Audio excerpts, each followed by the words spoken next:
This makes Jim Crow look like Jim Eagle.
Mark my words.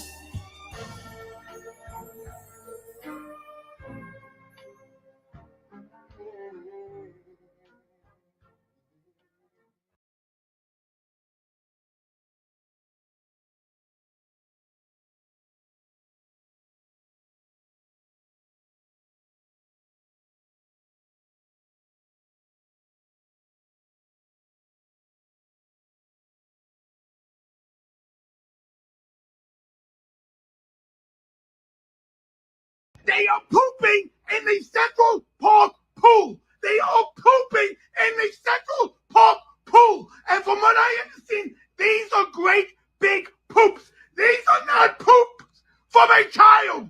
Grown adults are doing huge poops in the pool, which is making it close regularly. When this thing began, I told people it's a bad idea. A free pool in Central Park.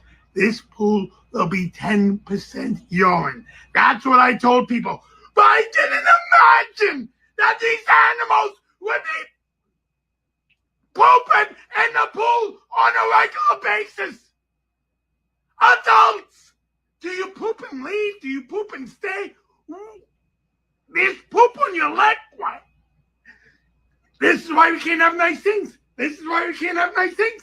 This is why we can't have nice things. These people could vote, and they can't even handle not pooping in the pool.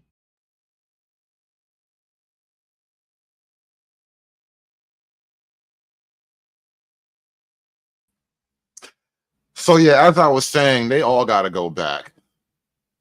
Every single one of them. Welcome to the show. Welcome, welcome. Thank you guys for watching. Hit that like button as you make your way in. Like, share, and subscribe. All the customary business. You know what it is. We are back. And I promised you guys a diaspora war. And low-key, I've been covering the diaspora war ever since we were doing the Saturday show on Bernard Riley's. I remember I did this show on his channel one Saturday. I pitched the idea to him and just to explain to everybody what the real beef is between the different ethnicities. And that was years ago, right? Like Trump won, you know what I mean? That was the first Trump administration or whatever. And now the diaspora war has taken on a different tone, a little more hostile, a little more emotional, a little more resentful, and on both sides maybe. But I will say the Black American side is it's feeling a little bit of pressure. I don't identify myself as a black person anymore. I identify myself as a Jamaican person. I've always identified as a Grenadian. American one, and I'm not black. Everybody was shocked at that statement. Like, you're not black? What are you then? Like, I'm a person. What is black? So what are you? Yellow, like lemonish green? What is that with? It's difficult because I don't identify as being black. Also, like I was not black, I'm African. No. It's a big difference. You know what I'm saying? I came in a plane, they came in chains. I'm passenger in their cargo. And I was 17 to go to college. So I will start off with the fact that I never really saw myself as a black person growing up. I still don't. Of course, it's something else. I'm not black. This is black. I'm not black. I'm not African either. I live in Africa. I'm Somali. I speak Somali. This is my flag. I don't like this. Like, why are you telling me I have to do this because I'm black when it's been already pointed out that I'm Haitian? Why do I now have to submit to this idea of being black? That makes absolutely no sense to me. And that's what you don't get. A lot of people are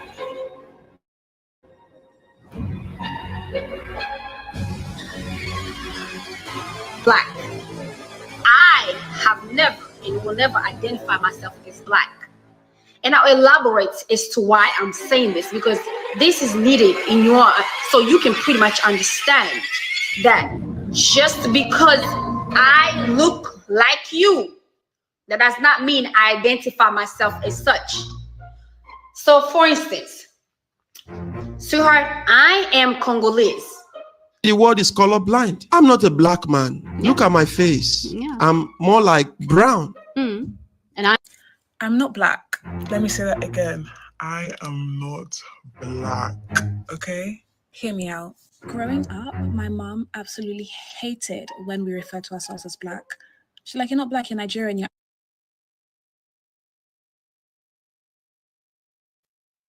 I don't know about you guys, but I'm noticing a pattern emerging. It's hard not to notice the pattern of it all. You know, and I'm not gonna lie, my parents always told me never hang out with black people. Don't think that you can be friends with them. Don't think that they're the same origination as you. Don't think that there's any similarity there besides their skin color. So don't try to, you know, they always just refer to them as something derogatory and not really worth it, like nothing, you know. So I wanted to know why exactly my Nigerian parents don't like black people. I mean, aren't we all black? No, Ada, you are not black. You are not Akata. We are Nigerian. We know where we come from. We are not waywards. Black people are so disrespectful. They do not know how to respect their elders. And what is this Black Lives Matter nonsense? every single life matters. Foolish gods killing one another. Black lives matter, but you are killing yourself. Look at these black teenagers having babies. 15 babies having babies. Pop, pop, pop, pop, pop, pop. Me with my mother being an American Black Mhm. woman Mhm. and my father being a Jamaican man from Jamaica, Mhm. right?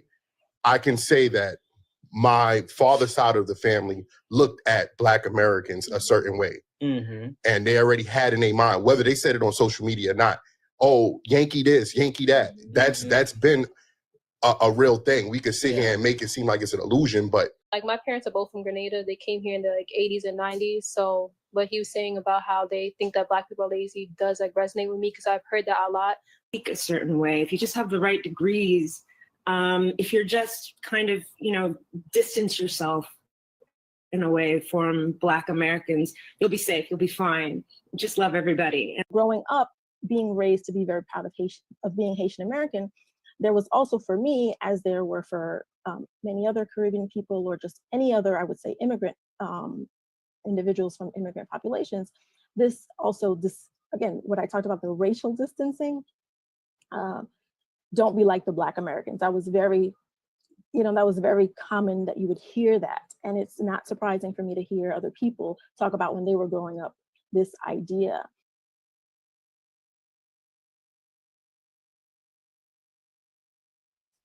So there's always been a long-standing tension between the two ethnic groups, and I always thought the idea of Pan-Africanism was kind of funny, given that it seems to be a purely political concoction. On the ground where people actually live and interact, there is no real Pan-Africanism. Welcome and thank you for joining us for the second half hour of The Factor Uncensored. The Essence Festival is normally the crown of summer events, especially for the Black community, placing a spotlight on Black culture. But is there a crack in the crown? There's a list of complaints, including Target being a sponsor despite the company's rollback on DEI policies. People are also upset about some of the musical acts. Lauryn Hill reportedly did not hit the stage until 2:30 in the morning, playing to a nearly empty Caesars Superdome. Some fans are asking if Essence Fest has lost the plot and tarnish its legacy. Joining us to talk about it, comedian and radio veteran Nate Todd Smith, CEO of Regal Media, radio personality KG Smooth, publicist Brigitte Waugh, and Sherry Hendrinos, owner of Boost Marketing, also into public relations and crisis intervention. I didn't really think about it when it happened, because I'm not really, what do I care about Essence Fest? It sounds like a BBW party to me. But apparently the Essence Fest being something of a cultural token for Black America, and then having an obvious non-Black American cultural influence, it feels like a scab has been ripped off. Like, a lot of people are bothered by this, and I think Pan-Africanism is effectively over. So, KG, you just got off the plane. Literally. From New Orleans, from the Essence Fest. What was it like? Because when we see many of the videos, some of the venues appear to be empty. The city just didn't look like it had. It didn't feel the same. It didn't feel the same. It didn't look the same, but it definitely didn't feel the same. And a lot of what the people were saying is because of the new leadership. I was there at the convention center Saturday, prime time, 3 a.m. Saturday afternoon. Normally that place is wall to wall. It was like a ghost town. I was shocked. I was really shocked. And so I don't know. Some folks are saying the acts. I thought that the lineup was pretty dope each night. Lauryn Hill being really late on Friday night, that wasn't her fault. That's part of the course, though. That's the norm. That's the norm. But it's not her fault this time. They actually started egregiously late, and Target being a sponsor, the title sponsor, they know folks ain't doing that. But what they're saying is the ownership, that they are trying to do more with the African diaspora and with our Caribbean family and take away the Black American culture that started Essence Fest in the first place. That's what the main conversation on the ground was. And now here's a problem that the Black American side actually has, and it's a big, huge problem, because even if we deport every single non-citizen right now, all the Latinos, all the Africans, the Haitians, the Caribbean, whatever, we actually have severe internal problems that make dynamic competition basically impossible, right? Like we're a non-factor for a lot of reasons that have nothing to do with a porous border. It has nothing to do with an immigration policy, right? But you add the border and the immigration policy, now we're spiraling, we're circling a drain now. Nate Caroline Wanga is the CEO, current CEO. Yes. What do you see as the problem here? And is there a problem in your mind? In my mind, it's not. I hate the diaspora wars and everything. And I've been, seeing all these things and people talking on TikTok and all the different sites. And I feel like they're using a lot of words just trying to say African booty scratcher on the cool, like just being very negative towards Africans and people that are Pan-African. And I don't like that. And really quick, for those who are wondering what we're talking about, many say it's more pro-Africa than it is Black American and the celebration of the Black American culture. I mean, the lineup is pretty much all Black American. And I mean, if Essence was up for sale, like a Black American could have purchased it as well. So I think sometimes when things aren't working out or you're being evolving or, just change. Essence started in 1970. The other day, actually yesterday, I was driving through the city and I noticed a little teeny tiny protest, right? It wasn't even for immigration or nothing like that. It was about this what was his name? Amiri Baraka, some old revolutionary. Actually, so there's a Ras Baraka who was the mayor of Newark, and that is the son of Amiri Baraka. So Amiri, I don't really know the history of his father, but there was a protest or a little event on some street corner I was driving through the city, and it was all old people. Nobody young was in the crowd, and there was somebody waving that red, black, and green American Stars and Stripes flag, right? But it's the FBA Black American flag, and it's all like low key left wing stuff, but I just realized how old that crowd was and what that probably does signify for the revolution. I don't know if the young generation is in the fight as the same way the elderly was, right? Because I'm going to play a couple of clips for you, and you'll see that the new revolutionaries are way different. The new revolutionaries are like pro everybody, where they're not like specifically Black radicals. It's a weird bag we got going on right now. And the thing I was thinking about, we're having this cultural battle right now with Africans and some Caribbeans, really mostly Africans. Caribbeans are too small, like numerically. But as Black Americans, what part of Black culture are we proud of? And then I asked that question because you can't defend a thing if you're not proud of it, if it holds no value to you in some kind of way, right? And so we're defending the idea of Black culture, but what has happened over the years is we've literally lost the recipe to Black culture. So like, we're not producing enough families, which means we're not producing enough competitive children, which means other Black people like the Africans can just outnumber us in the business and the educational field, and it's not even a fight, right? It's just you get phased out. And so the problem is internal in a lot of ways. It's like, if you have a culture worth defending, well, then what parts of your culture are you defending? What is it that you're proud of that you don't want to go away? And these are difficult questions to work out. But now, in the face of like a mortal threat, maybe an existential threat, you need to work these things out now. The first SFS was in 1995. It is 2025. It's going to look different. America's different. Everything is different. And I think it's a little bit, a little intellectually lazy just to say, well, oh, it's an African that's leading, that owns it. And that's another one that's leading it. So they're trying to change everything. I saw the whole, Jollof versus jambalaya thing. When people always ask me growing up, oh, what is jollof rice like? I would always say it's kind of like jambalaya, because I think everybody eats beans and rice. We season it a little differently, but I think there's a lot of ways to be together than separate. I think that's just a lazy intellectual argument. I think that all of Latin America eats beans and rice. Does that mean we're Latin Americans too? Are we Latinos too? They could have named it something else, like the taste of the Diaspora or something like that. But to make it like, they named it the Battle of Jollof, which was very big on the graphic, versus jambalaya in this small ass font. But was that one thing? Was that one thing out of 3 days? You know what I mean? Sure, But that was one thing. That was one thing. And there's so many different activations. There were so many different acts. This one thing means that, Africans are taking it over. I don't really, buy that. All right, Bridget, let's hear from you. I saw different things as I was looking.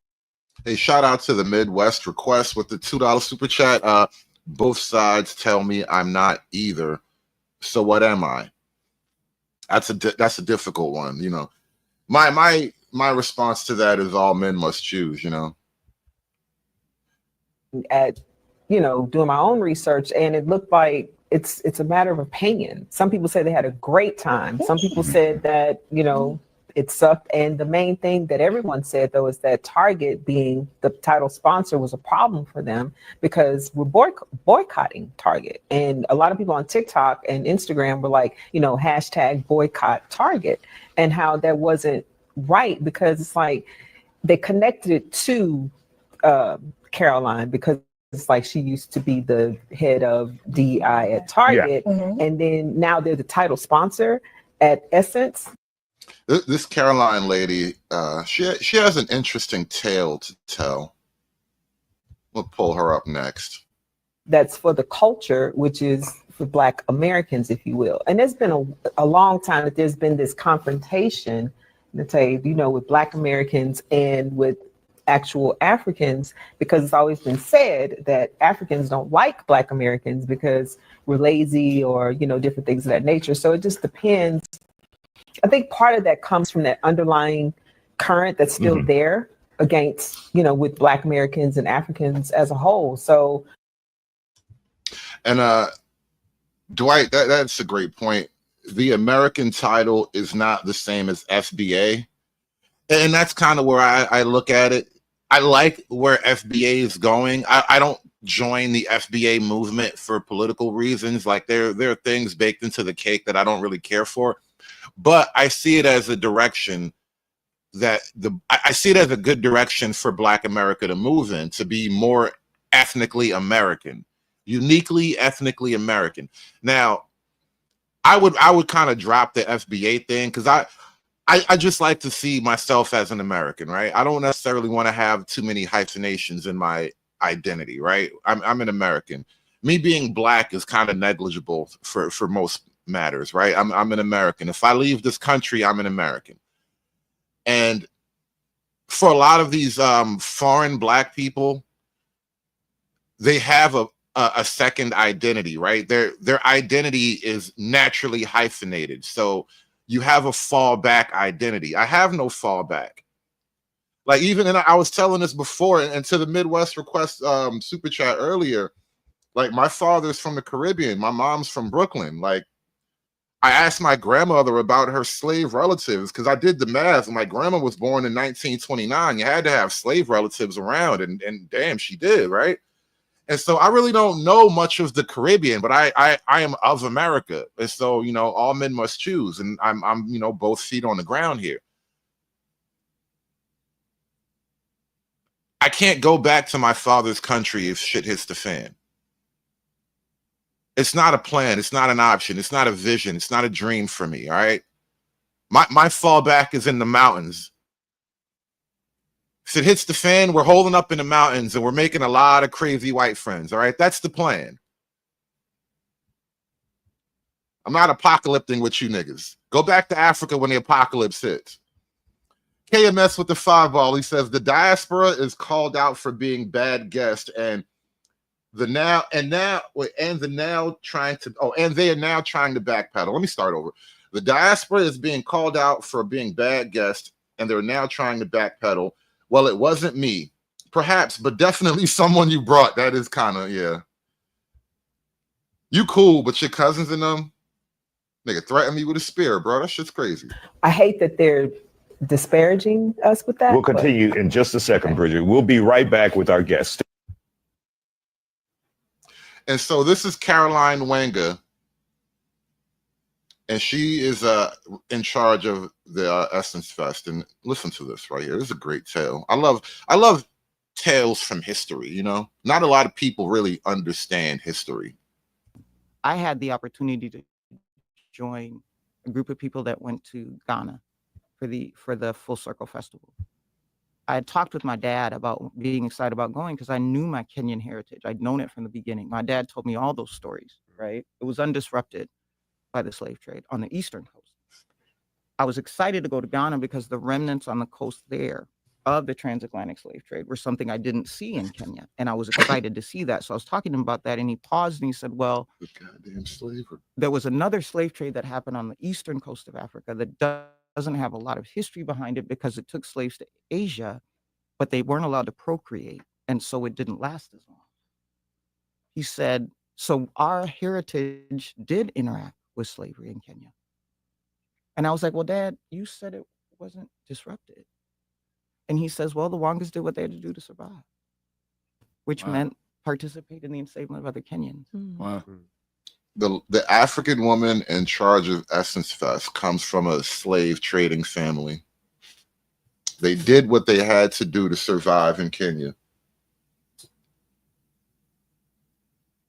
Now, I'm not going to personally go on some kind of your people are bad rant, because, you know, I'm not really butthurt about the concept of slavery.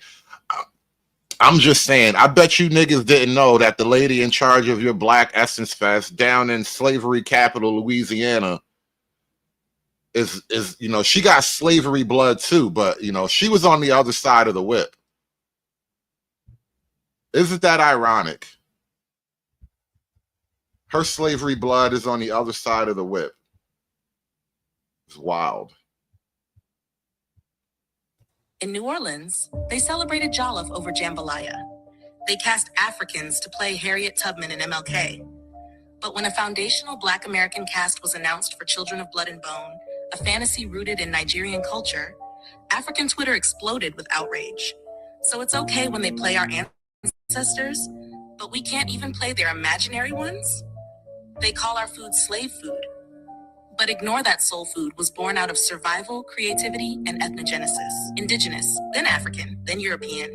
The seasoning, the preservation techniques, the staples, all reflect our reality as a people formed on United States soil. French, Choctaw, Gullah, Southern. This is a cuisine that came from us, in a world no one else endured. It's not a remix of West Africa. It's the birth of something entirely new.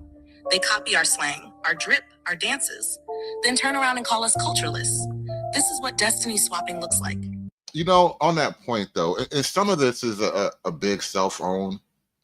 The fact that natives, Black Americans, are having this like low-key simmering beef with Pan-Africa is a bit of a self-own, right? Because the Africans didn't create Pan-Africanism. No African in Africa is a Pan-Africanist. They literally have to go to college and interact with some you know, liberals or whatever. You have to move to America to become a Pan-African. Nobody born in Africa starts out as a Pan-African. That's a unique Black American 145th Street type of thing, Malcolm X Boulevard type of thing. We did that. And what's happened is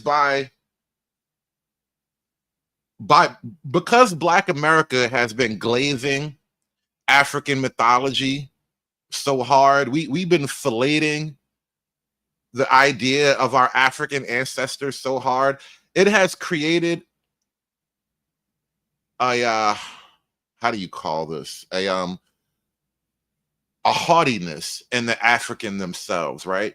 Because and it's deserved though. It's a rightful logic if you think about it, which is why I reject it all. I reject almost every element of what we call pro-blackness, because think about this, right? If the original man is the African, but we're just, you know, Black Americans, right? We're less original than them, right? So they get to say, well, since you guys been glazing Africa so hard, be like the real thing. No, I'm good. I'm good. I'm from Brooklyn. I ain't never seen an elephant that wasn't caged up in my life. At Essence Fest this year, the new CEO, an African woman, hosted a Jollof versus Jambalaya cook-off in New Orleans, in the South, a city where Black American food is sacred. Attendance was low. The backlash was loud because people felt it. Something's off. The new CEO of Red Lobster? Nigerian. The headline? Black excellence. But let's be real. When they say Black now, they don't always mean Black American. You know what? When I took a good long look at that CEO, and I read his name, it's like Doma or Dima or something like that. I was like, oh, he wanted them too. But I was gonna let him slide because niggas like, you know, crab cakes and crab legs and shit. I was gonna let that nigga slide for the culture, because every now and then you got to make a concession or something. And I was gonna let the Red Lobster nigga slide for the sake of crab legs and seafood boils, because niggas seem to be happy about that right now. He cool. From the United States. And one of the newest dishes added to the menu, a seafood boil. Straight from the traditions of the Gulf Coast, from our backyard tables, our family reunions, our culture, now rebranded and served back to us. And when they choose who gets to represent us, they don't choose based on lineage. They choose based on proximity to whiteness or global appeal. Anyone dark enough to pass for the brand. Remember Barack Obama? Looked the part, spoke the language, but he was Kenyan and white. Not a freedman, not a descendant of United States slavery, not foundational. But he got to be the face of our experience to the world, a whole US president. And in contrast, Meghan Markle, the Duchess of Sussex, married into the British royal family, foundational through her mother, born in Los Angeles, California. A Black American woman with real United States lineage, yet somehow still reduced to biracial. Still not allowed to speak for us, still treated like she doesn't belong, even though she has more lived Black American experience than Barack ever did. And when it comes to our heroes, they gave Harriet Tubman to Cynthia Erivo, MLK to David Oyelowo, Solomon Northup to Chiwetel Ejiofor, all African or British African. But let a foundational Black American from the US touch an African-inspired fantasy, and suddenly it's cultural theft. So who's really allowed to tell whose story? They gatekeep their language. They gatekeep their tribes. They gatekeep who can even call themselves African. But in the United States, we're told to open the door for everyone who's Black, even if they came yesterday, even if they call us lazy, cultureless, or lost. We built this culture over 400 years. Some of us were never enslaved. Many of us were freedmen before the Civil War. And most of us, we are the result of true American ethnogenesis, indigenous, African, and European. A lineage forged under fire, not copied from another land. Our music becomes urban. Our dialect becomes TikTok audio. Our struggle becomes a pipeline for global DEI hires. And the numbers don't lie. Out of 48 million Black people in the US, only about 4.8 million are immigrants. But somehow they're running our boards, curating our festivals, leading our narratives. We're not mad at the success. We're calling out the substitution. Because this isn't unity, this is erasure. Hit that like button, guys. Like, share, and subscribe. And a shout out to the Midwest Request with the $2 super chat. Is it Uchiwali or is it African Sacrifice Drums? You want me on that wall. You need me on that wall. We got some decisions to make, man. It's not as sweet as you thought it was. The Essence intentionally sabotaged Black American artist sets because it seemed like they were the only ones experiencing technical difficulties.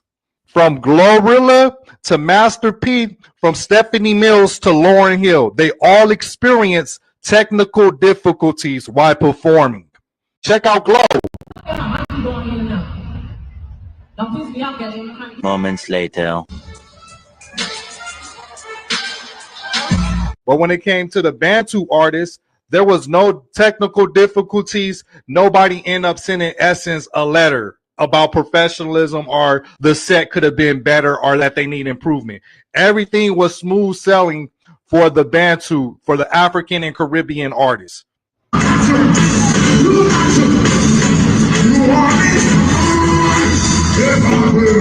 Now, maybe I'm wrong, but the evidence seems pretty consistent, right?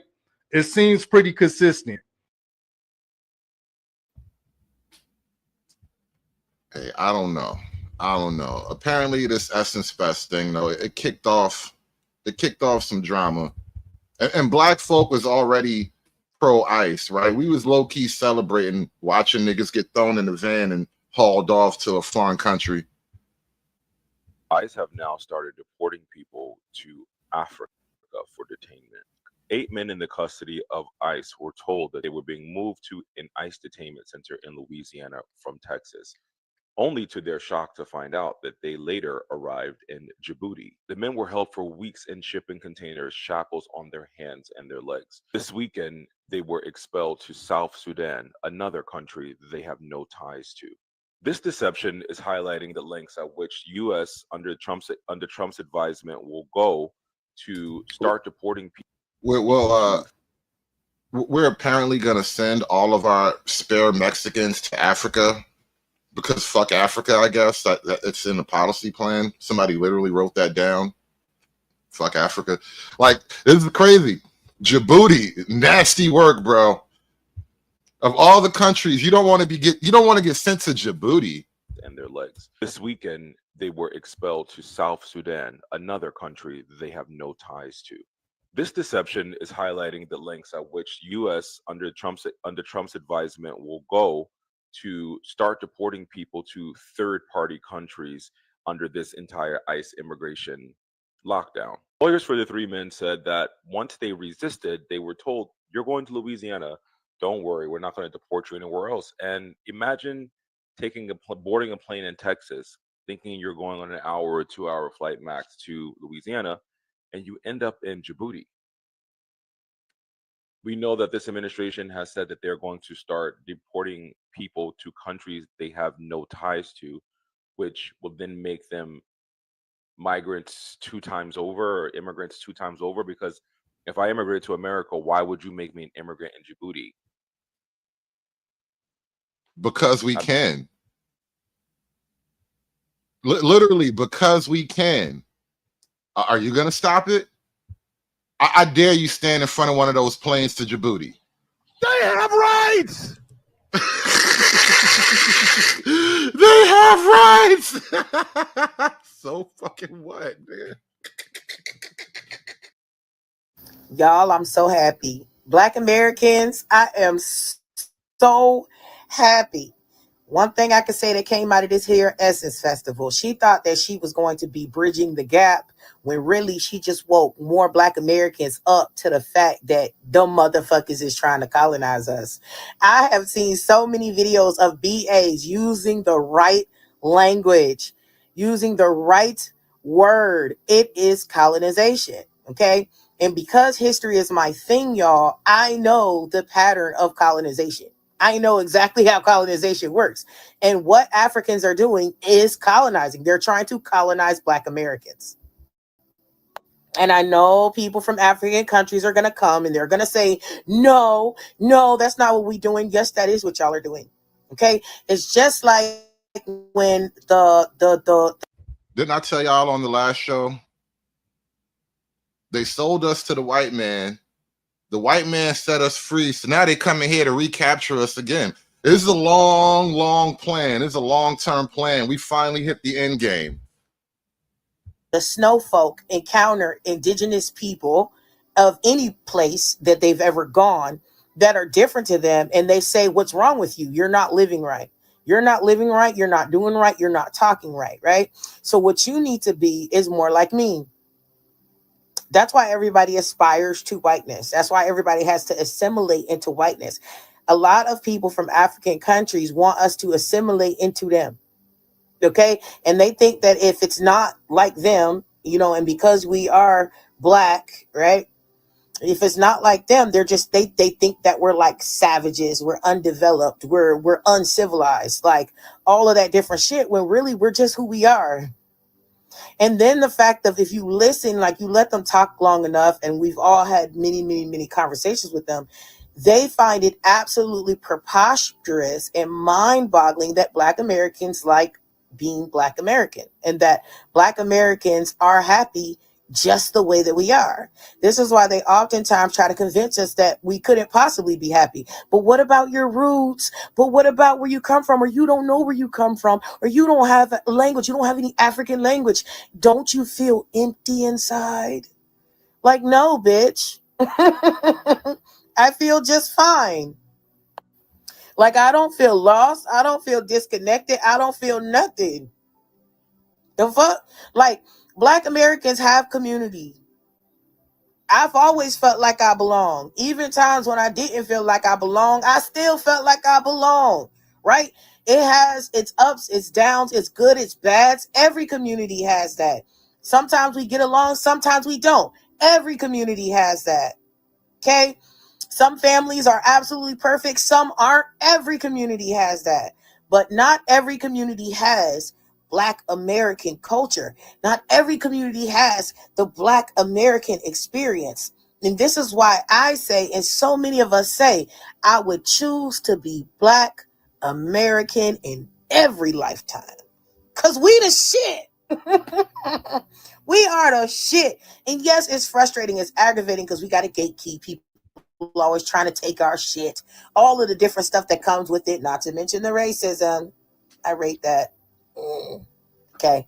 But outside of that, man, I'm a part of the fucking dopest human beings on earth. Okay. And that is like priceless. That's priceless. But they can't fathom the fact that we're proud of our history, because they don't think that we should be proud of our history. You know, they whole thing of dissing us about being descendants of slaves. They don't think we should be proud of that. That we're proud of our ancestors. We're proud of the things that they did. We're proud of the things that they went through. And we're proud of their strength that brought us here today. They can't fathom that. They can't fathom that we like the way that we talk, and we don't feel bad about not speaking 11 different languages, because there's 11 different languages spoken in one African country, or any of the other shit that we have going on. Any of the other shit, right? And that even though we had all kinds of systemic shit going on, or whatever, like, we're still here, and we have so many things to be proud of.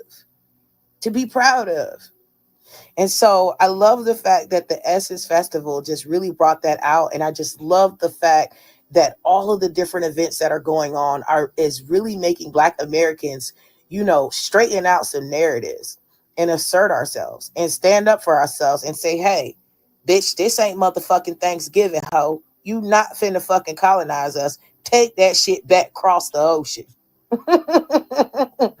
Because we will end up dragging y'all ass from sea to shining sea before we will ever let you colonize Black Americans.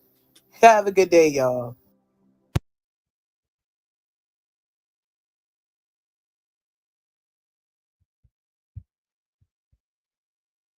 Black American people need to stop identifying as African American. Yeah, I said it. We are not African. That is the problem. That is why Africans feel so comfortable coming in and infiltrating Black spaces like Essence Fest, because they think we all one and the same, one band, one sound. No. We are natural born American citizens. We've been here for 4 or 5 centuries, 400 years plus, and we still not identifying as Americans.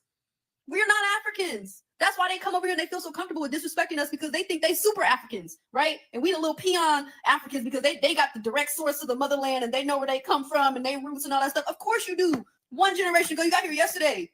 You are the true African American Africans.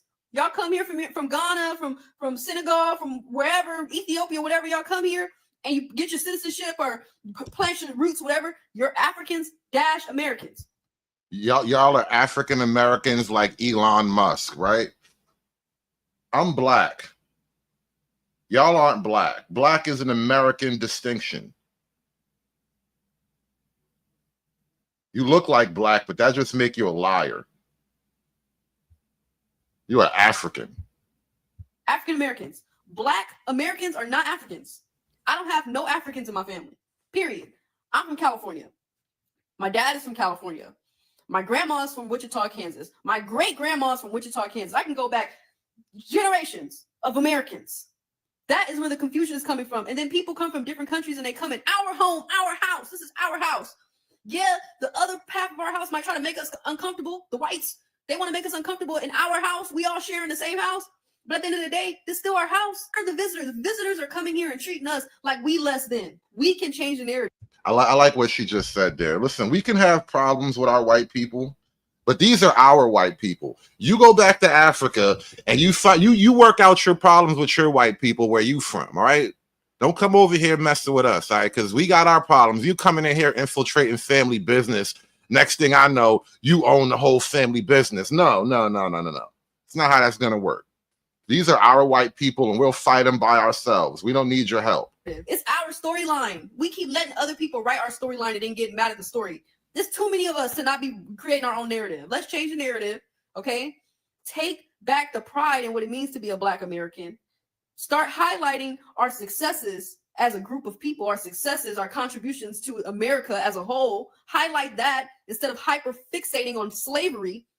Let's let that storyline kind of simmer down a little bit and focus on the inventions and the contributions that Black people make today and have made for the past 4 or 5 centuries while we've been in America, and start to elevate as a people. Stop letting people push us down with their own narratives and start writing our own story to elevate us as a people in our home. This is our house, not theirs. This is our home. We are natural born American citizens, and don't let nobody tell you different.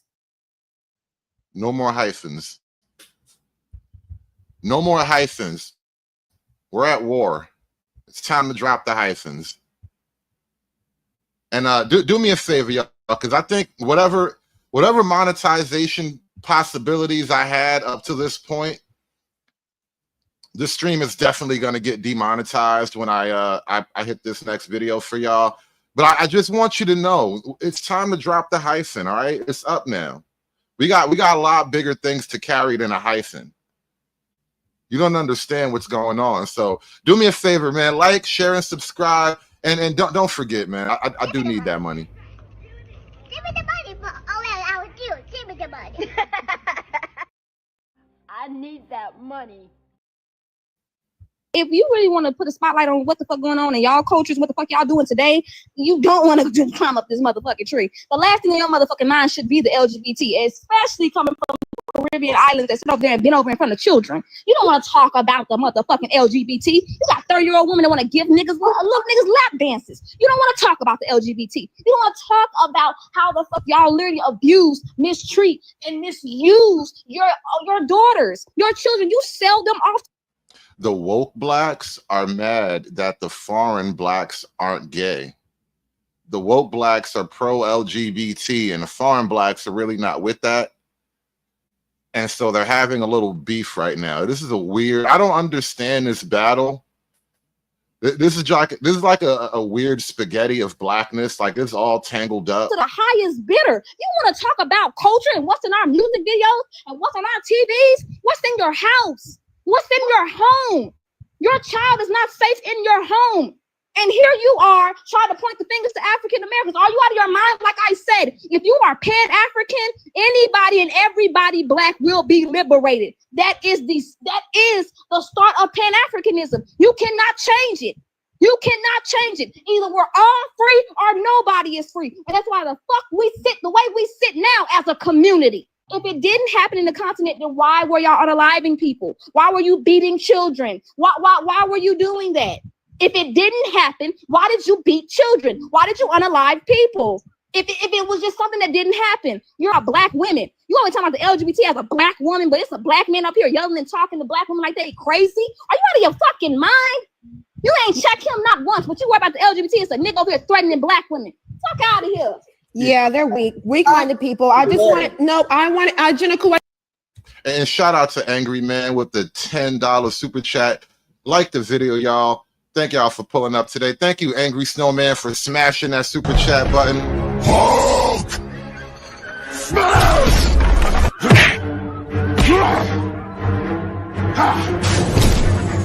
Smash you!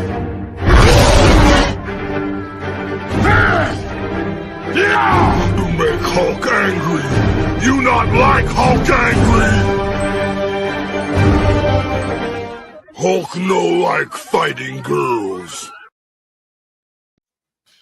Thank you, Angry Snowman, with the $10 for the deportation fund. Yeah, they gotta go. They gotta go. You know, this is the weirdest argument I'm about to hear now, but even the far left Pan-African pro-blacks are fighting with the Africans. The actual Pan-Africans are fighting with the Africans. Because remember, the Africans aren't Pan-African themselves. The whole thing is a quagmire. And Angry Snowman, I think he is the king of the chat now. Y'all gonna let this white man take over and be king of the chat? That's crazy. This makes Jim Crow look like Jim Eagle. Somebody had to do it. I am the chosen one. Somebody had to do it. I think you should get some sources out. That would really help. That would help. If you had sources, I'm not done. I'm not yet. If you had sources, I'm gonna. Nope, we're not gonna. I'm gonna drop you guys. I have a source on the screen. I am going to present communities when we have skin out culture and human rights violations in Africa and Jamaica. Let's not go there. Let's not talk about the West. I don't give a fuck about a small group of people who want to take and stick each other in the yash. That's not my damn business. Also, Africa actually have gender. They don't have a they don't have pronouns. We don't have that. He, she, we don't have it. We have genders. Okay. In African languages, we don't have pronouns. We have genders. You immediately distinct which one you're speaking about. You don't even know the African languages. You don't fucking speak it, but your ass is over here speaking on the fact that they don't have gender because you're speaking from a fucking white man perspective who don't know shit. You can never get a mommy Africa. You talking that white man gender perspective? Mommy Africa is lit. Y'all Pan-Africans weird though. How you a gay Pan-African? You making me side with the Africans now, man. This is a mess. This whole thing is crazy. Tell people's story when you don't fucking speak the language. The language itself is a fucking story. I will make it fucking clear. The language itself is the story. If you cannot fucking speak it, you cannot tell the people how they y'all fucking want to speak for Africans. This is why I have the problem between Black American and African. Stop fucking telling each other's story. It is not your fucking story to tell. I respect and I still ain't fucking solidarity with you. We didn't have that fucking shit in our society as acceptable. If you did, if they find out, they will find a way to derail you. If they can, they fucking behead your ass. And I don't give a shit. If they behead you, you are fucking nuisance to the society. I support that shit. I support the beheading of these motherfuckers who are fucking nuisance to our society. No, I'm glad that it's all coming out. You know, I'm glad we're having this discussion because you see, like, so just for the record, she is pro beheading. I don't want to let that go unexamined. Mommy Africa is pro beheading. I don't know what to do with that. I don't want to hear though. I don't want the pro beheading party to develop in my country. We're beyond that. We stopped doing the beheading thing in this culture.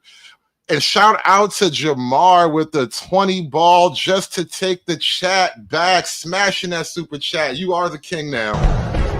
Hulk! Smash!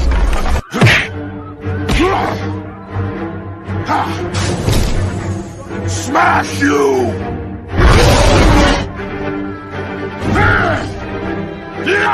You make Hulk angry. You not like Hulk angry. Hulk no like fighting girls. Look at this, look at this. Black folks standing up, pushing back at the white man, defending the territory against foreign blacks. This is beautiful. This is everything I wanted. I might cry. I'm feeling really pro-black all of a sudden. Shout out to Jamal for the 20 ball. You are now the king of the chat. You are the chat king. Thank you so much for taking it back. Get it again. Okay, I'm gonna say it again. I come in the name of Jesus. Repeat it after me, bitch. I come in the name of Jesus by the power of the Holy Spirit. The evil come out of her. And you see how, like, you know, the FBAs and the pretendians and these fake Pan-Africanists are all getting together when it comes to now, like, talk down on LGBTQ black people. Like, she's talking about she supports the beheading of black people, and you call yourself a Pan-Africanist. What the fuck are you talking about? But you're not fixing the stuff in your own household. Like, why y'all keep trying to drag gay into the black thing? Like, stop, man. Don't nobody want to be gay with you, bro. Go be gay by yourselves, man. You're out here neglecting your children and doing all this shit, and you have the audacity to talk about LGBTQ black people. Like, what are you, like, are you okay? Like I said when I first spoke, when they catch you, they gonna decapitate your ass. You know what I'm saying? It's not What the accepted. hell? What is going on here? Why everybody getting decapitated and beheaded in this conversation, man? I told y'all, these Pan-African wars, these diaspora wars are crazy. It was not like this a couple of years ago when I was on Bernard's channel. When I introduced this to Bernard, it was just like intellectual. It was, you know, it was civil still. It was actually kind of civil. You know, African booty scratcher was the worst thing that got thrown around back then. Now it's straight up, you American blacks are gay and we're going to take your heads off. Whoa, whoa, whoa. Hold on. You know, it's funny. It's funny. Nick tried to warn you guys about the Pan-African blacks. Nick tried to warn you about the real Africans. The Pan-Africans weren't ready for the real Africans. And I said it from the start. This is advanced darkness. This is heart of darkness. This is the jungle drum. This is the fertility goddess of chaos. They're literally going to eat your balls. They're going to cut your fucking nuts off and eat them. Whoa, what? They're gonna what? Shout out to the angry snowman with a 20 ball taking the title back. The white man's ice is colder. I just had to say it like that and let it hang in the air for a minute. Man. Oh, yeah. What happened to your shaft? There's powerful niggardry at work here. These blacks. Hey, shout out to the angry snowman. He took it back. What are you going to do, man? But black power starts with black women. It just does. We don't have enough black women. That's what it is. That's why we're not strong enough to defeat the white man. We got to get black women on our side. It happens, but it's not accepted. And accepting it. Pan-Africanist, that's not part of Pan-African. It's only a part of Pan-African in America. Size, it's not gonna happen here. And your boy Ab trying to change the fucking Pan-African flag to the LGBTQ flag. As the brother said, do that fucking shit in America. You faggot ass. Fuck out of here. You see how these lame ass niggas hate black queer people and black trans people more than the fucking white man? The nigga who's literally responsible for all of our fucking oppression. But yet niggas is— Yo, I am so confused, bro. I don't know which side of this fight I'm supposed to throw rocks at, man. like in my soul, I feel like I should be throwing rocks at one of you niggas. But now I'm confused. Like, who deserves it more? You know what I mean? Mad at me because, nigga, I really want black liberation on all sides. Like, motherfucking women in fucking Somali wasn't pro. You niggas are not Pan-African. You niggas are neo-colonialists. You want a buffer class for you to be fucking free and for other marginalized black people to be fucking subjugated. How you gonna tell the Africans that they're not Pan-African because they're not gay? How, bro? What are we doing here? What are we doing? Vanta, shout out to Vanta with the 2-year-olds. He says, love the beef between blacks, Africans, and pan gays, bro. Where did the pan gays come from? I had no idea pan gays were in the mix now. Like, don't y'all niggas got enough problems? Don't y'all have enough issues on the gay agenda? Jesus Christ, y'all want to get in here and racial gangbang. Niggas try to turn the Pan-African flag into a rainbow flag. What is going on here, bro? Run this back a few seconds because I'm confused. Black trans people more than the fucking white man. The nigga who's literally responsible for all of our you see how these lame ass niggas hate black queer people and black trans people more than the fucking white man. The nigga who's literally responsible for all of our fucking oppression. But yet niggas is mad at me because nigga, I really want black liberation on all sides. Like motherfucking women in fucking Somali wasn't pro. You niggas are not Pan-African. You niggas are neo-colonialists. You want a buffer class for you to be fucking free and for other marginalized black people to be fucking subjugated. Why do you think why do you think freedom means women in Somalia get to rub coochies? Why is that freedom?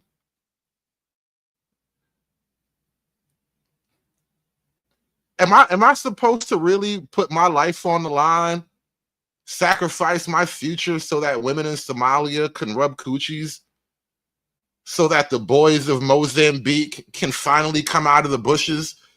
That's really what I'm supposed to work toward? This is a crazy goal. You are no better than white people. All y'all up this bitch calling for the unaliving of fucking people who trying to help with the liberation of all black people. And y'all over here licking boots of the fucking white man. Y'all ain't nothing but some pussy ass niggas, bro.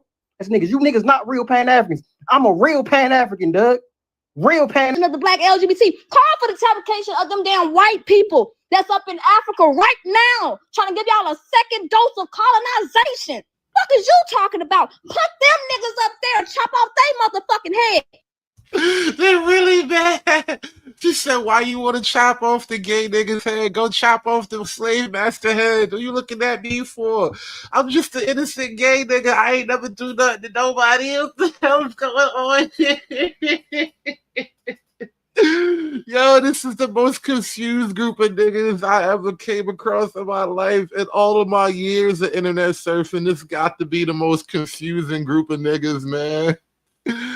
I don't even know what to do with this shit, bro. No, man, that you can't explain the gay away. I don't know what the hell to do with this, man. This is wild. And whoever, they got a little, what do you call that? Like a shadow over here.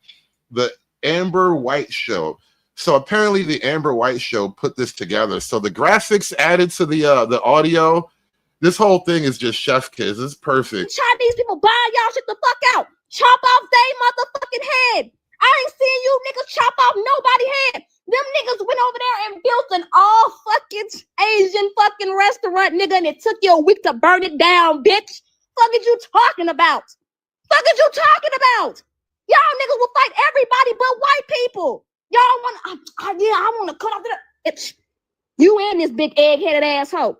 I gotta talk to you hoes like this because you don't deserve my motherfucking respect. Until you fight them white people, shut the fuck up about us. Shut up. You fraud asshole. Shut the fuck up. Y'all ain't no shit. Fight them white people. Unalive them. Yeah, you bitches lost your mind, honestly. If you're actually in the revolutionary space, really, you are going to hate it. You would despise it. And I tell you, I am deep in it. I'm telling you, I'm closer to people who actually know the president of Burkina Faso. I'm very close to them. I literally am like literally, Dr. Arikana, our CEO, is like my second dad. Literally, if you are in that space, you will hate us. 2 and 2. You don't understand what Pan-Africanism is. You don't even understand the actual origin. You don't understand the concept. So for you to think it's just, all black people coming together, that's not what it's about. It's about something much deeper. And we are not going to bring any Western ideology in it. And LGBTQ is a Western ideology. Period. You can get mad at me all you want.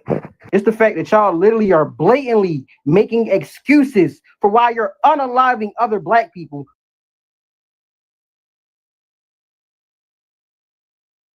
That nigga gay, nigga gay, nigga gay, nigga gay, nigga gay, nigga gay.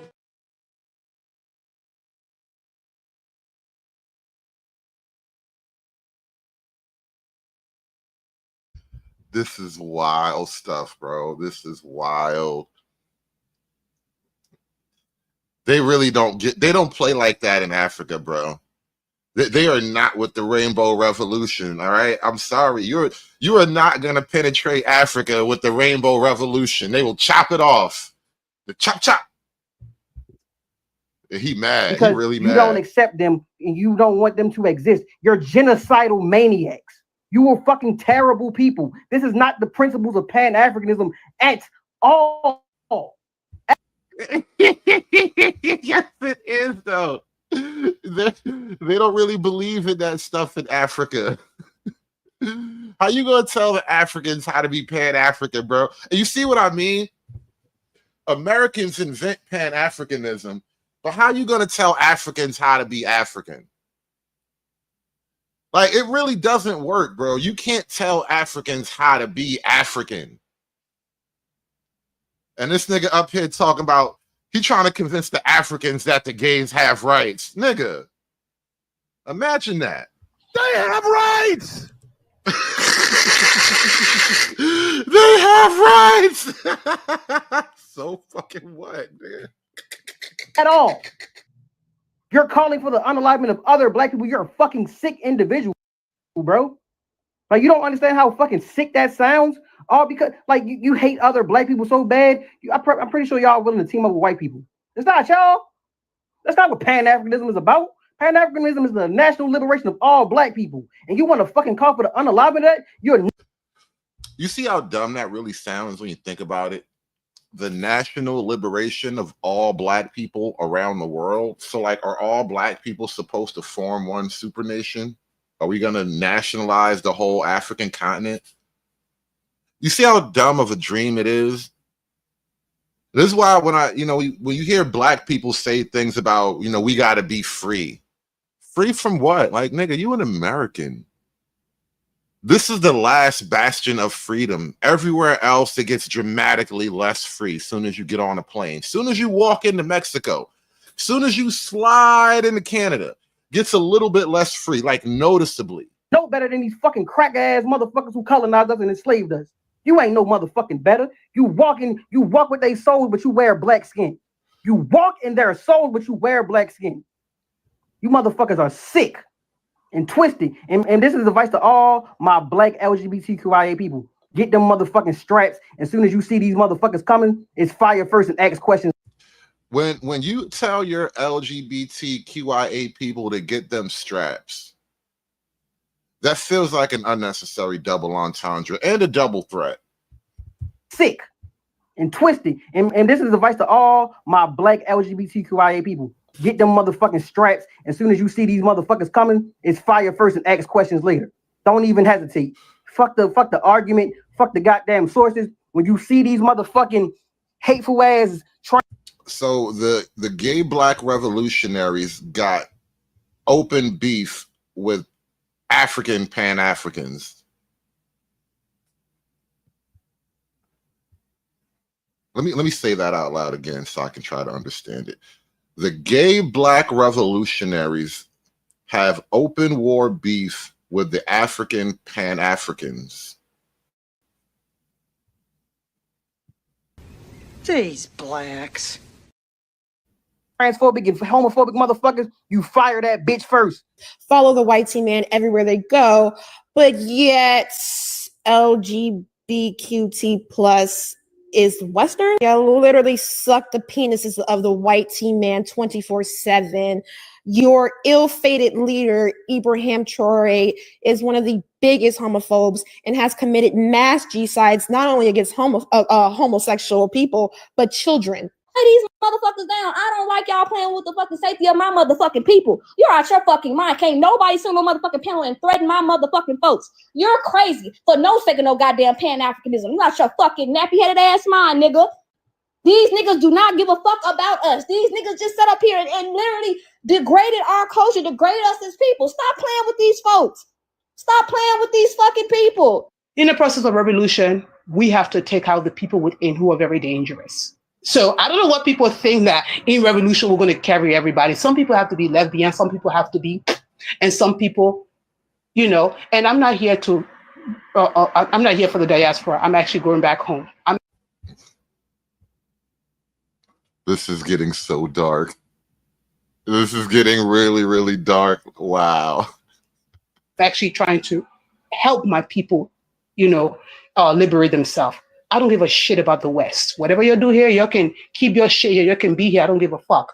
It's about the continent. Without the liberation of the continent, me as a black woman, I will always be in bondage. I don't give a shit. You keep your dumb ideology here that has nothing to do with true liberation of humanity. You're fucking each other in the ass. That's what you want. You can do it here. We're talking about true revolution, about people who can actually have true economic revolution, who can have true social revolution, who can have true military revolution, and surely could be able to free themselves and actually have better lives. Dumbasses. Damn. I low-key had to side with Mama Africa in that one. I can't even argue. Because as long as she going back home, I'm double happy with it. You know, Mama Africa made a lot of sense in that one. This is a crazy fight. This is really crazy. But like I said, man, the diaspora wars are everywhere. They're spilling out into the street. We're having open conflict in the street. It's gone public. Everybody will see you as an African. No, they won't. We know that. We know. Only when you talk.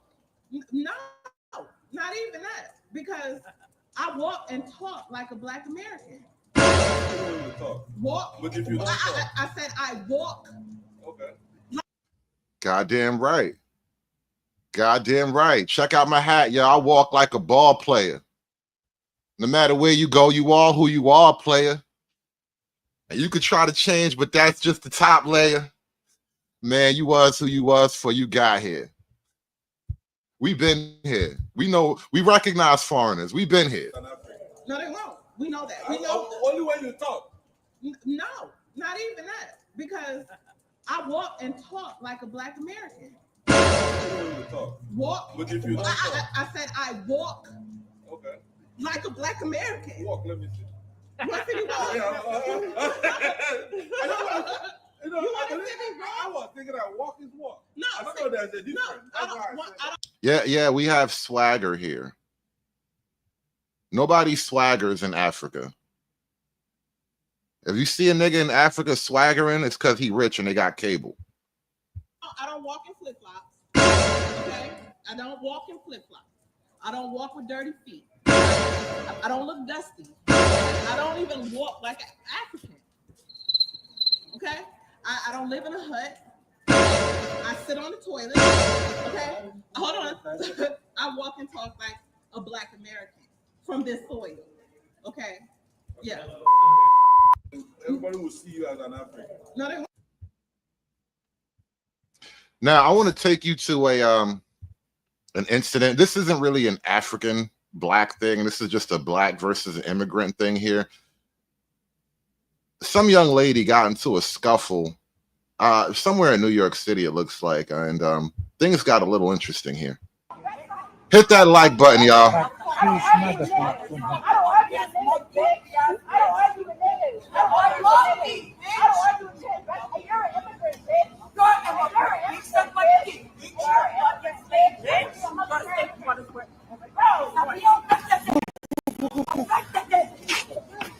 Look, this is a boy, yo!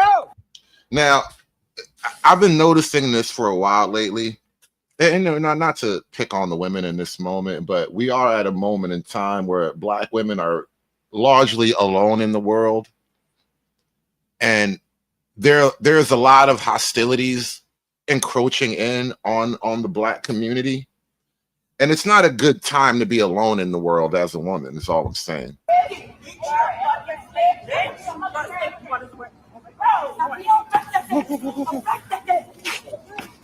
Look, this is a boy, yo! Yo! No.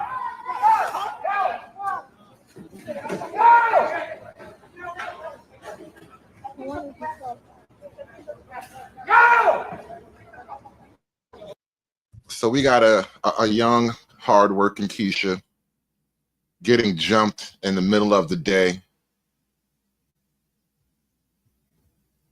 Chocolate Bunny says, what kind of Black is she? Oh, goddamn. You turned into the guy from the meme.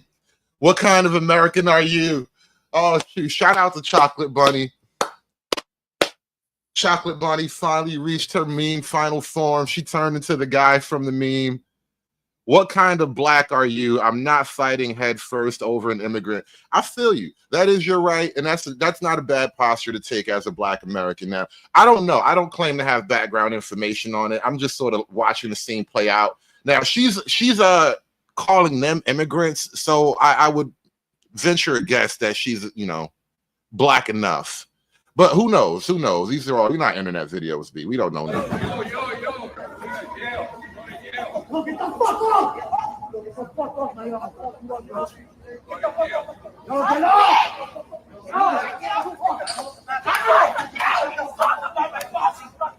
Oh, they really pounding on her. Oh, stop. They're all getting. She's still talking shit because, you know, Keisha's can't be stopped. You're a whole immigrant. Soon as she got off the floor, you're still an immigrant.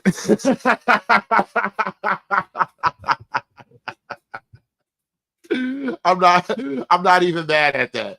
That's a good one. Soon as she get off the floor. As soon as I get up off the floor, you're still an immigrant. Do not. Yo, bitch. Hello? I came up there trying to park.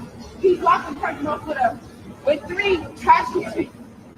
This guy right here that threatened me with a pipe. Yeah. She can play him. That's my daughter playing. That you did. Bro. There you go. Call the police. There you go. There you go. Daddy gonna work it out. Daddy gonna work it out. Daddy gonna work it out. Daddy gonna work it out. Call the police, baby. I transgressed my daughter to play him. They just right here. Yes, right here. They just put it right here. My race is on the ground right there. I swear to God, you old bitch.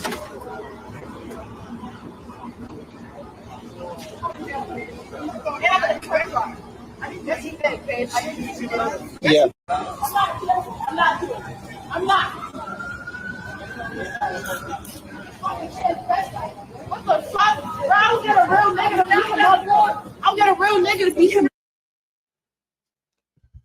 Oh, yeah. She said she's gonna get a real nigga to beat him up.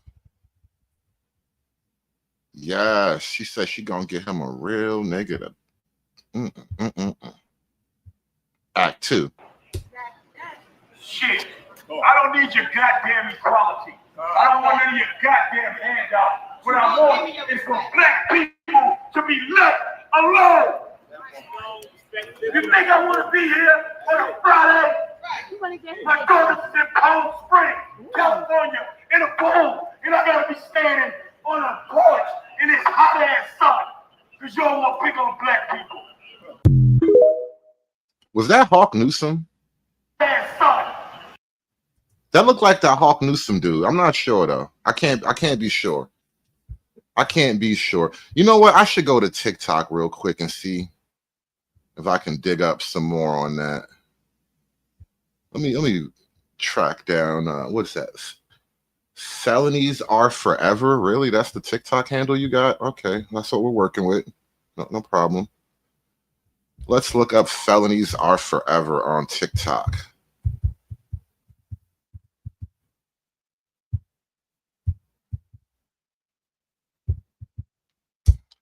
Let's see.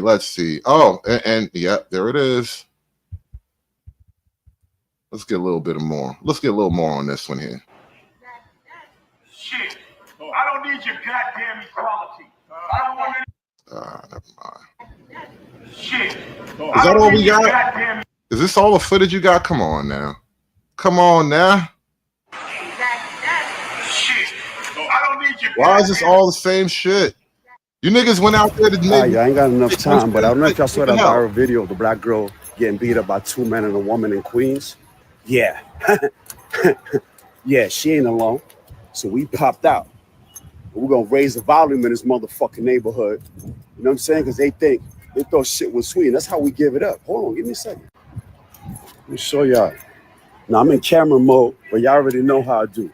So I got to give you this shit. I'm gonna give y'all the footage later, you heard?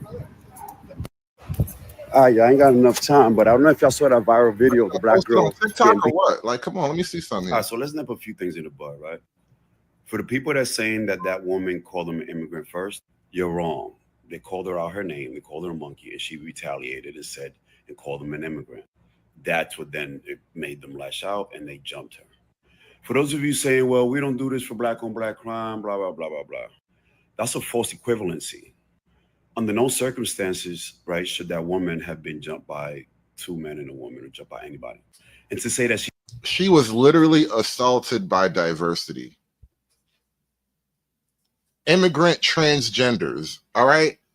A black woman was beat up by liberal diversity. She got beat up by a gang, a pack of immigrant transgenders. I feel like this is a Mel Gibson rant, but updated for 2025. Like, I hope you get attacked by a pack of immigrant transgenders. You disgust me. Like, this would have been a great Mel Gibson rant. Like, a pack of immigrant transgenders beat her up. It's crazy wet work. that's a false equivalency.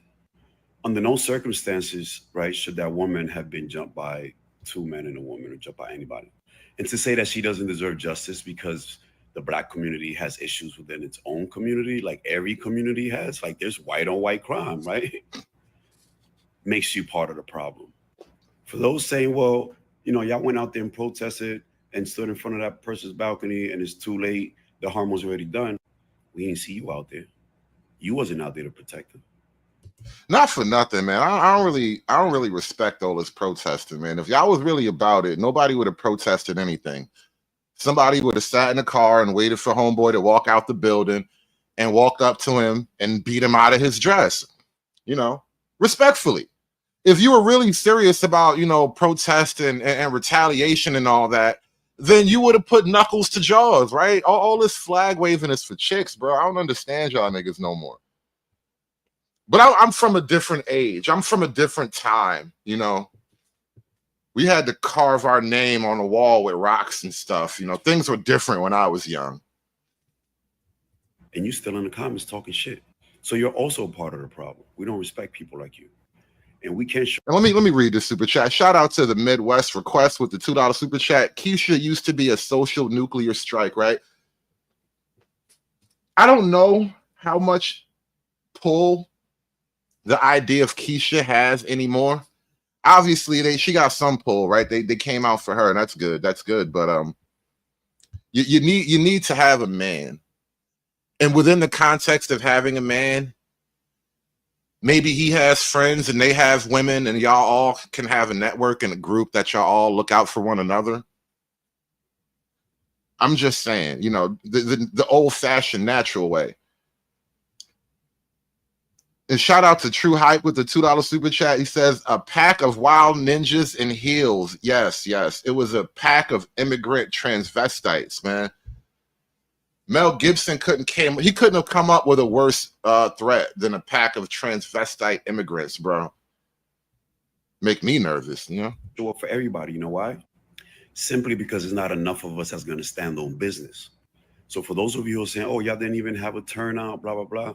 First of all, we organized that within 24 hours. Let's just nip that in the bud. Two, we would have had more people if your dumb ass would have went out there, goofy. It's easy to criticize people from the comfort and privilege of your couch, while those of us on the front line are out there trying to find solutions to protect our people. See, that's the problem. We already have a solution. You guys just screwed it up because you brought all these people and all these cameras. You can't exact the solution when you got all these people and all these cameras. We could have solved that problem real quick. That person would have been nice to every black woman they ever met in life after the solution was applied. But no, you niggas wanted to call everybody up and bring cameras because you're niggas and y'all know how to solve problems. We all know leaders get shot first. That's why we don't have a lot of leaders, because I ain't ready to take the hit. All my heroes got felonies. Ready for that? And so do all my friends and comrades. Says the nigga that showed up with a camera to film a camera. The nigga brought his camera to film other niggas filming. Jesus, Lord have mercy, bro. These niggas got to go back to nigga school, bro. I tell you. And so do I. But those who are saying that can't be done should not get in the fucking way of the people like us that's getting it done. Period. So stand aside, move aside, or pick a side. Either way, get the fuck out my comments with the bullshit. All right? Well, happy Saturday, y'all. Make sure y'all put something on the grill today, because I am shit.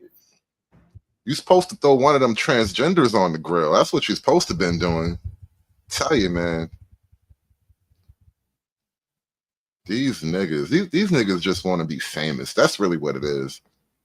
You didn't want to solve no problems. You just wanted to be famous. You wanted to be on camera waving a flag. I defended a black woman today. What did you do? I'm telling you, man. This the reason why I be hating niggas, man. I'm telling you, man. It just be us. I be hating niggas, man. And I work pretty far right now. I work over in Jersey because I'm off for school, so I'm just working right now. You in college? Yeah, I have like a year What's your major in? Computer information system. Oh, that's what's up. Yeah, so I have like a year left, and I just work for the summer, and I come here for the summer because I'm from New York. So usually I just rent out either an apartment or a room or something like that. So basically, I was coming from work that day. That's why I was by myself. And I was supposed to go see my friend before. That's the crazy part. But I just wanted to go home and take a shower. And so you live like over here, somewhere in the area. Yeah, but I'm moving. The leasing agency that gave me the apartment, they seen the. They saw the video? Yeah. And they moved me, like just free and everything like that. So they just moved me. So this parking spot where this black car is at, nobody was parked there. No. But it was just a trash can. Yeah. And then was it a trash can there prior to you trying to park there, or they put it there? Basically, when I pulled up and True Hype with the $2 super chat. He asked, does Ninja School look like Streamer University? You know, before they did Streamer University, they went to Streamer Prison. They literally went to jail before they went to school, bro. Think about that. These new niggas, man, this is a whole new breed of nigga. and he seen me trying to park. He basically came, put the trash can behind me and sat there. Yeah. So it's like I can't run him over. I can't so I came out and I tried to talk to him. I'm like, you can't sit there and hold a spot with a trash can. Yeah, because it's not your property. So basically, I just went around the block a couple times, came back, and then he just was enraged because I probably came back. That was a chance for yes, that wasn't a woman. Everybody, and then the news posted that was the mother and daughter, but that wasn't a daughter. Mad. I was like, that is not. I guess they were respecting the pronouns. Yeah, but it's like he's.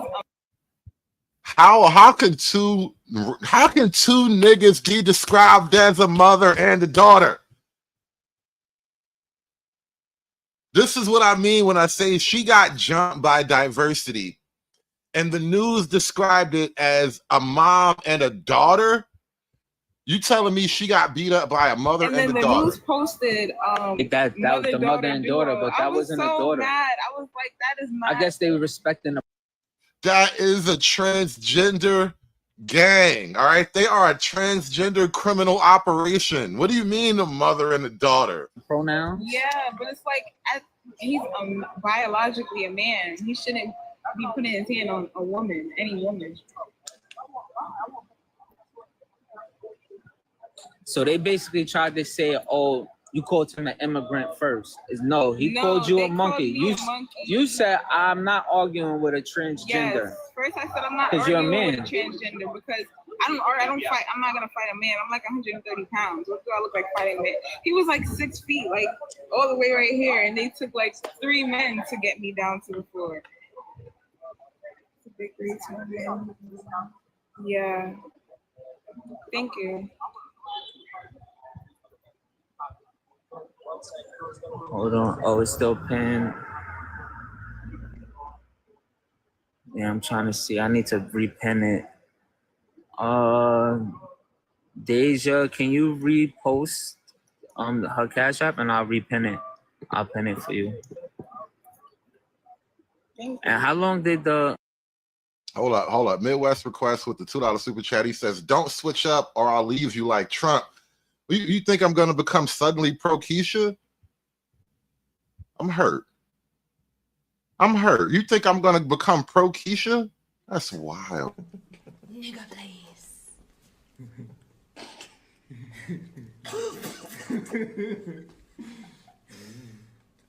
Serious.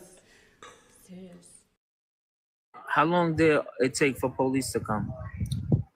It took them a while to come, honestly.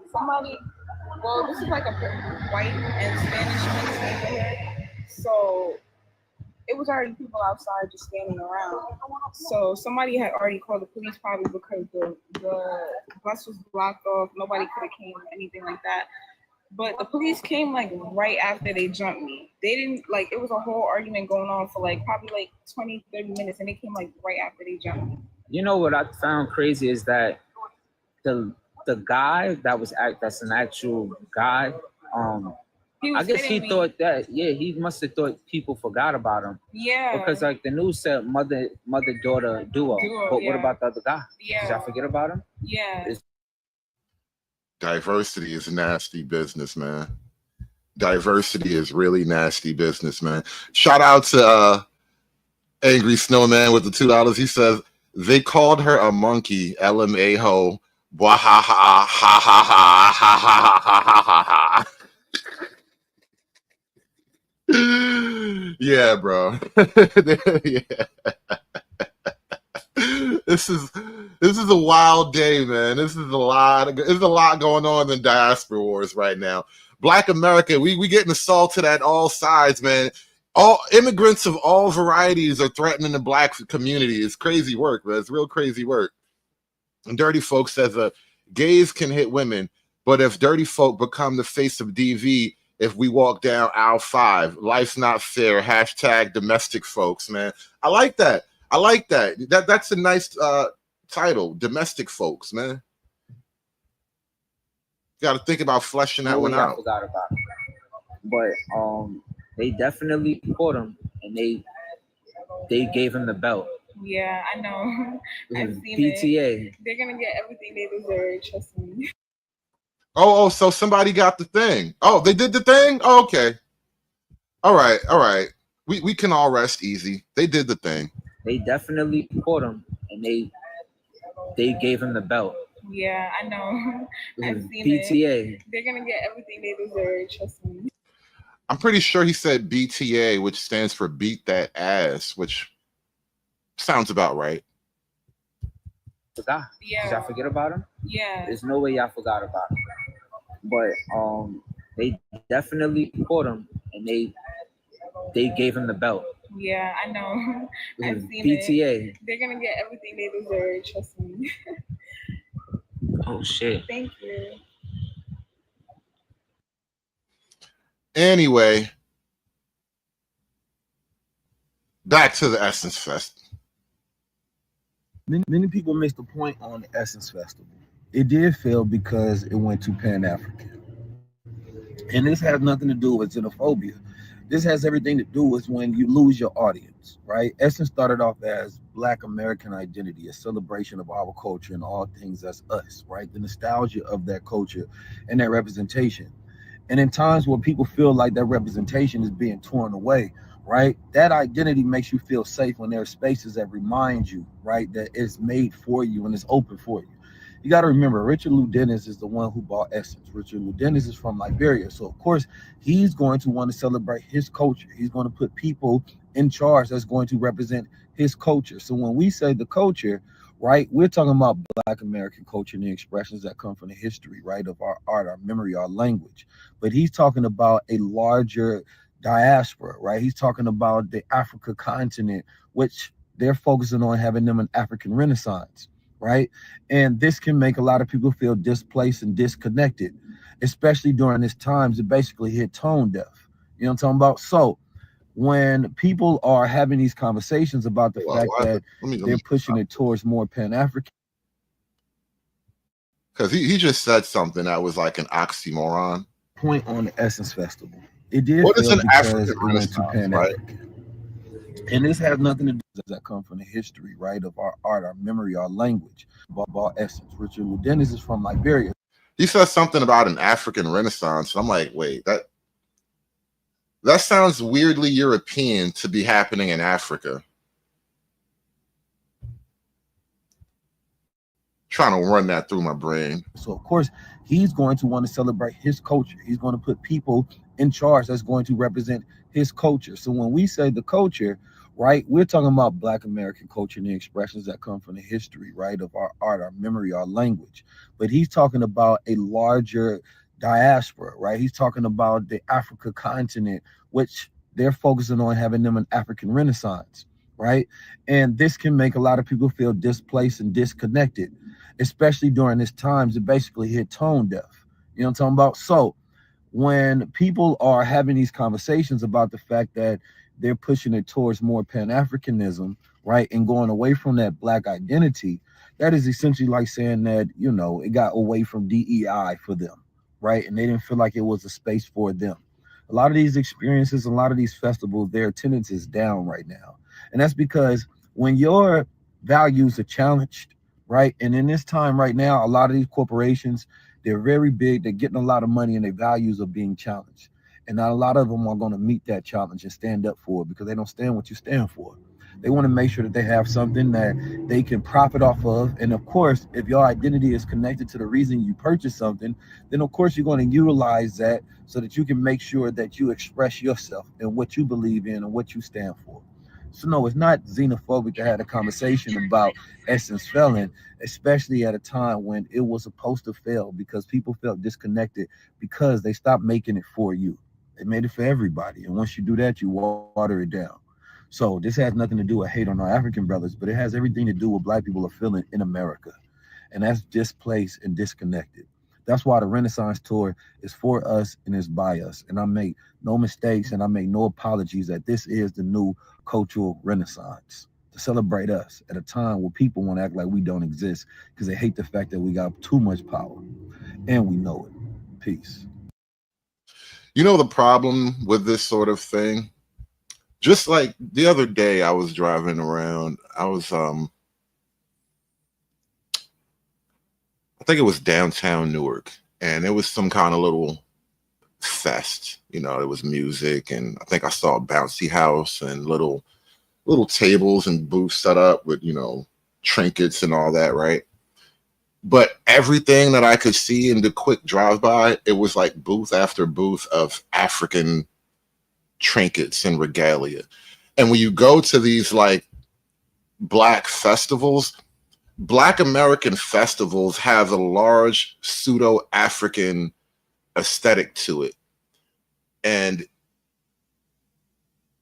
what would Black Americans' identity look like if we remove the pseudo-African aesthetic to it?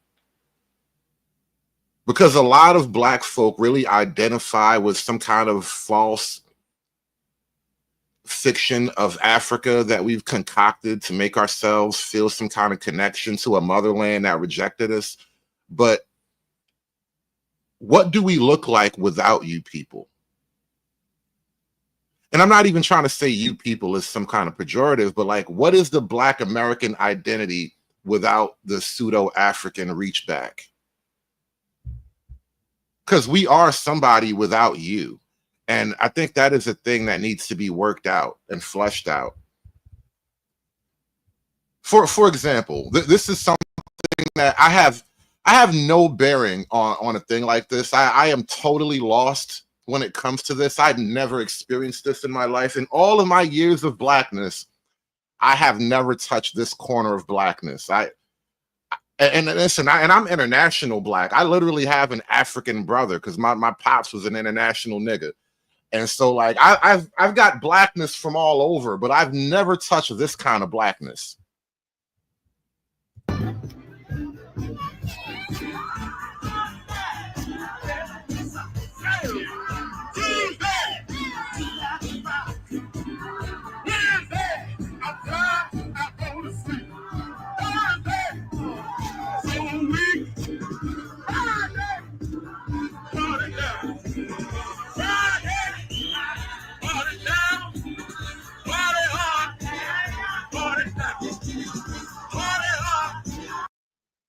We are not Africans.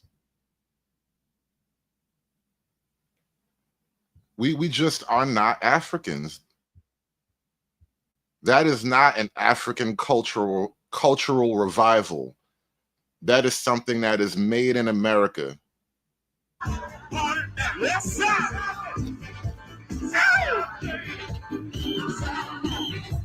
I have never met these niggas in my life. I had no idea they existed until very recently. I'm like, oh, wow. Black folk been doing that for a while now? So that's like a legit black culture thing? Where the hell was I? One time when I was a kid, they had like some little bullshit rodeo that came to like some, I think it was like Boys and Girls High School, because they got like a big track and field right off Atlantic. And they had like a rodeo up there, and that was as close as I ever got to that.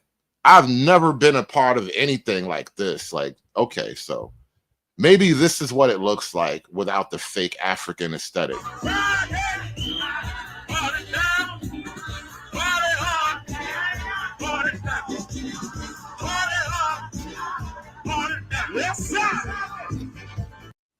And you know, Vanta, that is a great point. I've reasoned myself to that same logical conclusion as well.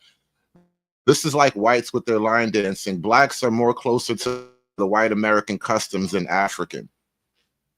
White Americans are more like our cousins than African foreigners, bro.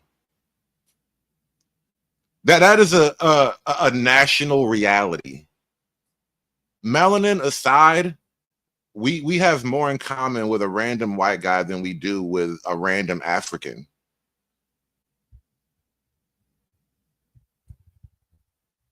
Anyway, let's get back over here to Professor Pro-Blackness. They really upset with this FBA ethnic pushback. Either united we stand or divided we fall. I'm saying that because I've been noticing a lot of pro-Black content creators online pushing this anti-immigrant rhetoric. You can't call yourself pro-Black and be against Africans at the same time. You can't call yourself pro-Black and you're against Caribbeans. Well, I just played a video with a whole panel of gay pro-Black Pan-Africans who got open war with the actual Africans. So I don't know where you coming from. It don't work that way. So, you know, Black folks, be careful being seduced into this anti-immigrant rhetoric and this anti-immigrant climate. It has nothing to do with you. And we will be opening up the panel soon, because I feel like you guys want to chop it up about this, but I got to get through these clips, man. I got to get through these clips before we open up the panel, because I got another maybe hour's worth of content, and I might cut it short, because I know once the panel gets here, it's hard to do video reviews with a panel. This anti-immigrant climate has nothing to do with you. All of this is about protecting and maintaining the white majority in the United States. That's all this is about. It has nothing to do with you, Black people. So the stuff that I see online in regards to the Essence Festival, let's talk about it. Black people online are saying things like immigrants from Africa are taking over our culture. They're taking our stuff from us. And you guys sound exactly like the white supremacists when you do it. When y'all kick that right there, you sound just like Steve Bannon. You sound just like Tucker Carlson. Fuck you. War.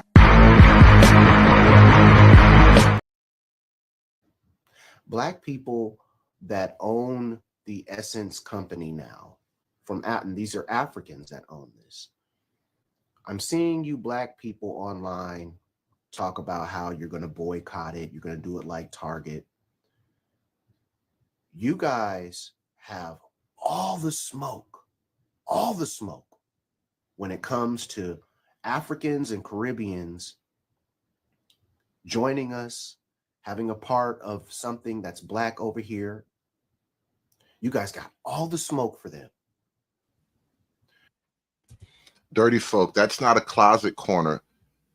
That's one of those office cubicle dividers, bro. That's not even a real wall. That nigga is doing a video in his cubicle right now. It's a cubicle confession. Shout out to the Angry Snowman, the chat room king.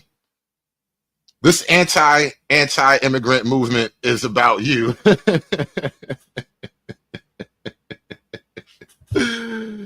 We are we got to fight the anti-immigrant niggas, man. We just got a bunch of niggas we got to deal with. We got a lot of internal problems in the black house. But man. when white folks own something that's black, nothing. Barely hear you. And you know what? I'm with you, Angry Snowman. I agree. That's not even a real suit. That is a Wendy's manager vest, bro. That's not even a real suit. He has on a Wendy's manager vest. That's probably where he is right now, in the back of Wendy's. He's counting out the cashier's trays before the night is over. He said, you know what? Let me take a minute to do a TikTok. When other groups come into our neighborhoods and own the stores and things in our neighborhoods, you ain't got nothing for them. No smoke. But when it's black people from Africa or the Caribbean that come over here and have ownership in something that's black over here, now all of a sudden it's a big problem. Now all of a sudden you're ready to boycott. Now all of a sudden it's a call to action. You know, it reminds me of the mentality that I see here in Louisiana. I live here in the Deep South, in the state of Louisiana. And one of the things that you will see that's very dominant in our black community here is this crab in a barrel mentality. That's how it's described. And what it means is whenever there's a black person that rises, there'll be a group of black people that'll be ready to pull him back down. For example, if you're a black person here that comes into ownership of anything, your status is elevated on any level, say you have a nice car and a nice home, there will be other black people who will hate you for that. They'll hate you worse than the white supremacists and want to see you lose it.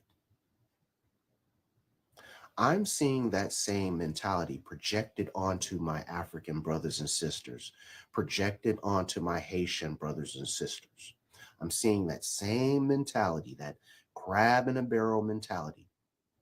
We don't want them to come over here and own anything that we've built or have a part in anything that we've built. Those crabs don't belong in our barrel, bro. Wrong crabs, wrong barrel. These are not the crabs you're looking for. But we have no smoke for any other group that does it. We don't see it as a bridge being built, which is what it really is. When Nigerians come and they buy the Essence company, that doesn't mean that Black Americans lost the company.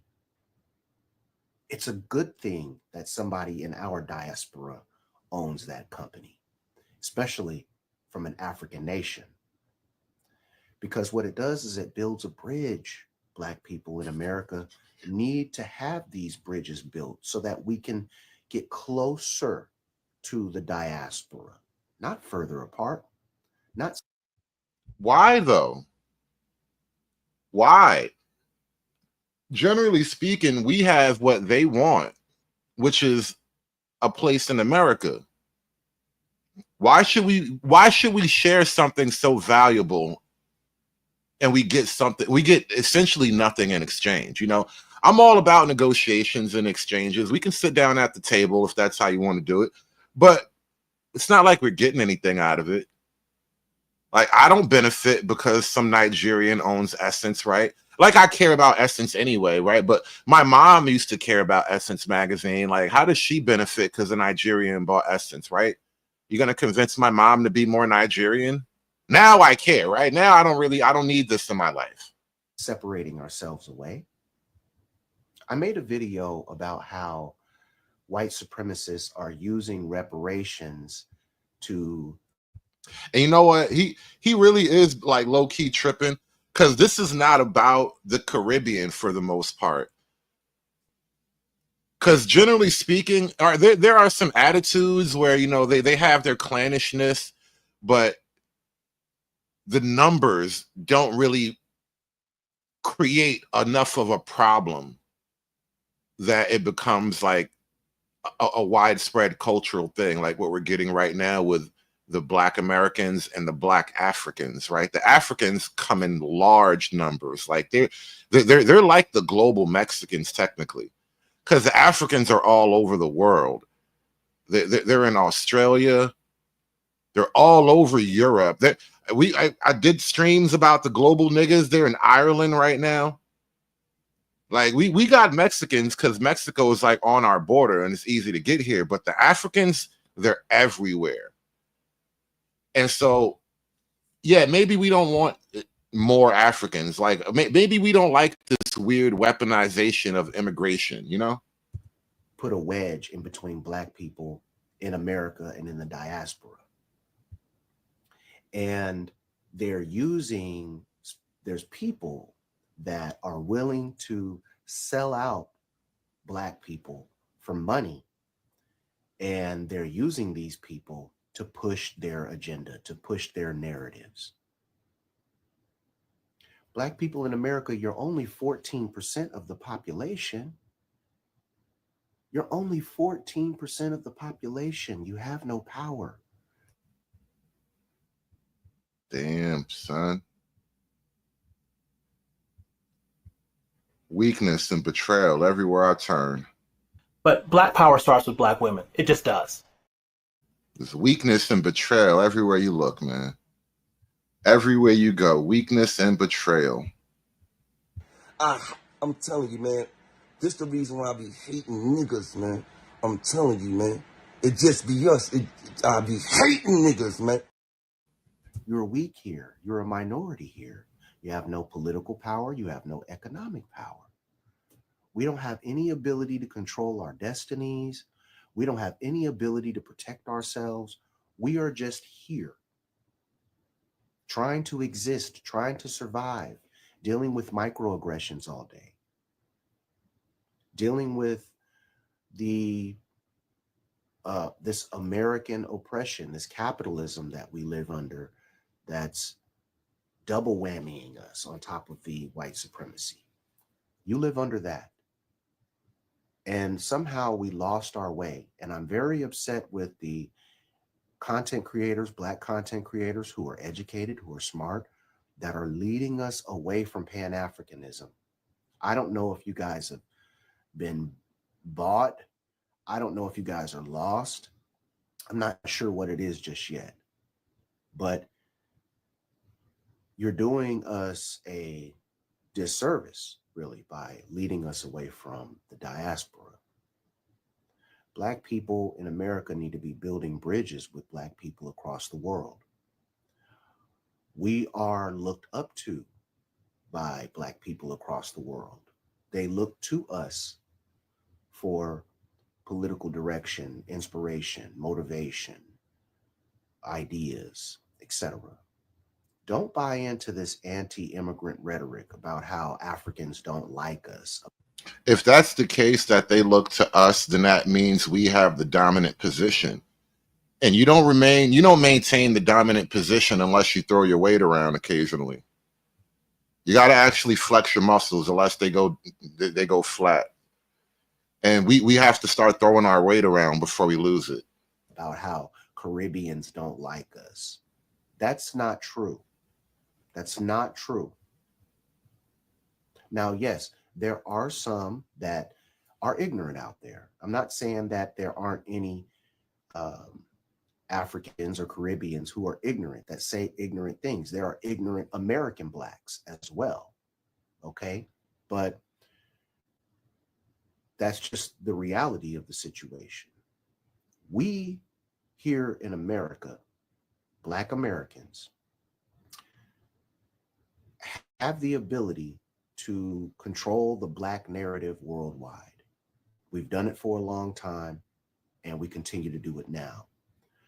If you get out here and you kick this anti-immigrant rhetoric, you don't do anything but divide us away from Black people across the world. You make us weaker. You take power away from our movements here, and you dissolve our global influence that we have. FBA,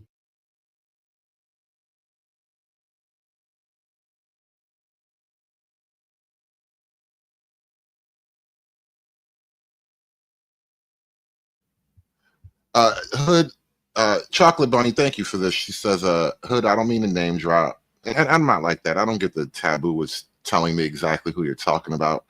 You know, I'm not a chatty Cathy like that. I'm not going to go and gossip every time you name drop something, you know, which is weird to say because we're live, right? But I get what you mean. But unpacking with Queen Janice explains a lot in her last episode. This is bad. Explain how they, Africa, have been receiving billions through Essence Fest, right? Essence Fest is probably just one scam. Do you know how much U.S. aid money got dumped into Africa alone? Do you understand all the avenues of scamming that we've probably just been unaware of? And so, like, more information is always great, but you don't have to preach to me. You know, I know they've been gaming our system for a long time. I know none of this is real. None of this is real. This is all levels on top. It's graft on top of graft, on top of theft, on top of corruption, on top of espionage, on top of grifting. There's just a lot of skimming going on. These exclusionary lineage-based groups, y'all, they are not in our favor. I know it's attractive.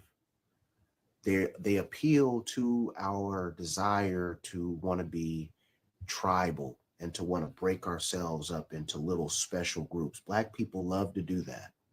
We love to break ourselves up into little groups. I'm from this street. I'm from this neighborhood. I'm from this city. I'm from this state. We love to make our little tribes.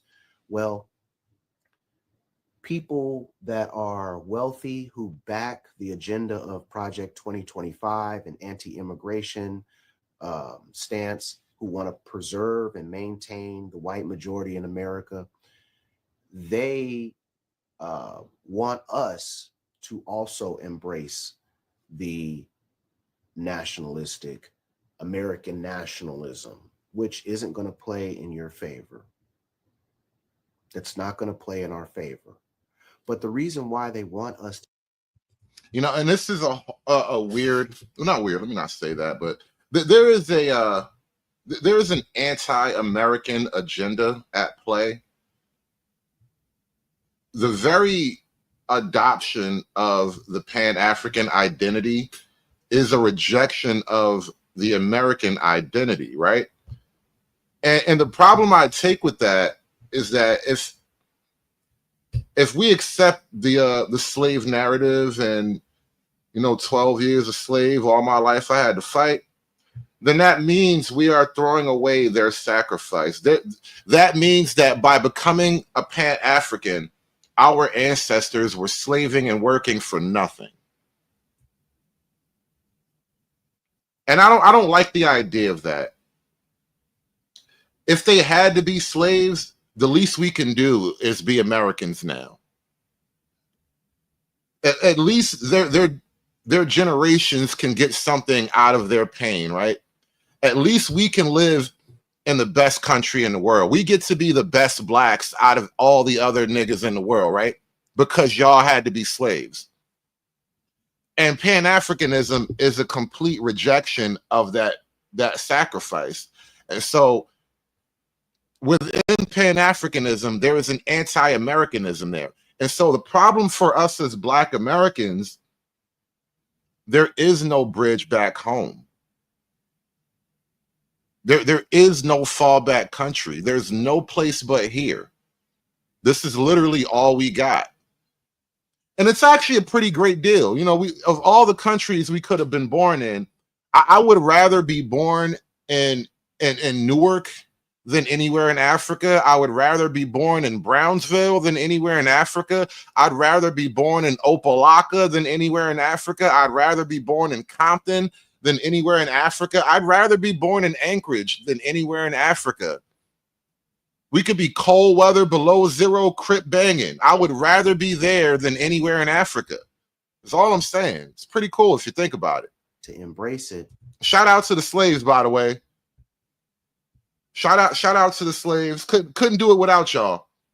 Couldn't do it without y'all. We need to have a pure celebration of slavery. Not slavery, the institution, but you know how like on Juneteenth they celebrate freedom or something or whatever it is they do on Juneteenth. I refuse to go because I don't want to get shot. But the idea is, you know, we celebrate the end of slavery. Why don't we ever celebrate their sacrifice, right? They had to be slaves so that we could wear Jordans, right?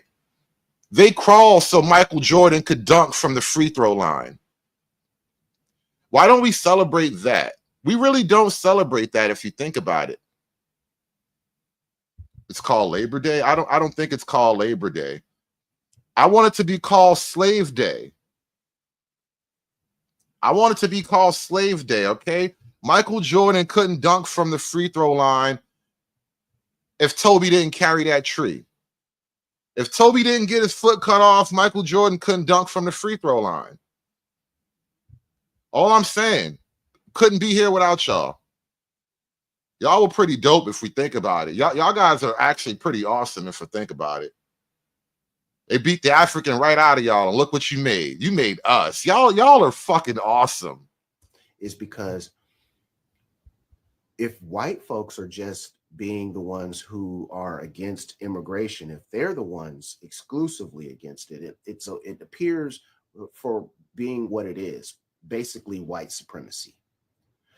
But they discovered that if they could get other groups, Black people, or maybe just environmentalist groups, anybody else, if they can get them to kick the anti-immigration rhetoric, it makes it to where anti-immigration rhetoric isn't a white supremacist talking point anymore.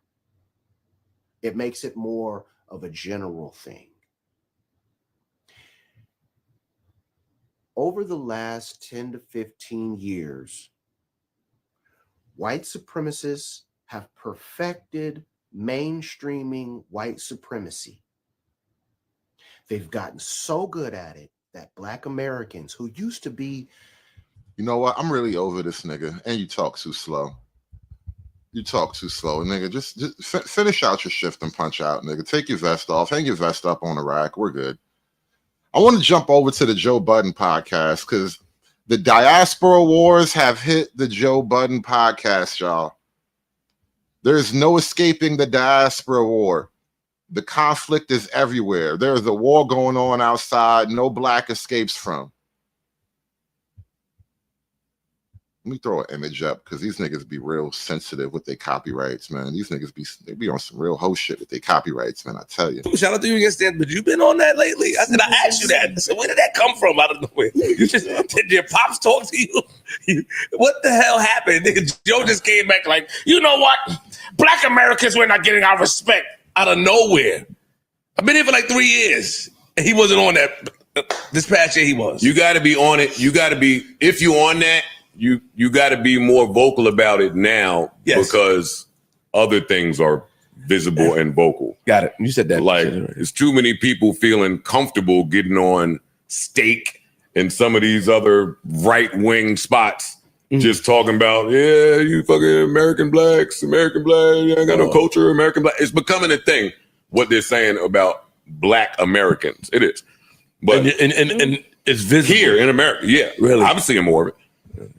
And again, that whole question about what does Black American culture look like if we remove all that pseudo Black veneer from it? Because, you know, I was really asking the question out loud, and there is apparently a Black American tradition that's not all, you know, hip hop, gangster shit and all that, because that's the easy go-to. So it does kind of give me a bit of calm and some pride, I guess you could even say, that there is a wholesome Black American tradition that we can actually point to. Now you got to defend it from the Africans, but you know, that might be our last bastion. All right, we got to keep the Africans off the trail ride. I'm seeing more of it. That conversation they having on law, I'm not bringing it up right now because because I'd rather not. But yeah, they every time Kai unlocks a new achievement, there's quiet whispers about it because he's probably the most famous person that has said, y'all Black people don't have no culture. He said that? Yeah. Oh. I didn't know He's not the only person. I'm not trying to highlight him saying it because I really like him. And I think that's just an education thing. Some of these other people, I don't feel that way about. So that's all. So people real quick, do you feel like when you hear like you said people have been saying that for a long time? What have they been saying for a long time? I haven't that heard American that. black people, we don't really have a culture because What? Yeah. Bro, let me before this spins, because we can't trace our lineage. So like if you take people from Jamaica, or I'm not Jamaica, let's say somebody from Ireland or somebody from Italy or somebody from wherever, they can literally go back to where their ancestors lived. Like you can go to Italy and see your upbringing, your roots. We got stolen. So a lot of us can't necessarily go back to Ghana or Nope, we here, bro. This is what we got. Uncle Sam, bro. See the shining sea. This land is your land. This land is my land. go back to Nigeria or go somewhere to find out where our real lineage come from. Well, now we can. That's been a thing for a long time. Do you question real quick, Joe? How many years? He's right. How many years need to be established for culture to be established? I would argue. I go to my family grave site and That's a see great question. buttons from 1710. I would argue that American. That's fire. Everybody can't do that. So I don't. That's why it means different for him. No, I said that's dope. A lot of people can't do that. That's fire though. But a lot of all the cultures are coming into black. Dad, so you come from free niggas, Joe Budden. If there are Budden gravestones going back to 1710, they probably didn't have a lot of gravestones for slaves, because who would do that? And then they actually, they wrote the name on the stone so that your relatives could read it. So they were probably free working black folk. American, like the Essence Fest, and they're coming in buying into it. Can I say that? Or They buying steal or it. purchase? Or I they don't steal it. want to say stealing. A lot of them steal our shit. I'm talking about the person that now runs Essence Fest is an African woman. Yes. No. Yes. Well, the Skinny. CEO, yeah. Yeah. So The owner is as well. Rich Lou. So it He's always Liberian. No, that has not always been the That's case. what I'm saying. No, it So hasn't always been the case. did they buy into it? That's what I don't know how to They phrase bought it. it. Got it. They They bought bought it. So it what I'm from saying, time. a lot of people are having, a lot of Black Americans are having issue with things like that are transpiring. Mm-hmm. They feel like their culture is being taken from them, and like Joe said last time, it's a bunch of flags. I mean, he didn't say it like in a negative way, but just how it looks different, how it's presented different from when it was before. Mm-hmm. When Black Americans owned it, it was like this, and then now it's like you bought into this company, cool, but you're shoving your culture into our face. And that's how some people feel. To the point of Black Americans not having a culture, why can't Black American be a culture? Black American is a culture. It's a culture. And I would say as a white, like I'm Irish or whatever, I feel Black America is a culture. Shout out to Apollo Creed, man. We are way closer to Apollo Creed than we could ever be to Shaka Zulu. Shaka Zulu was like a cool fantasy character. Like me watching Shaka Zulu as a kid was akin to me watching something like a superhero, right? Like it's a very fantastical, mythological, and I know he's a real guy, but he was a faraway character, right? Apollo Creed is the nigga I could have grew up as, right? Action, I could have grown up to become a guy like Action Jackson, right? And shout out to the first black urban crime superhero. He was the first black urban crime fighter of my era, right? People don't remember Action Jackson. I couldn't grow up to be Shaka Zulu. It was never going to happen. That was never in the cards for me, right? One of you niggas from across the pond, y'all could have watched Shaka Zulu and been like, yeah, and then went outside and sharpened your spear and stabbed your uncle in the chest or something. That was totally a possibility for one of them niggas. But, you know, for me, Action Jackson, that was the dude. Action Jackson, that was my guy. You niggas don't know about Action Jackson. None of you niggas from Africa can tell me about Action Jackson. Like, not really. And what was the girl name? Oh, what was her name? Oh, damn. It was like Apollonia. No, Apollonia was the Prince movie. Damn, he had that badass exotical chick. He was the SYS BM nigga way before it was cool. Connected to Irish culture because it's so far distant or whatever. Like, y'all culture is much more recent than honestly. It's this is my first time. It's white propaganda. It is. It's what it sounds like. It's like just because you build a park. Now, shame on Joe Budden for throwing white people into the mix. Like, where did white propaganda come into this, man? This is black on black business, bro. Don't be inviting all these extra white people into it, bro. Stop. No. This is a black problem. Africans versus Americans. And we got to sort this out one way or the other. Don't adding the white folk just going to complicate the issue. Then honestly, be like, this is my first time. It's white propaganda. It is. It's what it sounds like. It's like just because Vanity. Thank you, Vanity. That was my girl, Vanity. Action Jackson. He saved Vanity. You know, that was back in the day when we were still saving bitches. But yeah, he saved Vanity, bro. That was a good one. You build a park over some shit. Don't mean that Black America is not. It's a culture. It's still don't get me started. I don't want to start with this. Yeah. Okay, that was her. All right, that was her in Purple Rain. She was at Apollonia, but I think her actual name was Vanity at the time, right? Like her stage name or whatever. But yeah, anyway, shout out to Action Jackson, man. Was my hero. Shaka Zulu was never my hero. He was just a nigga on TV I was watching a movie about. My mom made me watch that shit. I watched Action Jackson on a VHS cassette tape over and over and over again, though. Anyway, moving on from the Button Podcast. And I think I'm going to drop the link in like 20 minutes, y'all. I'm probably going to skip some of these videos, and we're going to just open up the panel, y'all. Win this country, bro. Because the things I'm hearing from this whole essence. Correction. You can't win in this country. Take your ass home. Focus on your raggedy ass country and stop. This is the dilemma that I'm having, because you telling me to go back where I came from, and the white man is telling you that you don't belong here. So what is going on? I could go back where I came from because I happen to know where I came from. But when you, the white man, gonna say that you can no longer stay over here, where you gonna go? Because I sure as hell you're not gonna tell him that you've been. Why do you assume the white man is just gonna kick us out, bro? Like really, it's been 400 years. Not to mention almost about $1.50 post-slavery. I think the white folk is good with us. You know, win, lose, or draw, most white folk ain't tripping on us, bro. You foreigners, though, a lot of white folk have been really activated by this overwhelming foreign presence, is all I'm saying.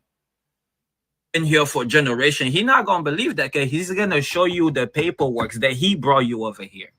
So what are you gonna say? He probably gonna send your ass back to where the people who look like you come from, aka the Caribbean, Africa, because I know he ain't gonna send your ass to France. Please. Win this country, bro. Because the things I'm hearing from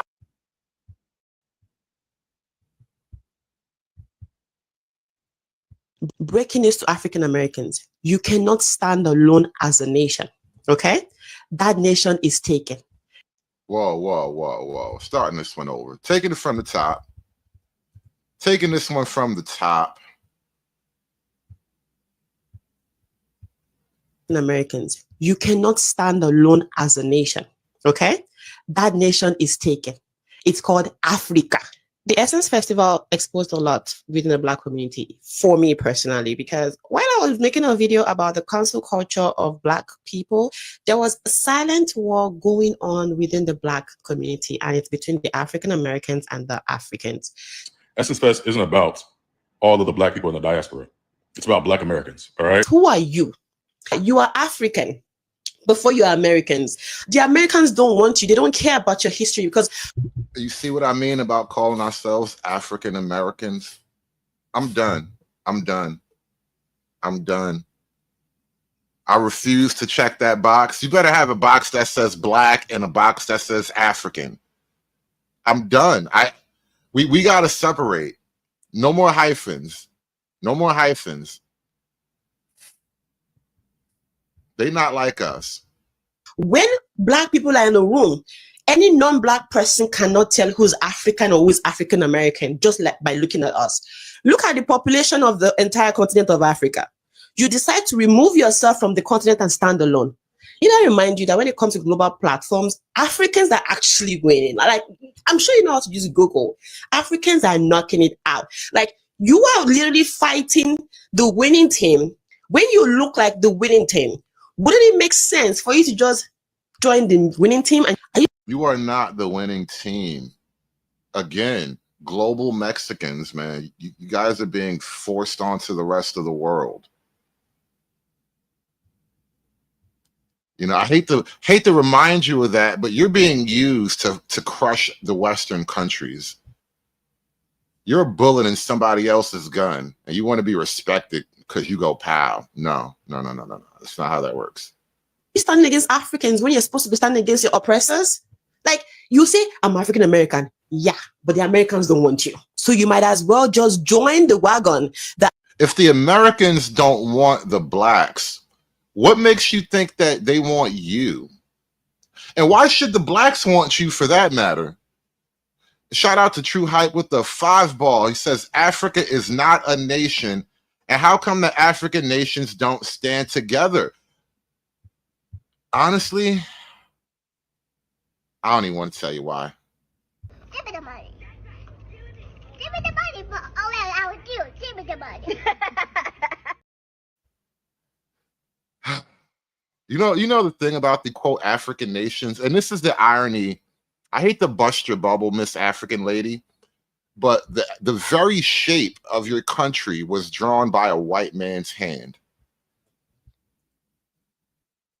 Every single African country, every one of you niggas, the shape of your land was drawn by the hands of a white man. So when you ask True Hype how come they can't get themselves together, it's because the lines on the map don't match the places where the people live.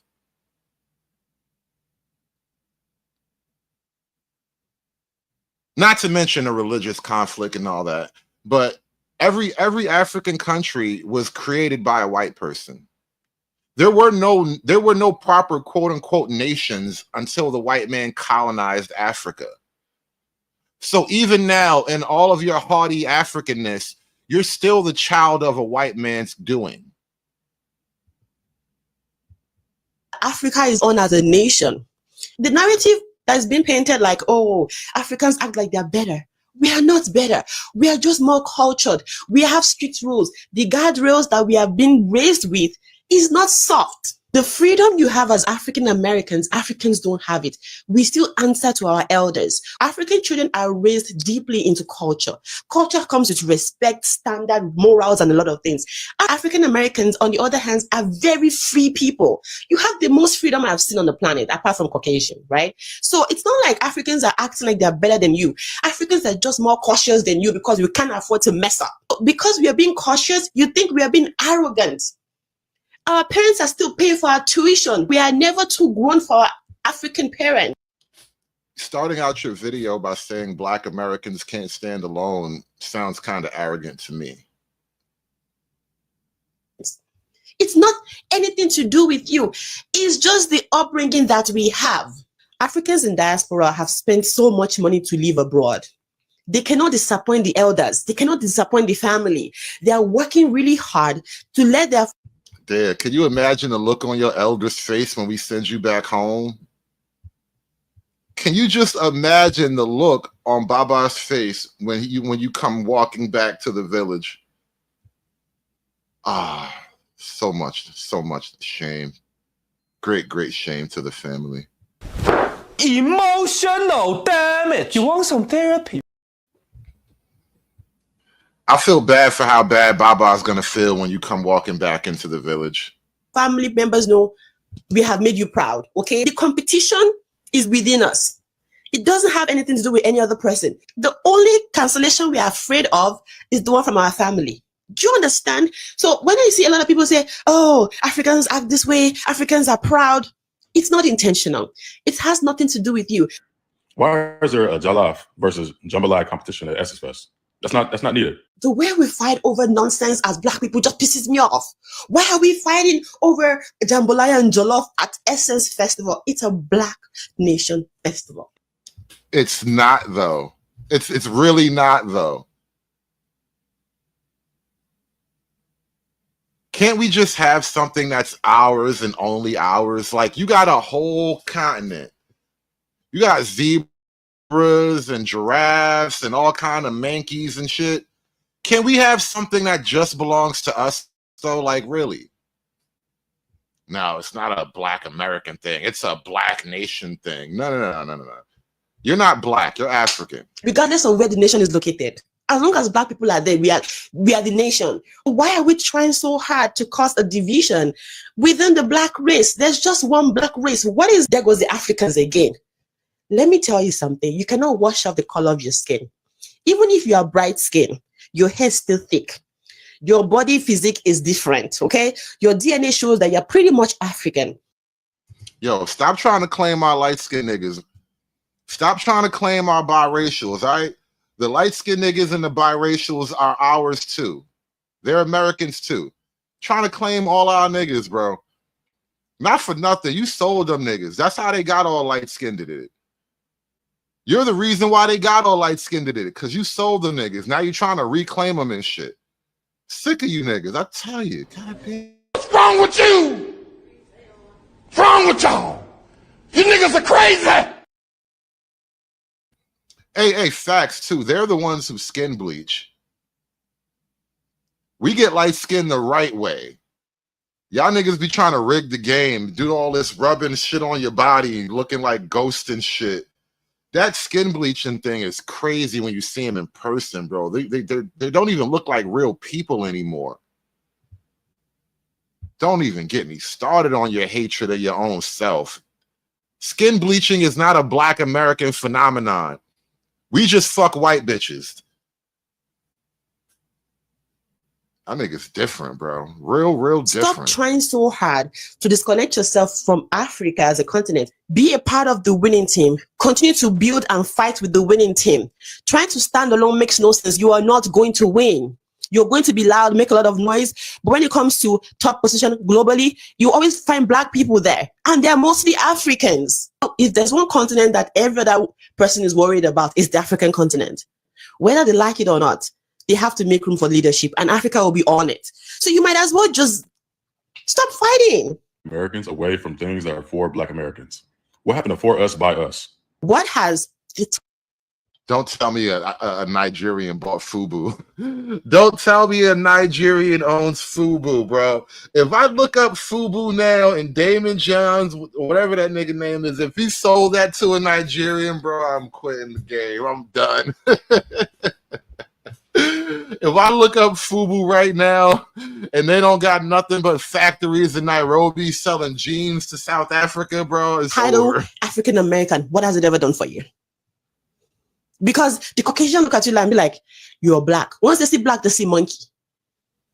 Once they see kinky hair, they see monkey. Once they see Big lips, they see monkey. Once they see big nose, they see monkey. You can be like, oh, no, I'm not African, I'm African American. They're like, what's the difference? Exactly. What's the difference? Even if all that's true, I'd rather fight my battles without you. My video is for intelligent people. If you misunderstand me, I already know where you stand. Well, I'm glad we got that worked out. Thank you, nice African lady. Bye now. That whatever you see, whatever you read, Julia's Place loves each and every one of you. You know why? We are the most inclusive brand, I would say, in this whole United States of America. And what? We are woman-owned. Who's a woman here? Who's a woman here? At the Essence Festival? Who's a woman here? Lord Jesus, it's bad down there. They having like, there's like a whole tribal fest down here. What's going on? She said, I am not concerned about that. Not only are we woman-owned, but we're black-owned.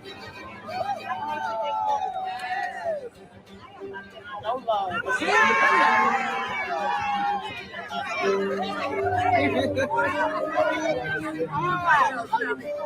So those are some amazing things. So I wanted to come around to just let me know how much you love Julia's Place. I'm gonna give out a little bit of goodies because I got my love bag. Yeah, yes, honey, let's go. So I'm in here at the convention center. Okay, see it behind me. And this is the BeautyCon area, right? So this is where they're giving out all the products, all the samples and stuff. People stand in line forever and ever in order to get a bag with products, right? So we all look forward to this. We don't mind standing in line. We do all of that through all the confusion and everything. We still enjoy. So this year I said, you know what? I'm going to do something different. And I'm actually going to get the VIP so that I don't have to do all of that. And I will be able to get the full-size products is what you're supposed to get with VIP. And I don't have to stand in line. I could really just enjoy the other things of the convention center that's going on right now, right? So you're supposed to, the time frame for it was, no, first, let me back up. It was $150 plus tax and fees, coming up to like $184. Okay. So the time frame for it was from 9:30 to 2 p.m. Okay. So I get here at 11. By the time I got in there, mind you, it's just a box basically that they set up, and you go in there and they have a few people going around the room to have one product of something. Out of all of the stations that they had set up in there, only a few of them even had people there because everything else was already wiped out. Then you got 3 tables of ladies in there doing their nails. Now, everybody coming down here are already prepared. Hair, nails. You're not coming down here thinking, I'm going to go get my nails done at the VIP experience for $150. Get the fuck out of here. There was nothing in there. They gave us nothing. Look at this little bitty ass bag of shit I got. Look at this. Look at this. Mind you, BeautyCon is something that goes around the country. I researched this shit before.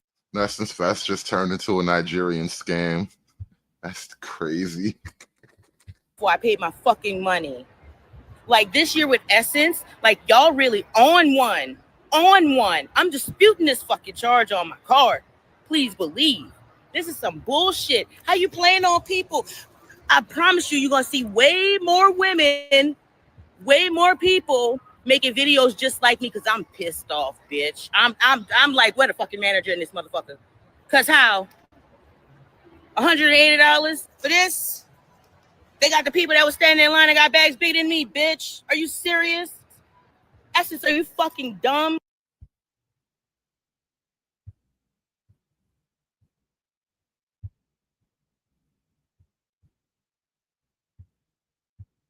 I'm sick and tired of hearing a lot of people saying things about Black people this, Africa this, and that.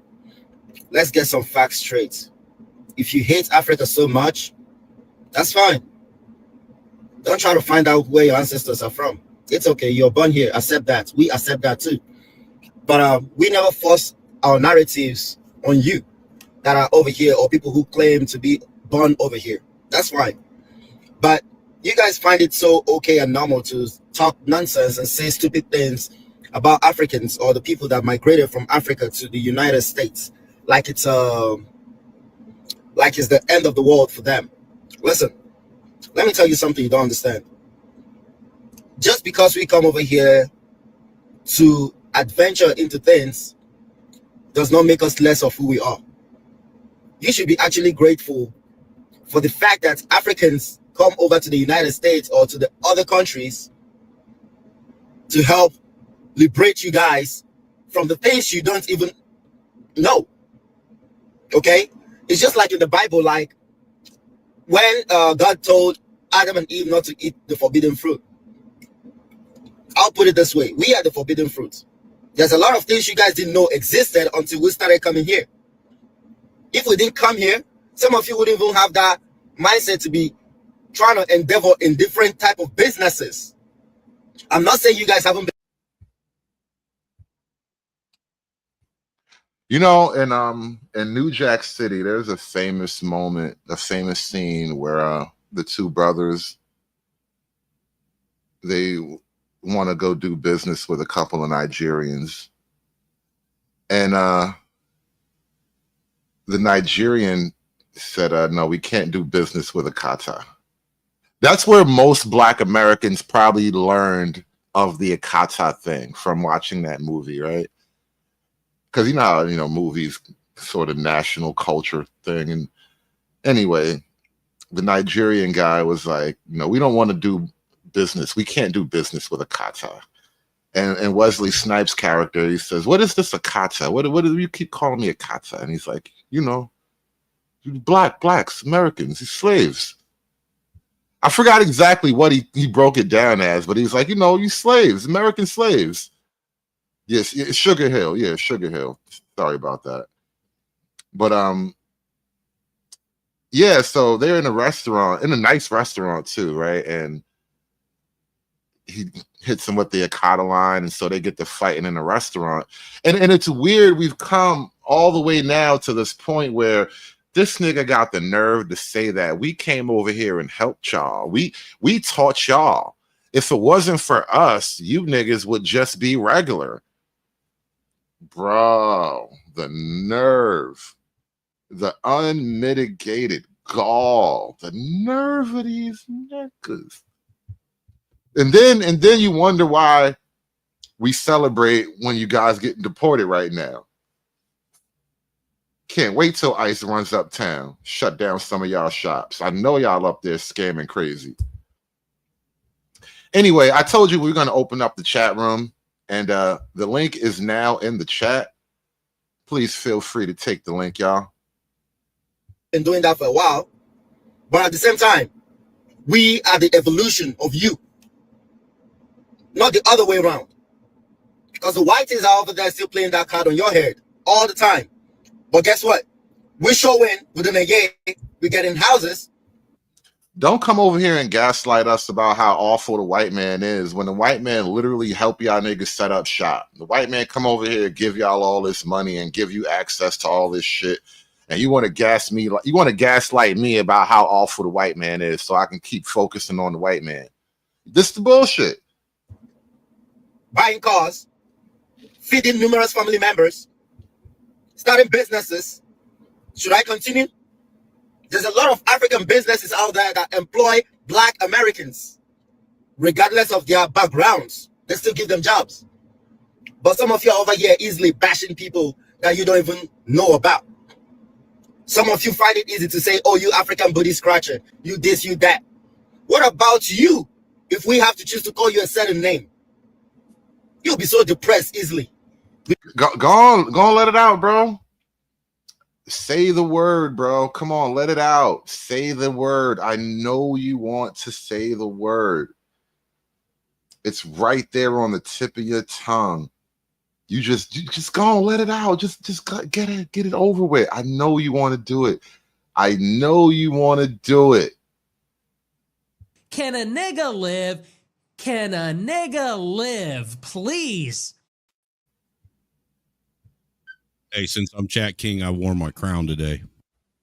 I respect it. What's good, man? We got Angry Snowman and Dirty Folks in the building. I think I should just close the panel. I'm going to close the door behind the two of y'all. This is enough. I feel like we've already done enough, and we haven't done shit yet. Dude, So I'm telling you what, Hood. Hold on. These Africans want to be Black Americans so fucking bad. It's sickening, dude. It's almost disturbing, dude. No, they don't. No, they yes, they do. Yes, they fucking do. They want to be you so bad, Dirty. No, they want to be you so bad. They want to be a micker so bad. That's the issue. I'm telling you, dude. They want to be you. No, bro. As a me, I've been me for a long time. I've been a me for a long time too. Africans don't even talk to American colors. They go out here and sleep with white women and abandon everybody else they know. When you see Nigerians or Kenyans, they're in a pack by themselves like they gangbanging. They do not want to be American blacks. They want American blacks to help them fight. Well, they then why are these burnt like crackers trying to? Why are they trying to? Empathize with you, then, sir? No, they're trying. They to want you trick to come over and fight for the they want you to fight for the rebel force, man, and you need to stand strong with exactly. That's what they're doing with the Federation. The Federation's where it's at, bro.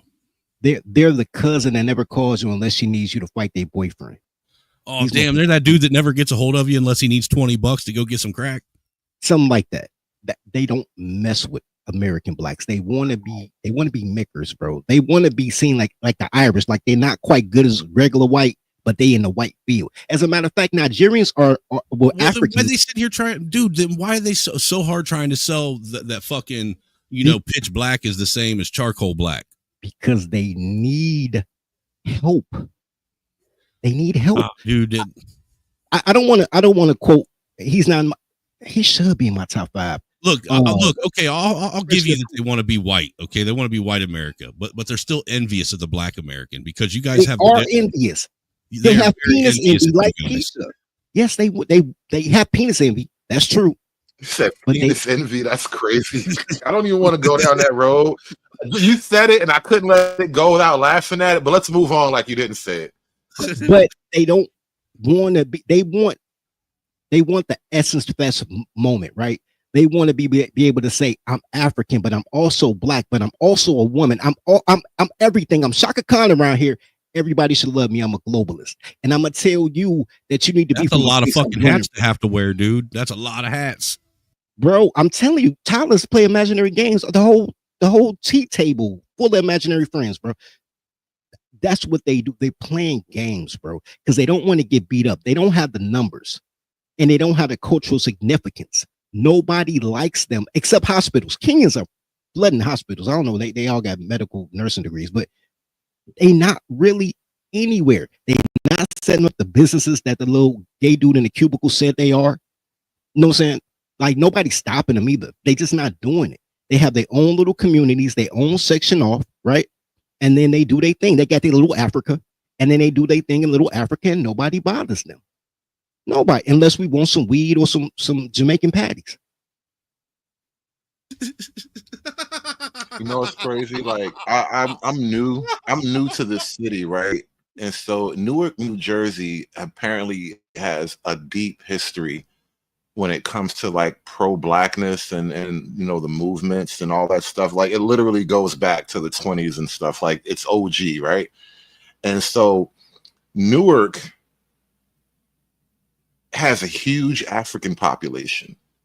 And when you go around, you can see it's almost like driving into a different, like it's like driving into the Mexican neighborhood, but they're all African. Like there is no intermingling. There's no real mixing. I mean, maybe they live next door to each other out of happenstance, but there is no socializing like that. The Africans stay with the Africans and the blacks stay with the blacks. Look, dude, to what Dirty's saying and what you're saying, though, like every time I've ever met an actual African in real life, they've never had anything fucking positive to say about black people. Ever. It's always so shitty. That's why it blows my mind that they're literally sitting here trying to make an appeal to Black America. Like, come be on the winning team. You're on the losing side. Are you on crack? Well, this is the play, right? This is the POC play, right? The Rainbow Coalition. All of the brown people we need to team up and build a Voltron because that's what it takes to dethrone the white man, right? And then after we dethrone the white man, we're all supposed to be equal together, which is always bullshit. So in reality, we'll dethrone the white man and have somebody else in charge. And I don't know if I trust you niggas. There's no reason to, because they're going to turn on you. Yeah. Here's the thing, and this is why I never support black women. I'll Dude, support they women turn on each other. Right. I'll support women, Tony and swarthy women that don't call themselves black. They can call themselves Indian or whatever. But if they say they black, I know she's gonna stab me in the back. Look, what they want to do is a black girl playbook, right? Nationalist, globalist, but they're not tribalist. They're not tribal. When they say, man, everybody want their own section, yes, that's what nations are built on. Nations are built on people with their own language, their own rules, and they fight for their own border. Yes, everybody's tribal. And that's what Black Americans are asserting now, maybe for the first time ever. We are our own nation with our own language and our own borders. It's called America, bitches. Right. And, Man, and it's a beautiful thing to watch you brothers wake up to that. And the only people that can game bang properly are dudes in the Midwest. So I support that too. I do support that, being a Midwest. But no, everybody hates Chicago niggas. But here's the thing, though. The Africans run from Africa. Okay, first of all, they don't know how words work, right? You can't say that you're our evolution. If we came from you, according to their story, right? So you can't evolve from the core. Like, that's not how evolution works. That's how regression works. You can't say that we need you, that you don't have no money. You came over here on a student visa and tried to get married to Chocolate Bunny to stay in the States, but you're bringing so much to the economy while you're sending money through Western Union. Well, back then it was Western Union, now they Cash App it back to where you're from. So you're taking the resources and sending it back where you're from. Yeah, they're just sucking America dry. That's really what it is. They're just leeches, bro. Anyway, let's finish this clip out. You can pause it if you just tell me to pause it if you want. Get depressed. We don't. We just sit there, find a way to move on from it. And that's why we believe we are mentally strong. We don't play on all this emotional stuff like every other person play over here. We get knocked down, we get up, we move. Now you're talking about the Essence show, where were all the Black Americans when they were selling it or trying to look for board members? None of you wanted to buy it until a Nigerian and a Kenyan decided to step in to take over that. And still yet you hate on it, but guess who attended it more? Yeah, you. yeah, I saw some of you over there. I saw some of you over there, but you're pretending, talking nonsense. You ever want to try out the fufu you can get? Guess what? We don't eat all this bugger. We don't do all that. We eat real food. That's why when you want to get physical and somebody knocks you out like a 1 blow 7 apples, you're going to get some. So the truth hurts. You're talking about your ancestors. You're talking about you not being from Africa. Some of you don't even know your great-grandfather's last name. Damn. Yeah. And nobody said you can't go to Africa. Nobody said that. Book a flight. You have a passport. Passport gives you the right to travel. Use it. If we're already disconnected in America, we would be even more disconnected going back to Africa. Like, imagine us, anybody that's native born American, just uprooting themselves and just plopping down and Uganda, right? Like O'Shea did it, but most of us, I don't even know how well O'Shea likes it. Like, I don't know if O'Shea I don't know. he didn't like it too much. Is he went back to Poland? No, I know he started out in Poland. Like when I first found O'Shea, I think he was in Poland doing the medical school thing. Then he moved to Uganda, and now he's just like a rich YouTuber. So Dude, you can do Africans it when you're don't rich. even like it in Africa. Yeah, They're leaving Africa, for Christ's sake. With a 13-year-old, they ran him up out of Africa. He went back somewhere. Get out. Hey, he got out. Exactly. Get out.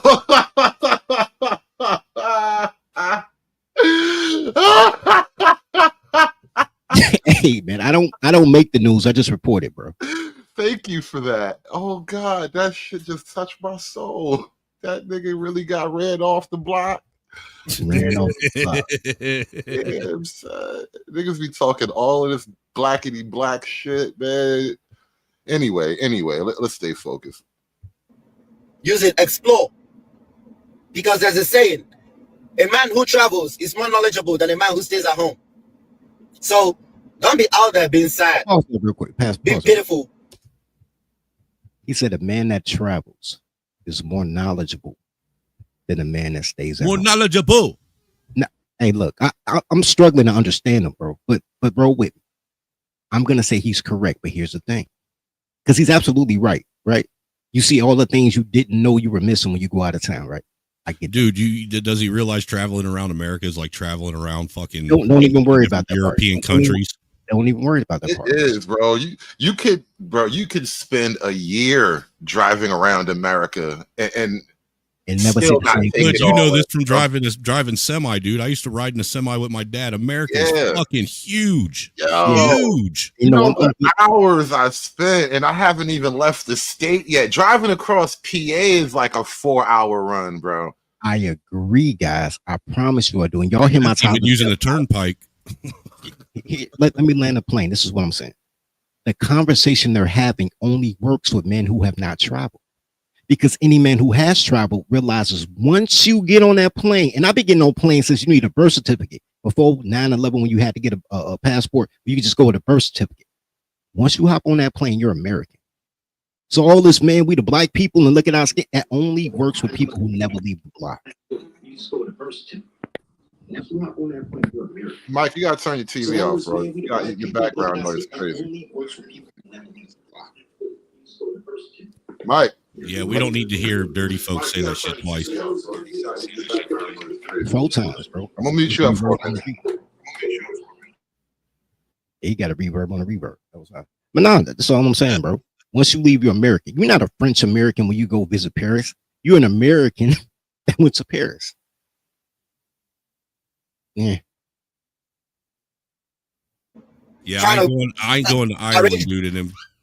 I'm not going to Ireland and them considering me Irish at all whatsoever. They're not.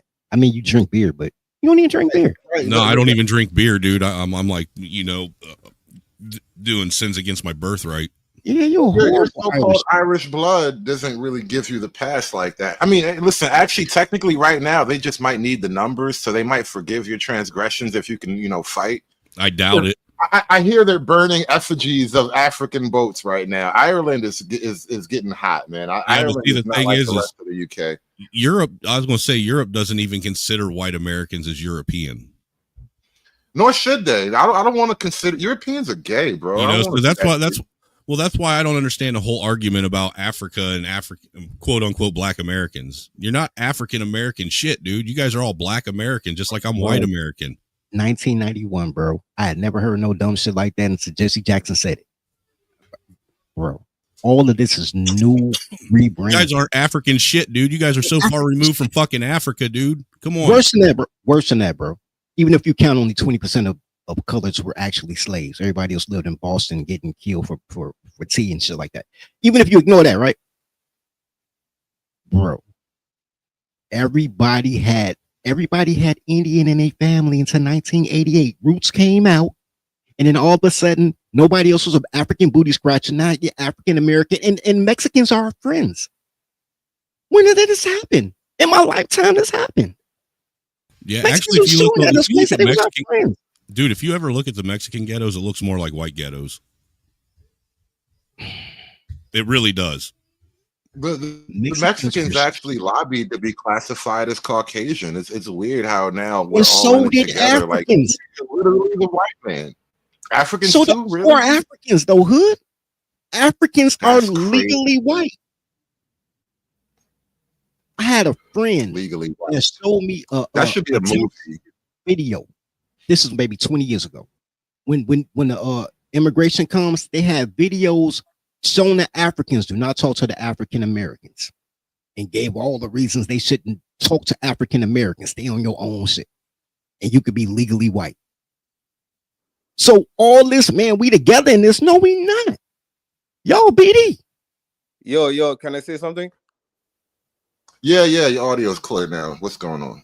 Yeah, this Africa and America thing, right? I am from the US Virgin Islands. I see the hate and all the animosity what that is coming from Africa. It's all jealousy. They in 2025, they need to do away with the whole culture and adopt the American FBA way. Because they I'm telling you, I work with these people, I live amongst them. I don't know what it is, but these people are backwards. They don't know how to speak. The food is disgusting. I don't mean to talk bad about them like that, but it's the truth. They don't like American for some reason, and you can see the way they speak, the way they live. I'm telling you, but a movement going on. Black people, Black Americans is waking up to the fact that these people throughout the years is take advantage of the resources of Black America. They use Black Told ya. America to, huh? That's what I was telling them earlier, man. Yeah, they use Black America to get where they at, because Black America is the only set of people throughout history know how to fight more than any other race. Black and white built this country. That's what is this black FBAs, and we is the only one who set trends when it comes to style and music and etc. So they need to get with the program, because You said you're from the Virgin Islands? Yeah. That's an American territory, ain't it? Yeah. Oh, then you're an American. Well, yeah, I consider myself like half, because Well, if it's we an don't American live like territory, you Americans. might as well be American. Yeah, but You just got a funny accent. You an American. Yeah. yeah. You know why they claim black? I'll tell you why they claim black. Because the boomers are so cowardly, they like girls soft with clothes on. And now black is run by women. No, So- I think he's onto something though. Honestly, No, when he I get what he's up saying, here but to use the black struggle, man, to try and get ahead. Right. That's what I'm saying. The gays get to do it. The Mexicans get to do it. The Africans get to Everybody but black men and white men that are straight get to do it. Exactly. Keep it It's all hatred towards the dominant culture.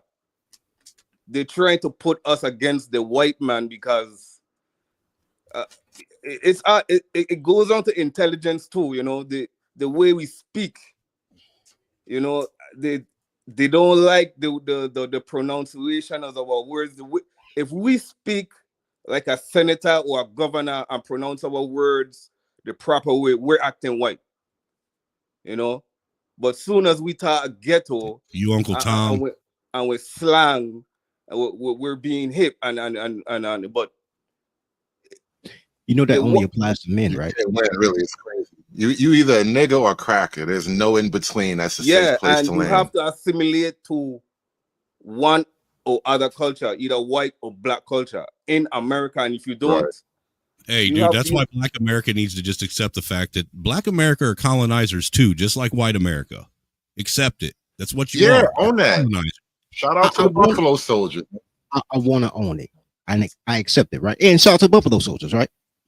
Here's the issue. You have not only there has to be a mass exodus, like a separation of whatever you want to call it. I call them Tawnies, you can call them FBA, you can call them whatever. There has to be a mass separation from other ethnic groups, not ethnic groups, other nationalities, because ethnicity is a different thing. Other nationalities, right? Any hyphen, right? Jamaican, American, Nigerian, American, and from black women. And then men need to establish the culture they want to be in, and then groom people into that. Because now it's a lot of, bro, the amount of times that women have called the police on me for checking women, it's phenomenal. So you can't even make a move as black if you bring your oppressor with you. No matter how much they blame it on a crayon, you're sleeping with your enemy. As long as you bring your oppressor with you, you'll always feel oppressed. So you got to start there, because they want black men to fight the fight while black women make the decisions and girls don't. You got to start fresh, bro. But you know what I'm saying? Like soon we gonna have to fight for this country physically very soon.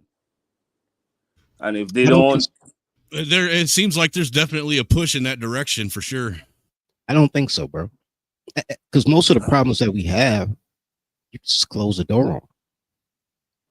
You know what I mean? These people is defined as the American way of life, man. They want to bring their culture, their savagery ways into the heart of America, and the real Americans is not going to put up with it too much longer. I seen it. It's happening every day. So It's allowed. That's what I'm saying. It's an easy problem to fix because it's a manufactured problem, right? Like when people say Black people don't spend money in their community. Yes, they do. They just don't own the stores in the community. Why don't they own the stores in the community? Because you have to get permits from the city. And the person who's supposed to be your local representative who looks like you will give it to an Arab and tell their next door neighbor, nah. That is a systemic issue. It's that's a systemic issue within your own community, though. Sorry, Exactly. Hold on. Because he was talking about bringing their savage ways to America. We got to run this one They are back. pooping in the Central Park pool. They are pooping in the Central Park pool. And from what I understand, these are great. It's the big Central poops. Park pool. These are not poop from a child. Grown adults are doing huge poops in the pool, which is making it close regularly. When this thing began, Now, we have swimming pools in New York City all over. I've never heard of that problem before.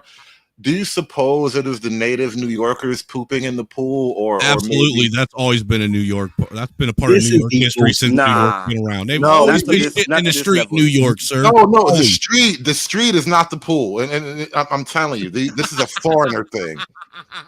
This is a foreigner thing, bro. This is a very African, South Asian type of thing. Yeah, this is a very third world type of thing. Like you got to come from Delhi or something like that, where they just have different bathing habits. yeah, they shit in their own river.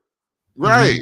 He got that snakes on the plane energy too. There's snakes on the Bro, like if you went, bro, listen, I was just at the pool with my kids last Sunday.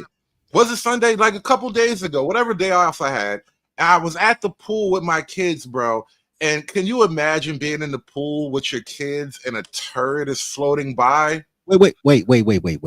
When you said the pool, I don't know why I was thinking of Central Park. You know, like the lagoon in the middle of Central Park. You mean the pool, like? No, there's a pool now in Central Park. Apparently, they put a pool in the park. I'd rather swim in a lake with blue-green algae, bro. For real, peeing in a pool is life. Duking in the pool is crazy. Nah, that's well. If you bring in people with low intelligence to the country in millions, that's what you gotta expect. Because it's one thing when it's just the one guy and he's sort of, he's really isolated. He kind of has to fall in and stay out of trouble or whatever. He probably would never think to do that. But after a while, when they're surrounded by their own and they start to get the feeling of home and everything smells like curry, yes, you might drop a turd in the pool. Like, I mean, I thought that's what we were doing. And it goes to all African, Spanish, all of them is the same thing. Yeah. The third world is the third world, right? I'm not even going to make it a particular thing. I do like to pick on the Jeets, but yeah, the third world is a global problem. Yeah, and they have a problem with us trying to push our culture, which is better than them. It is what it is. Either live like us or get out.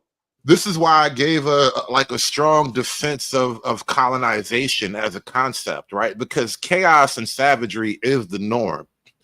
And so to have civilization, it means you exist in like a peaceful little bubble surrounded by savages. And if you want your bubble to, be strong, you have to constantly expand the borders because there will always be coming in. And so you have to push out. Not only do you have to expand your borders, sometimes you have to go out into the savage heart and subdue them right there and then force them to stop being savages. And that was literally the idea of colonization. It's like by hook or by crook, we're going to stop you guys from eating each other. It's just a bad look. Yeah, but I give credit to the white man for helping my island become the most prosperous islands in the Caribbean. Because if it wasn't for the black and the white FBA, the Virgin Islands would not be what it is today. And all the rest Caribbean islands is jealous of us because of our status, but they don't want to acknowledge the fact that white people set the standards. I mean, white and black, but I'm talking about Henry Ford, the Wright brothers, Nicholas Tesla. Those people set the standards for intelligence, and they helped us create wealth throughout our Nah, those islands people throughout the stole years. all their ideas from black people. Well, Henry Ford did. Henry Ford did. All the rest of them rock out. But Henry Ford did. No. That's the tongue in cheek. Don't go for that. Don't go for that. I give credit where credit is due. No, that's that whole we was kings, white man, kings, stole all right. our inventions. Don't fall for the bait. Yeah, I ain't playing with it. I'm just saying Henry Ford. Damn you, Hood. All right. He had George Washington Carver doing all the work for him and not paying him. But you had him on the hooks, no man. I wasn't Douglas, Martin Luther King, all the famous black people throughout history. Martin Luther King did it all. They matter too, just as much as the white. So the way you laid it out, Mike, the way I've come to that sort of conclusion is like I kind of expanded it more than just like America, but civilization itself didn't like what we call modern civilization. I'm not talking about like reading and writing and arithmetic, but actual modern civilization. It was brought onto the world by Europe. There's no way around that. Europe brought the world into modernity, like the industrialization and the age of discovery and all that. That was a European thing. The Chinese didn't do it. The Japanese didn't do it. The Arabs didn't do it. The Mayans didn't do anything. Well, the Germans got active later, but you know what I'm saying. Everybody did something in terms of modern civilization in Europe. Like as a group, Europe did it. It was the British in a lot of ways. The British, the Spanish, they went around the world doing a lot. Like really, the modern world owes a lot to the British Empire, technically. To European. I'm talking about the American Empire. The American Empire is an extension of the British Empire, kind of. But right. Well, good. You got it, Dirk. Nah, go ahead, bro. I mean, America's the pinnacle of Western civilization. But yeah, the reason why the American Empire is the most powerful empire in the world to me. I mean, in our lifetime, yeah, it is. Right now. So right, and we are the continuation of the British Empire, though. That's kind of how we dovetail those two things together. Right. Yeah, we look at Britain right now. But it can all be in the handbasket if we don't repeal the 19th. We are the last guns in the fight, bro. I know, right? Yeah. Well, I think that the thing when it comes to talking about who is responsible for modern civilization, instead of people saying that other people stole shit, maybe they ought to just say that they took ideas that other people already had and innovated on that and progressed things forward. I mean, this whole stealing shit is stupid. Everybody takes something that someone else already did about the and makes stealing. it better. So about the stealing, let me speak to Bobby. Hold on, Mike. Give me a second, Mike. Let me speak to Bobby in the chat because he makes a point I want to flesh out. He says Arabs did create enlightenment. You have to remember they went into the medieval times, and they did enlighten with math systems. It did come from India, end of the Arabs. You got a little choppy at the end of your sentence there, but I think I know what you're trying to say, right? Now, here's the problem, Bobby. Arabs get a lot of credit for, and there were some creations, like we use like the Arabic numeral system, I think, but largely what the Arabs did, I think, was basically conquer and steal. And so from once you conquer a territory, you get to claim their knowledge and all that stuff. And so I don't know how much of a contribution the Arabs really did get. Well, thank you, Vince. I know I'm not alone in this because, the Western education is very propagandized, but you can learn these things. Like there is a reality. Now, finish your thought. No, I was Yeah, just the no, Persian I was saying Empire I was actually. saying out loud like Arabs got it from the Greeks, and he was like Persians, same thing though. Well, yeah, Mesopotamia. the Persians almost destroyed the Greek Empire. Right. And so, and we're really talking about Arabs in the terms of post-Islam. So when people say Arab, they tend to mean post-Islam. We're not talking about ancient Xerxes and shit. But still, that wave kind of, I don't think they really were as innovative as people like to give them credit for. Because why did they stop innovating if that's the case? I agree. I think those Frenchmen Once went they down stopped there. expanding, once they stopped expanding, the innovation went away because the innovation was a product of their expansion. It meant nothing. The only two empires in this world that set a trend for the way of life is black and white FBA. I swear to God, I'm telling you, George Washington, Frederick Douglass, the guy who created the stoplight, the Greeks, the basketball, football. Without FBA, basketball and football will not be what it is today. And who created basketball and football? The White whites. guys. White guys. You see, you get where I'm coming from? But it's You're American. welcome, son, people. It's American, man. Nah, Americans. it's an American thing, and this is kind of the track I've been on a lot lately. It's like American, there but is a black. it's American, but it's ideas that were borrowed from Rome and Greece and Rome. You know what? A lot of these things. Yeah, that's true, but I don't think that's what we were trying to say with that in particular, Snowman. Like there is a black American identity that is prideful and it, it's worthy of defending, and it has nothing to do with just being slaves, right? Because the black American identity right now is we were slaves and the white man been beating us up for 400 years, and it's all trouble. Nobody knows my troubles and shit.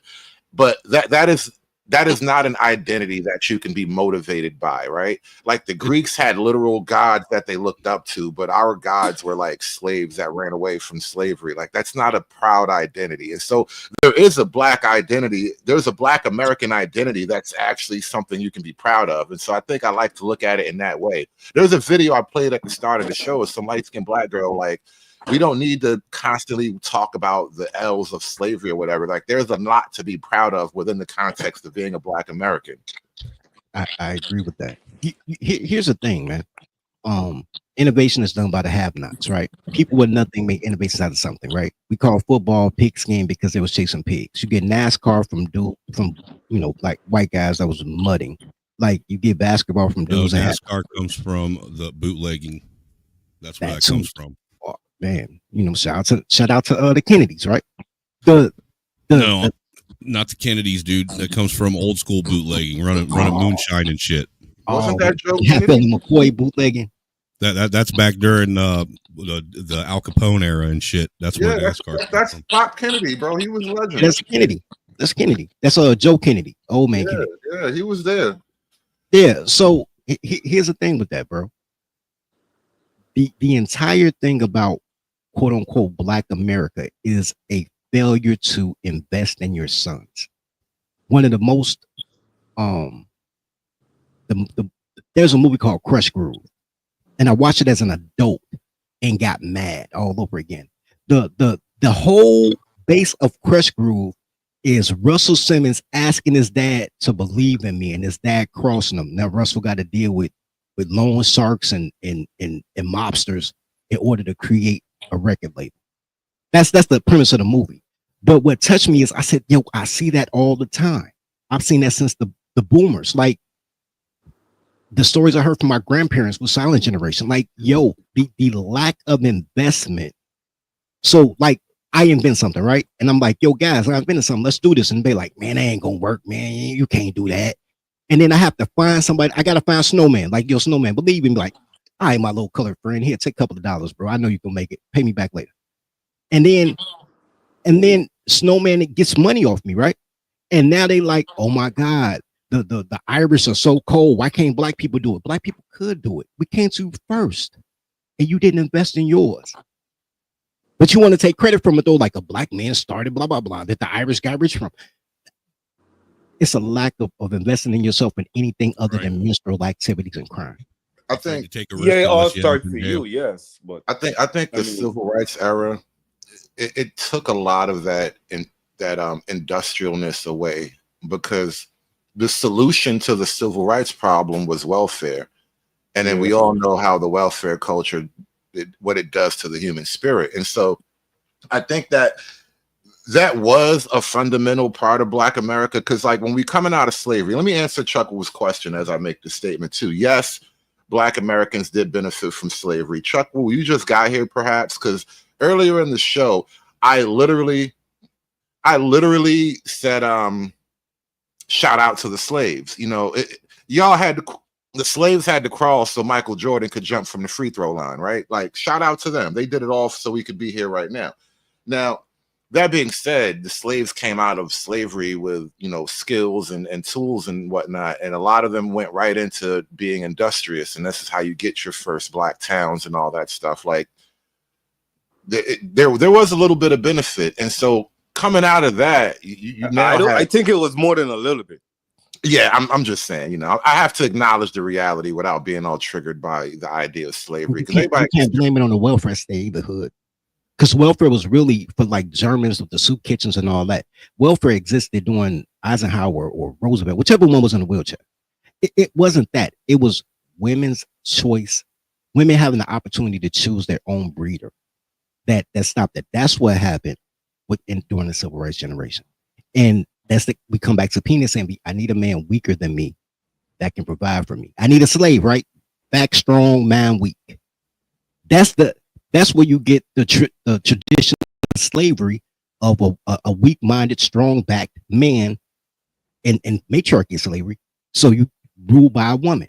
What's the first line in the dude that wrote the book about how to get a slave? I can't think of his name right now. But the first line is put the woman above the man. Willie Lynch. Right? Yeah, Willie Lynch letter. First sentence, put the woman above the man. Like if you let a girl think, bro, she's gonna fuck everything up. And that's what Black America allowed since the 1940s and 50s is women to have a voice. And then when last 20 years, voice, then they need other men, because women don't have any tribalism in them. None. They be like, I'm a sister of the struggle. I'm a GD sister. And they got a baby by a vice lord and an MS-13. You got to call a gang troops to see your kids. Women don't have tribalism in them. They just want everybody to worship them. So when globalism comes into play, that's how you can get the LGBT and the Nigerians and everybody else to use Black. That's feminism, though. That's weak men giving them the power to do what I agree. That's why I was like, you got to separate yourself from that. That's what I say. I agree. But that's what it was. It wasn't the welfare state was a byproduct of I don't need no man, but I still want to have kids. But she had kids because she got to choose her own man. Chuckle, I don't know why you're asking such provocative questions in the chat. You must be up on a Red Bull or something today. He says, can slavery civilize Africans?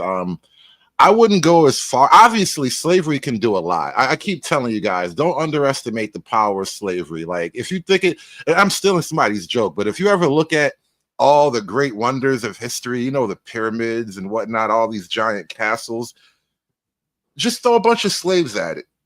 If you have unlimited manpower to throw at a problem, you can get so many things done, right? So that being said, yeah, it could, but that wouldn't be my solution. I think colonization would be enough. It doesn't have to be out and out slavery. Slavery is dope though, bro.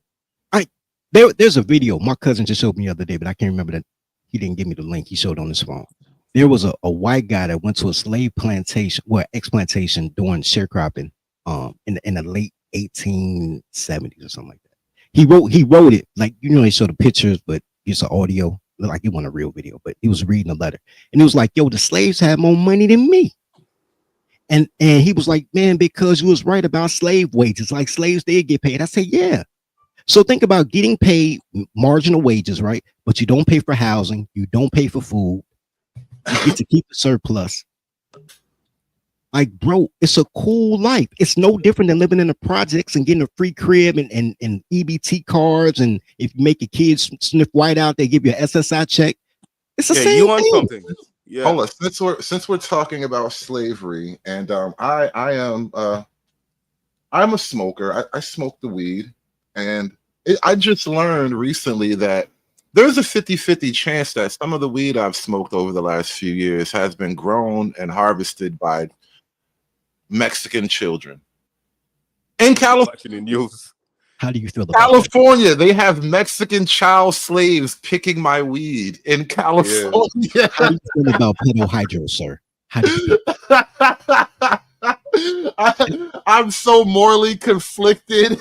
Does it I'm make like, the weed any less sweet? maybe there's something about the tiny Mexican hand that it kind of harnesses the potency of the THC. I don't know. Maybe there's something going on there. I don't know, bro. I'm Here's my conflicted. theory. I really am. Here's my theory, bro. Once they started bringing child labor in, that's why your weed don't have seeds anymore. Remember them seeds you had in the 90s? You don't see them no more. It's the tiny little Mexican hands, bro. You know you can get those little hands in all the little nooks and crannies, bro. I'm telling you, bro. I'm so conflicted. I don't know what to do right now. I'm not gonna stop smoking. I know that much. They're gonna have to. This is my gonna have theory. to solve the problem for me. This is my theory. Yeah. Slavery is just the division of intelligent people, like the high intelligent people in controlling the low intelligence. Throughout history, look, I mean, the people who had more was controlling the people who had less, right? The same thing that's going on today. I agree with that. Honestly, it's always been, at any time before the modern world, slavery was just a reality. It's only recently that we became too moral to accept it. And not only that, even if I were to believe, although I don't, even if I were to believe that all melanated people came from Africa at some point, they weren't all slaves. The Irish came over here and the blacks as indentured servants. You work 7 years, you live through it, take your little check, move out, right? Everybody wasn't slaves.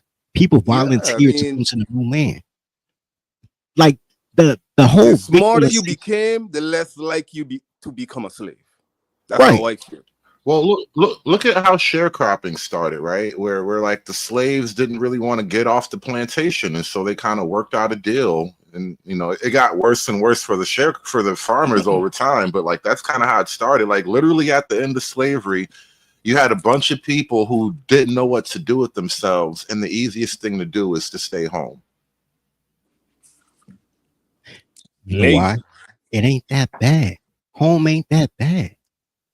Like if that's what there's no work being done. How you're gonna stay home and there's work to be done? No, me staying. Well, no, I meant stay home as in the plantation was their home. So like the day after slavery, they could have left, but like, do you really want to leave? Like, because listen, you've been on this little 4 or 5 acre plot of land for your whole life, and now they tell you can go anywhere you want, but now it turns out you don't really want to go anywhere. Right, and your kids might go to Chicago or New York or Virginia, but grandma's still right there. Right, and that's kind of what happened. And then you magnify that by the fact that most people own their own little plot of 4 or 5 acre land. So being free or enslaved really didn't mean anything except the seed prices changed if you couldn't count. That people are taught sleep. They tell history wrong. American history. They need to stop with this blatant lies about people. Like I said, Black America needs people to like animals and showing these movies, showing white people just destroying Black people. I don't think it was that drastic. No, like I said, Black America needs to actually sit back. They need to sit back and accept the fact that they're colonizers just like the white man. Yes. Hold on, man. Yo, the good colonizers too. The white Dorsey. Okay, he says slavery not a choice. We're in chains. Blah blah blah. Okay, let's say this. Okay, cool. Right. By all documentation, only 6 to 8% of slaves made it to America. Slavery not a choice, though. All right, cool. So also, if you believe their documentation, even though I do not believe this part, they say you put 600 people on a boat, half of them died, 300 make it, right? Which is just folly. Nobody tries to transport cargo and lose half their cargo. But let's roll with that, right? So then 300 end up in South America. And then the leftovers go to the Caribbean. And then what's left from that 6 to 8% of 300 people is 12 people. So like, and then you have trade winds. There were no engines, so you can only do it seasonally when the trade winds came in. So you had 3 months in which people took a 3 month, took 3 months to get here because they had sailboats, and then you only had 3 months to open up shop, and you're only dropping off 8 to 12 people at a time. You can't get 4 million colors, 8 people at a time. I don't care how many years. And then they shut down slavery in the late 1700s. So you had a 100-year run at 8 to 12 people at a time. Even if it wasn't a choice, it wasn't a choice for them 8 people. It was 8 people. Girl math, man. I think we've Girl all math. kind of been, we all been told an overblown liberal version of slave history so that we can be upset Black folk for the rest of our lives, and that obviously doesn't help us. You know, you it doesn't benefit you to be an angry nigga. It might take you until your mid-30s to work that out, but that's the reality. You see, I want to what move past this for a minute though. Go, finish your thought, but I want to move past this. the You got it, white man. liberal is a real problem. They're the ones who feel guilty and what you call it, they feel violated of what people said their ancestors did in history, and by them being so submissive, it's weakening other men to do the same thing as a whole. That's how I see it. Hey, shout out to Jimmy John. You make great SYP subs. just want me to cuss out these folk. But I think my SYP just be wanting me to cuss out these folk. So I seen this video, right? This woman, she said something like, as an African American, new African American, whatever the fuck that is. So I'm thinking she's saying she's a first generation American from an African country. Okay. And so she was talking about the diaspora wars, and she was like, I think the reason why we have the diaspora wars is because, and why Black Americans are so territorial over things is because, you know, we don't know enough of the history in this country. And then she started talking about inferiority complexes and bullshit like that. No. The problem is Black Americans, we know who we are. Africans and Caribbeans, y'all did not know who we are. That's the real truth of it. Y'all didn't know who we are. Okay? And because of that, you decided to tell us who we are and who we are not. Okay? Something that we don't even let white Americans do. So why the fuck do you think we would allow you to do that? Let's start telling the truth and be honest and say, y'all took y'all pointers from white America, and that's where y'all got fucked up at from the get-go. Okay? Y'all let them white folk lead y'all ass astray. Damn, Eraserhead was almost making sense. Repeatedly cuss the fuck I know, I had to blame the white man. Because half the time when y'all be talking, y'all don't know what y'all talking about. And white Americans don't know what they talking about because they don't even be around us. They just started being around us. When they started seeing Black American culture was at the same time that everybody else started seeing Black American culture. Okay? Because America was segregated. Even after the civil rights movement, it was segregated. We live in our area, in our town. We go to school with each other. We eat, sleep, play together. Okay? They live wherever the fuck they live at. Okay? And the cultures do not really cross. Okay? So what happened was y'all was thinking shit was white shit and it was Black shit. Y'all was thinking history was white shit and it was Black shit. I don't even know what she's talking about no more. Y'all didn't know we had a Black American heritage flag. Almost with it Y'all under didn't the know rest that of the shit. season. Y'all She didn't started know out good we had though, a Hood. She Juneteenth started flag. out all Y'all right, didn't man. know And that she, shit. Y'all didn't know nothing about the Gullah Geechee, the Louisiana Creoles, the Chicago Mississippians, the Texans, or really even what New York culture was before y'all fucking got there. Okay? Y'all didn't know that the New Yorkers and the Southerners were connected and that there was a migration from the South to the North. Y'all didn't know that shit. We know Cleopatra didn't know that shit when she said that shit because she didn't know she was going to get dragged by New Yorkers the way she got fucking dragged because a whole bunch of them peoples is from the South. Okay? Y'all be talking and y'all don't be knowing what y'all talking about. And y'all talk more than you listen. Instead of y'all shutting the fuck up, closing your goddamn mouth, and saying, okay, I don't really know nothing about this, so let me listen and learn about this. Because I don't know You nothing keep about saying this, you don't know. right? You don't My know. family only been Can you here pause this for for a 50 second? years. Just one quick second.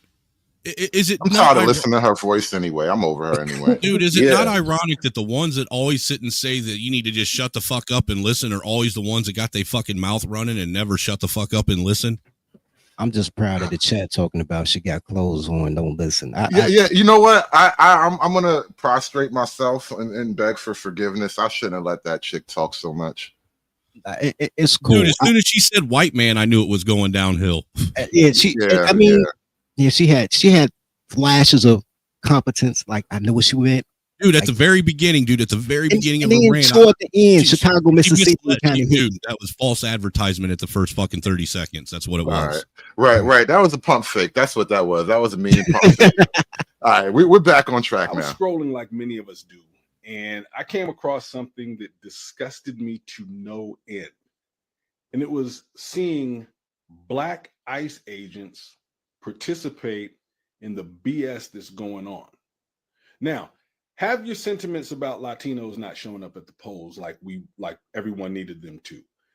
I get it. We as black people have a lot to be upset about in this country, but for you to get up one day and march your black ass down to the ICE office and sign up is disgusting. It's no secret. I think it's patriotic. That's crazy. You don't want black men to have good jobs, man. No. They don't want black men to have autonomy and authority.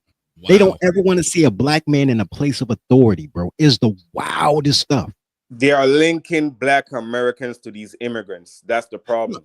That's what they want to do. And they want to connect the immigration issue to the slavery issue so we can feel like we're in it together against the white man. And then not even that. What the Mexicans have anything? Legal Mexicans who can vote Republican. They're not liberal anyway. So you should be happy the Mexicans didn't show up. Like, what's he talking about? Yeah. It's all about getting rid of the black culture as a whole. It's about black people just being stupid and believing whatever they're told. I mean, Jesus Christ. Trump came right out and said what he meant by the Naturalization Act when he said that it meant that it was put in place so that the fucking children of slaves could not be deported, which means every fucking black person that's in America, if you've been here and you can trace your fucking lineage all the way back to then, you can't be deported, dummy. You can't be deported. Not even me. I can't be deported. Where are they going to fucking deport you to? Fucking Mississippi? That's like Puerto Ricans. You know what I mean? Like Puerto Rico. Yeah, they're an ethnicity unto themselves, but they're allowed free travel because they're part of America. Guam. People from what they call Guamese. Yeah, that's way over in Asia in the Pacific. But bro, but they flood in Alaska, bro. It's so many Guam people in Alaska. It's kind of like Nigerians in Michigan, bro. There's so many Guam people but see, Guam is such a tiny island itself, though. I think that states should start deporting people back to the state they came from, man, because this fucking that would be hilarious. All the new California people from Texas, they got to go back. Gotta y'all go. Are not helping. We're not like you. That's what they think that's gonna happen. You're gonna get deported back to your hometown state or some shit. Like, yeah. Hold on. Let's get back. Let's get back. Black people have endured and continue to endure here in this country. I don't care who gaslights that and tries to say it doesn't happen. That shit happens. I've experienced it in the 21st century, being denied an opportunity because of the color of my skin. I've experienced it. And you know who else has experienced it? These ICE agents or someone they know has experienced that. A family member, something, because that's how America is. And wait, so pause. Even if we talk about racism, right? Even if you say you've been denied employment because of your color, then why do you not say that these people of the same color wouldn't be denied, which would make them a burden on the state, like by his own argument? How does this make sense? And how do we having a job make it work? Like, why do you want to what they call police the man. But why do you want to juxtapose security, authority, responsibility to the quote unquote white man? Like, why can't you have any type of autonomy? I wasn't even trying to get all intellectual with it because that was some, great Negro intellectualism. But I'm thinking on a more base level. Imagine me losing my black card for deporting a Mexican. All the shit that blacks and Mexicans go through, all the gang banging that blacks and Mexicans go through. Now you're gonna lose your black card because you didn't help a Mexican, bro. How far did we come? Look at where we are now. This is wild. Illegal Mexicans don't want illegal Mexicans. Think about that, bro. I know nobody's more against illegal Mexicans than legal Mexicans, bro. Where was that clip? I had played a clip a couple weeks ago when we were talking about immigration, and it was this one black girl, and she was like, "Can you imagine if you had a time machine and you went and grabbed one of them slaves from back in the day, and you got to show them black people's march through progress? The Civil War and civil rights and all the revolution, and now we get to the modern era." And you walking around, it's 2025, and you hear somebody call you a nigger, and you look over your shoulder, and it's a Mexican. A Mexican, a goddamn Mexican. You're racist. I was like, holy shit, that's so deep. That's pretty good for a girl joke. That was real dope, though. I was like, wow, that's fucking sharp, though. American man, what's good, bro? What's good? What say you, man? Yeah, I find it all interesting that she's begging the so-called losers to join the winning team. You see the irony in that? When have you ever seen the winners beg the losers? Yeah. You know what? They need us. That's really. Of course they do. That's why. Yes, all of them. That's the whole world. Yes, that's why they're begging us to stay on board with them, because they need. Listen, once we turn it back, all that Pan-Africanism and we're all black and this is over. It's dead and gone. And with your white brethren. I think, and Coulter, she made a great point about. The entire point of the civil rights era was that America owed something to black folk, and for black Americans in particular. So like gay people weren't slaves. You know what I mean? America doesn't owe the gays. And by that extension, America doesn't owe the immigrants. America doesn't owe the Nigerians, the Caribbeans, or whatever. America, it owed black folk. But a lot of the other people got to grandstand on the civil rights. They got to ride on the coattails. The last 5 years, that's all they was doing. More than 5 years. More like the last 40 years. Yeah. Well, I'll say this though, right? I blame Black Americans for that because we opened the door and said everyone's invited, right? Thank you, America. And we wanted everyone was invited but the white man. Right. And we wanted all this global blackness, and we had to stand with the Browns, and we did all of that. And now that the truth is coming out, you know, black people start to look around and say, wait a minute, all of y'all benefiting, but as soon as I don't do the black and brown thing, deport all illegals ASAP. Hey, but you know, coming to roost, bro. Right. Exactly. And now the black people are looking confused. No, they not. Let me kick the mic to. We got a panel up here. I got to do some managing now. Let me kick the mic to OG Do Dirty. I don't know if you've been on a panel before. What's going on, bro? Hey, what's cracking, pimpin'? What up, Do Dirty? Oh, Do Dirty. What up, bro? Man, chilling. What's up? What's good? What are your thoughts on this thing? We've been talking for a while now. You can comment on anything that came up. I'm gonna talk about this dude right here, bro. So he don't want to see other black people make it in life. He don't want them to have a job. You know what I'm saying? What's wrong with them going out there to get these people up out of here? You know what I'm saying? Get the job, brother. Don't hate on them. Let the man make some money. Do something better with his life. Bro. Look, it's better than locking up black people, right? Shit. Yeah, that's what I'm saying. Come on now. Crazy work. Even if they are black, they're not black Americans. They're black Mexicans. So lock them up. and I say this as a representative of the Midwest and for New York dudes who are Knicks fans, right? You're used to rooting for losers. To root for the Bears or the Knicks or any team from Ohio or Indiana, you're rooting for losers. Yeah, I used to be a Browns fan, dude, for See? a long time. Hey, we love I know. in Chicago, damn dirty man. Hold on, man. Hold on. I ain't gonna let you do my best like that, bro. The Bears ain't won since '85. I was alive, but I did the Super Bowl shuffle, but bro, Dude, the Bears are just barely better than the Browns. I'm holding back my urge to be triggered dirty because I understand why you made the analogy. Bro, they literally call the Chicago Cubs the lovable losers. People used to go to Cubs games to have picnics, bro. Like, to have picnics. Bro, like to root for losers is what Americans do. Right? And they get mad at people with a winning culture. They be like, nah, man, you need to root for the losers, bro. It's gonna be next year. Let me run this clip out a little more. Oh, you about to say something dirty? Do dirty? Oh no, I was good, bro. I want to see what else you're gonna say. Because let's just get past the BS. We know. Yo, it's raining on one side of the highway right now. It has nothing to do with catching the criminals. They're not going after drug dealers and gang members. No, they're going after guys standing out in front of Home Depot trying to do carpentry work or construction labor. They're going after people in farms that are picking fruit and vegetables. How come all these Jobs academic that educated no one guys got here you all wants this to hand do? gesture and shit? Black people damn sure don't want.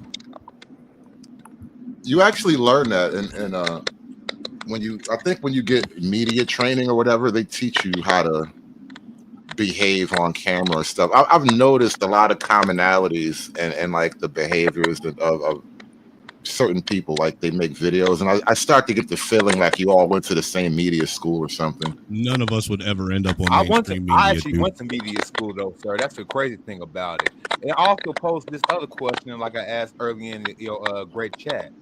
I find it ironic, Hood and panel, that the so-called pro-black woman and the so-called pro-gay man need straight black men to fight for their revolution. Well, it's not like they can make their own numbers, you know. You don't need that. Those people are confused, man. They don't know what they are, who they are.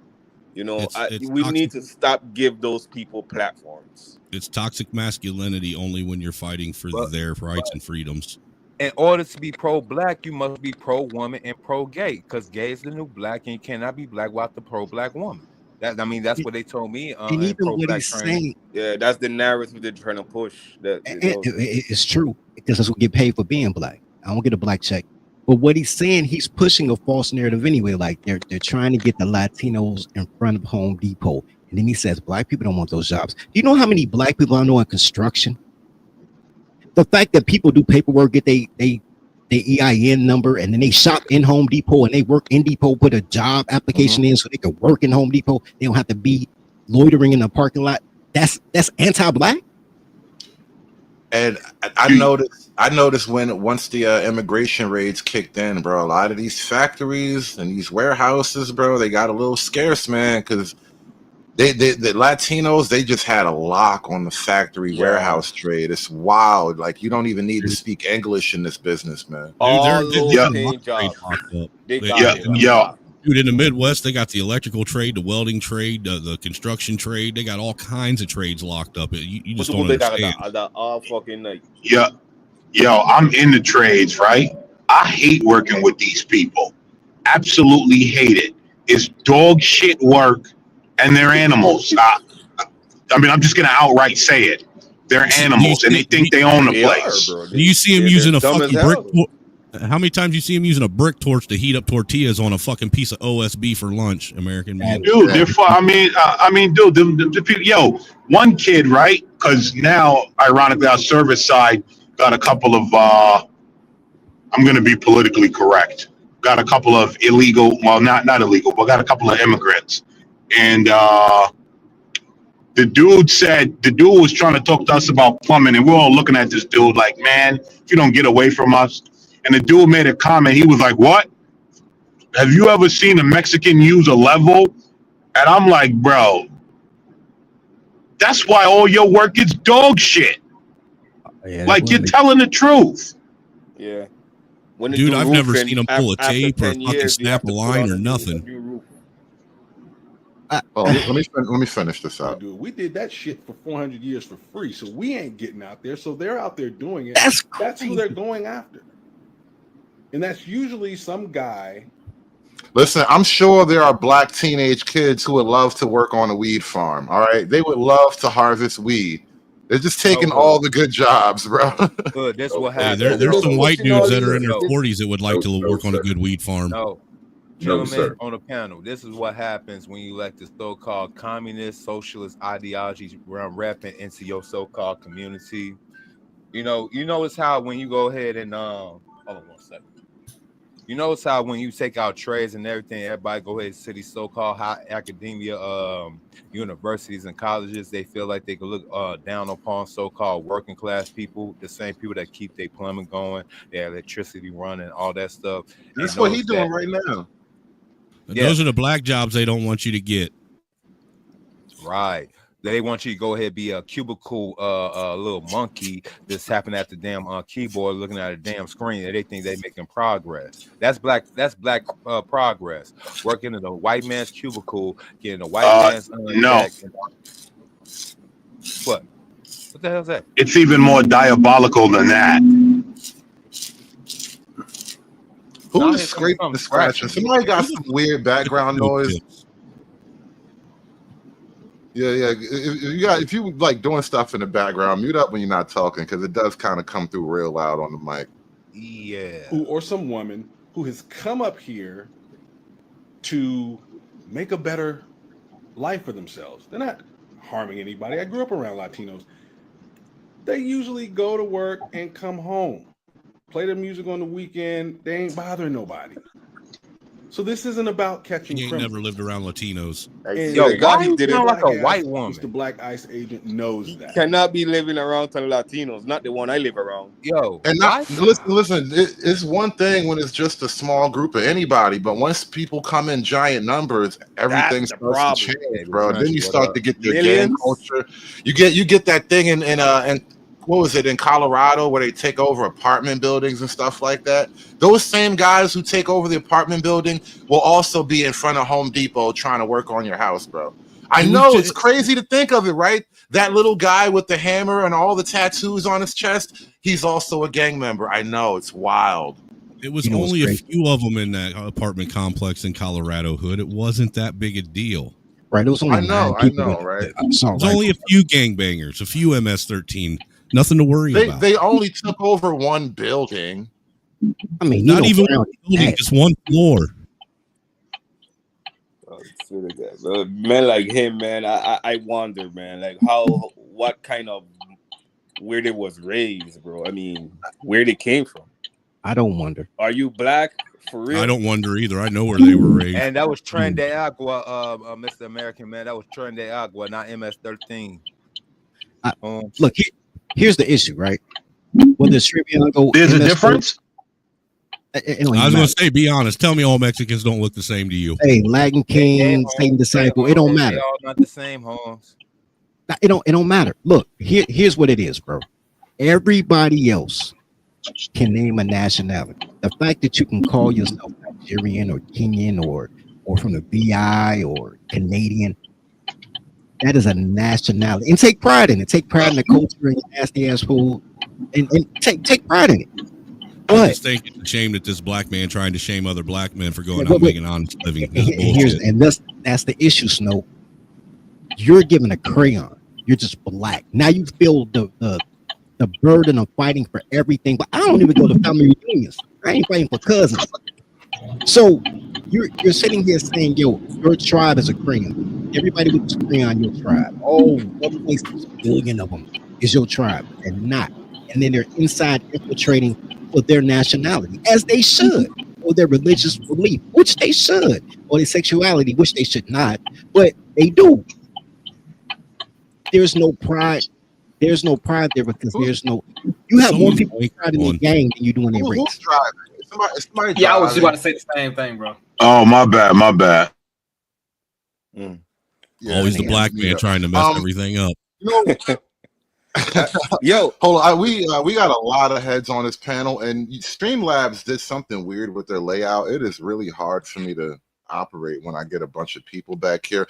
I just brought somebody up onto the stage. Please take the mic for a second. What's going on, bro? Hey, what's up? How you doing? My name is was the usual business, man. You know, I kind of bounce around. This is my first time being on your thing, man. But you know, I kind of run the BGS and the Edward kind of crew though. You know what I mean? Yeah, I know Ed and BGS. What's going on, man? Yeah, man. I just want to definitely say a few things real quick. Like when it comes to the Mexicans and the illegal situation, I don't know what that guy's talking about because like literally, I think I may have what is it? I just came back from Colombia. I was out there for like almost like was it 3 to 4 months, right? I went out there, had a great time, thinking about living over there permanently, right? I came back into town probably I think for like the last 2 weeks.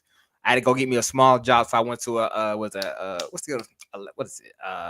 those companies that find you work. I forgot the name of it. What's the name of those companies? Like a staffing agency. Staffing agency, right? See what I'm saying, right? So I was like, okay, it is what it is. I get back on my feet, so it is what it is, right? So literally, I'm in the warehouse, I'm doing the work, whatever. I get there, don't nobody speak English. The entire warehouse, bro. The entire warehouse, don't nobody speak English. There's hundreds of them like that, yo. Yeah, and the craziest shit is they only speak Spanish. Was it French from what was it? Hey, Creole French from what was it? Haiti, and that's it. The only black person that was there, they had like maybe like 1 or 2 black dudes that was there who actually did speak English. Just about everybody else, nothing, right? And then when you try to go there and you're like, okay, cool, well, you know what? It is what it is. I'm out here with the immigrants. It is what it is. Then you try to work with the with the situation you got. They don't want to help you. They don't want to do nothing. They expect you to know everything. And I'm like, bro, this is a whole new job. It's like, I don't know this place, right? This is new to me. I came from doing something completely different. They literally try to do what they can necessarily to make you to push you out of the business. And I'm saying, like, and these are the people that I'm supposed to be protecting or giving a damn. Like at the end of the day, like I keep saying this, like with Black America, you have to be for yourself first. And I keep trying to tell folk that, and that's why I think people just kind of like, I don't know what, maybe the matriarchal training start kicking in a little too hard or whatever. They just don't want to listen to it, right? I'd be like, no, you have to put yourself first in all things because at the end of the day, no one's coming to save you, man. The Nigeria falls, bro.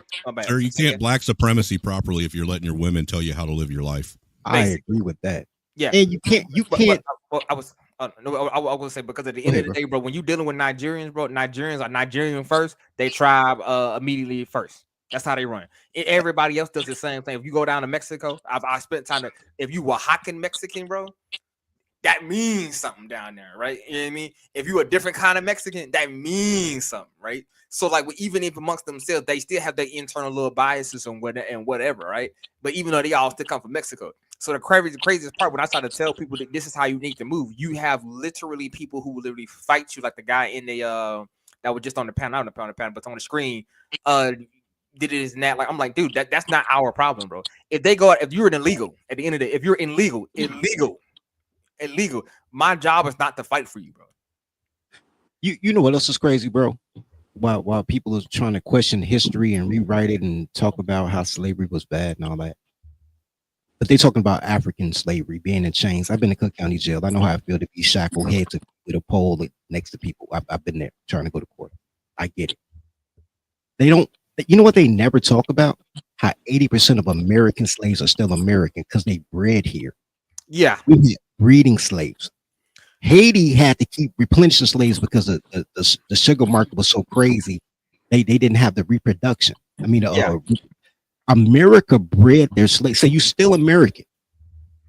Dude, man, I'm not gonna lie to you, man. I just came from TikTok probably like an hour ago. I tried to tell them cats that. They say no, I'm an Indian. I'm like, bro, are you sure that? He was like, yeah, my mama told me I was Indian. And then after that point, I tried to fight this on TikTok, you know what, bro? My mama told me the same thing, and every other white person I know's mama's told them the same fucking thing too. Everybody even if you were, you're still American. Yeah, like if your people were here before 1860, which is technically when everybody, because I remember those signs, bro. I wasn't alive, but I saw the Jim Crow signs like no blacks, no Irish, no Italians, no Jews, no Chinese, no dogs, no cats. I'm like, damn, Irish is dogs and cats. No shirt, no shoes, no service. Exactly. They had specific. You had to be French, German, or British, or maybe Dutch, in order to be classified as white. They had a very strong ethnic division line. But everybody here they were born here. Just as American as anybody else. American gangster as anybody else. So even when you start yelling, that's like you're still American, and you still taken away from the Christmas Atticus of the world, right? Because you came here 8 at a time. Benjamin Banneker's of the world, you know what I'm saying? Just remember that motherfucker fought for you to be able to say you're American. You should be proud of that shit. Let me get a. Okay, yeah. My bad. I just want to say that's when I kind of start like phasing out, because like for me personally, like I apply this. I understand the plight of my people, so let me say like that much, right? But then when people start saying I'm Chickasaw Indian, then I be like, what's your food that your people had? Then they be like, I don't know. I be like, what landmass? What did your tribe have? I don't know. Okay, cool. Then okay, with your Chickasaw language, I don't know. Customs, I don't know. And then I'm like, bro, like, you know what y'all tell them? Your head That's actually funny when you think about it. Soul food, basketball, hip hop, all those great things that made the world great. That's Black American culture. I mean, it's entertainment, but with the Chickasaw thing, right? Because the first time I heard of that, I was dating a girl in Atlanta who said she was Chickasaw. Her mom. It's so bad out here in Atlanta, bro. I can't talk to nobody. But she was from South Carolina. But here's a crazy. She showed me a picture of her grandfather. Her grandfather was Chickasaw. Her grandma was just a hood bitch, right? Just a Keisha. And they made her mother. Her mother was bad too. And then anyway, the point is, just like Puerto Ricans can't speak Spanish. Like once you get 1 or 2 generations removed, even if they really were Chickasaw, they still wouldn't know the language or the customs, because they're running away from who they are until it's convenient to tell you they're something different because they want to be exotic. Let me because we're about to hit the 4-hour mark. I'm gonna wrap this up soon, but I want to get Freeman's Journal in here before we start rambling off in wild directions. What's going on, Freeman's Journal? Any thoughts you want to add? I know we had a long show today, a lot to talk about. Yeah. It was this has been a long winding road. I was just saying, and can we deport everybody back to where they're from, to whatever hood they came from, back to California. Hood to hood deportations. I like that. You got to take your ass back to Houston. We said Ward is calling. South Carolina. You want to get deported back to Detroit? Come on, man. I would like a vacation back home for real, man. I know, right? But anyway, man, this whole thing is like, I think it's just funny, yeah, right? The whole once hitting rock bottom, all of a sudden, some sort of Americanness, right? Some sort of specialness came with being an American, right? So currently, it's just the whole FBA thing is, well, at least I'm not an immigrant. You know what I mean? At the bottom, but at least I'm not an immigrant. So maybe from here, it goes to actually being proud to be an American, being invested in being American, and not sitting around and thinking that whatever you have is controlled by somebody else, So maybe you can be responsible for it, All I heard is beige babies for everybody. That's all I heard. Well, I mean, y'all remember that movie? Y'all remember that movie Hotel Rwanda? With Nick Nolte, you know what I'm saying? Don Cheadle. That was terrible. That was a terrible man. That was crazy. Look, even Nick Nolte, I think me and you hood always go and reference this particular scene when Nick Nolte had to finally tell old Don Cheadle, little African booty scratching ass, that you're not even you know what I'm saying, a nigga, you know what I'm saying, you even worse, you are African. See, with even the white man of all around the world know the difference between us and them. Oh, absolutely. Yeah. All you got to do is go All you got to do is go somewhere, right, and get treated like an American.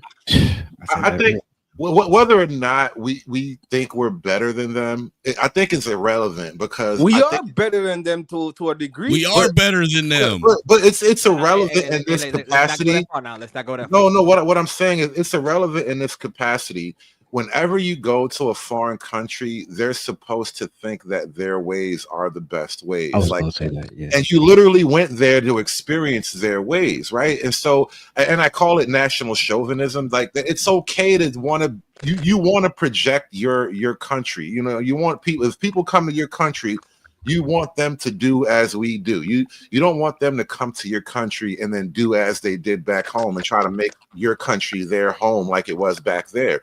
And so when you go to other countries, especially outside of the West, like if you go to China, everybody understands the reputation of China. You behave as the Chinese behave over there. They're not going to tolerate a lot of shenanigans, right? You go to Singapore. I hear Singapore is crazy. Like they have laws for real. You can't even spit on a sidewalk or something like that, right?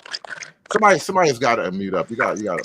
Somebody out here eating chips. Yeah. Hey, bro, with black and white with the smile, Yeah, that's not sorry, me. that wasn't you. No, that ain't me. I was already. Yeah, that wasn't me, bro. That's the bro with the black and white with the smile, bro. He eating chips, man. Oh, you talking about, yeah. Mike, okay, I got it. Yeah. All right, yeah, no, the thing is, when you go to other cultures, they impose their culture on you, and the Western cultures have stopped doing that. So, like, if it's Ireland, if it's UK, if it's France, right now, I hear they're fighting in the streets in Spain. I haven't really been able to look into it because I saw it this morning and we started streaming. Bro, you gotta mute, bro. Like, you gotta mute, bro. You gotta mute. Hold on, Mike. We muted you for a reason, bro. Mike, you gotta. No, Mike, drop out and come back in. I think your audio got screwed or something. You gotta reset your audio, Mike. Because I don't even think that was like chips or nothing. That was like actual audio fry. I think your signal started to get messed up. But if you drop out and come back into the studio, it'll probably fix it. But shout out to the Spanish for fighting back. Yeah, they're in the streets. Having a little civil war in the street, bro. Oh, Francis. Too bad America can't be like that. We can, except it'll be run by we Black can. Lives The thing is, though, the last time we had a revolution, we ain't had all these so-called people with all these different quotas. Like, we just had blacks and whites and some probably little Native Americans here and there, but that was it. Now you got a whole spread of everybody in this motherfucker. Everybody gonna lay down, though. Look, here's the thing, bro. Until you have a national identity, you cannot. At the end of the day, blacks and whites outnumber everybody in this country. You can't call a Korean a Jamaican. I mean a Japanese, and they gonna call a Japanese a Chinese. Going to war. Mexican or Puerto Rican going to war. Like there are certain things you just can't do when people have national and ethnic pride. Black Americans don't have national pride. They have ethnic pride based on crayon, but not based on common culture. Right. I mean, that's kind of hard to do because I'm saying that in the sense that, like, right there, you don't control your own education, and in the same time, we're very, very spread out, right? Like I'm just, my bad. Let me finish real quick. Let me finish what I'm saying. Like, I'm on TikTok again. I'm seeing people saying, what is it? I'm Creole. I'm from Louisiana. I ain't black. I was like, I'm not a Black American. I'm like, oh, okay, my bad then. So when the levees flood again, then bro, don't ask for no unity. I mean, y'all should don't run to Chicago for help. Don't ask for help then, right? Y'all in Houston. Yeah, that's what I'm saying. Like don't ask for help then, right? Because I was young at the time when the levee did break. They was living in Atlanta and still we was helping them. I even had a homeboy to this day who lived over here, right? Right. So I mean, I was helping him out for a long time until he got comfortable. That was like 4 years of him staying here before he was actually got acclimated to the environment living in Georgia, right? So I mean, if that's cool, if that's how y'all really want to have that mentality, then have that mentality. But then when shit turn left, don't say where we at, we sick. Can we help? Nah, then it's you. You got the mentality. Go back. And that's the problem. Well, right? no. The thing, business, is that when we're talking about the ethnic identity versus the national identity, no, but I don't think anybody on this panel is at odds with having an ethnic identity, right? But it has to actually fold into the national identity, or you're going to have a conflict. And so, like, what I've been kind of talking about a lot lately is that Black and white America don't really need to have the level of conflict that Black folk have been sort of focusing on, especially in the face of all these other hostile like intentions, coming across the border. we could actually quiet that little problem, the race thing of Black and white America, and focus on the broader concept of the nation. And that's not to say there's never going to be like, problems, but it's not like it was back in the 40s or 30s or whatever. Right. Honestly, it's not even close to that, man. There's so much usual business just said, what usual business just said, how he was describing how he felt about, the Creole blacks down in Louisiana and, the blacks in America now, and how, well, look, if something happens again, since you see yourself as different, don't come to, well, that's kind of what white America has been saying to Black America. If you see yourself as something different, then don't come to us for help anymore about shit. I mean, it's time for white and Black America, specifically white and Black men, to understand that we're, like I said earlier, we're all colonizers, whether we want to admit it or not. Right. I agree with that. I'll admit it. I'll raise my hand. Manifest Negro over here. There ain't one Native American on this panel. All right, that's the one group that really they just had to take the L. And Native Americans want to be white. I know, because I was in Dakota with them, and they was trying to be white. I'm just talking about even in modern day, dude. I mean, whites and blacks are still going out and fighting America's wars and colonizing other fucking countries today as we fucking speak. So don't say you're not part of the colonization fucking empire. We're all gonna die for Israel one day together, bro. White and black. We're all trying to colonize small towns right now. But here's the thing, because I just want to say something about the whole we don't educate ourselves. Look, I've been in the education spectrum for 15 years, right? Because I was trying to sell my books. I was trying to sell kids books. I wasn't trying to be a teacher. But me going there, all I listened to was women. So now you had a situation where they were closing public schools all through northeastern Illinois, right? And they were offering charter schools, same funding, same building, offering teachers the opportunity to teach at a charter school for similar money, not the same money, but they couldn't be part of the teachers union. That's the biggest difference between a charter and public, right? The Mexicans took that deal and they got UNO schools everywhere, right? The Somalians took that deal. Everybody took that deal except Black people. Like, no, because I need my little child. And I've dated teachers, bro. These girls can't read. I'm like, how the fuck you teaching our 8-year-olds? You can't read.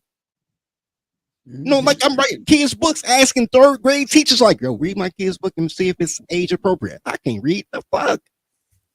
So, bro, it's not that, it's that everything like policemen, teachers, all the things that take authoritative positions, they tell Black men not to do. Yep. Oh, Don't yeah. teach your kids, don't Totally. do Especially it. in Chicago. I mean, like this, but like I understand like the true fight you really fighting. Like for me, I'm already kind of mentally got to the point where I don't know if y'all seen Attack on Titan. It's a anime show, Attack on Titan, right? What is a dude named Eren Yeager, right?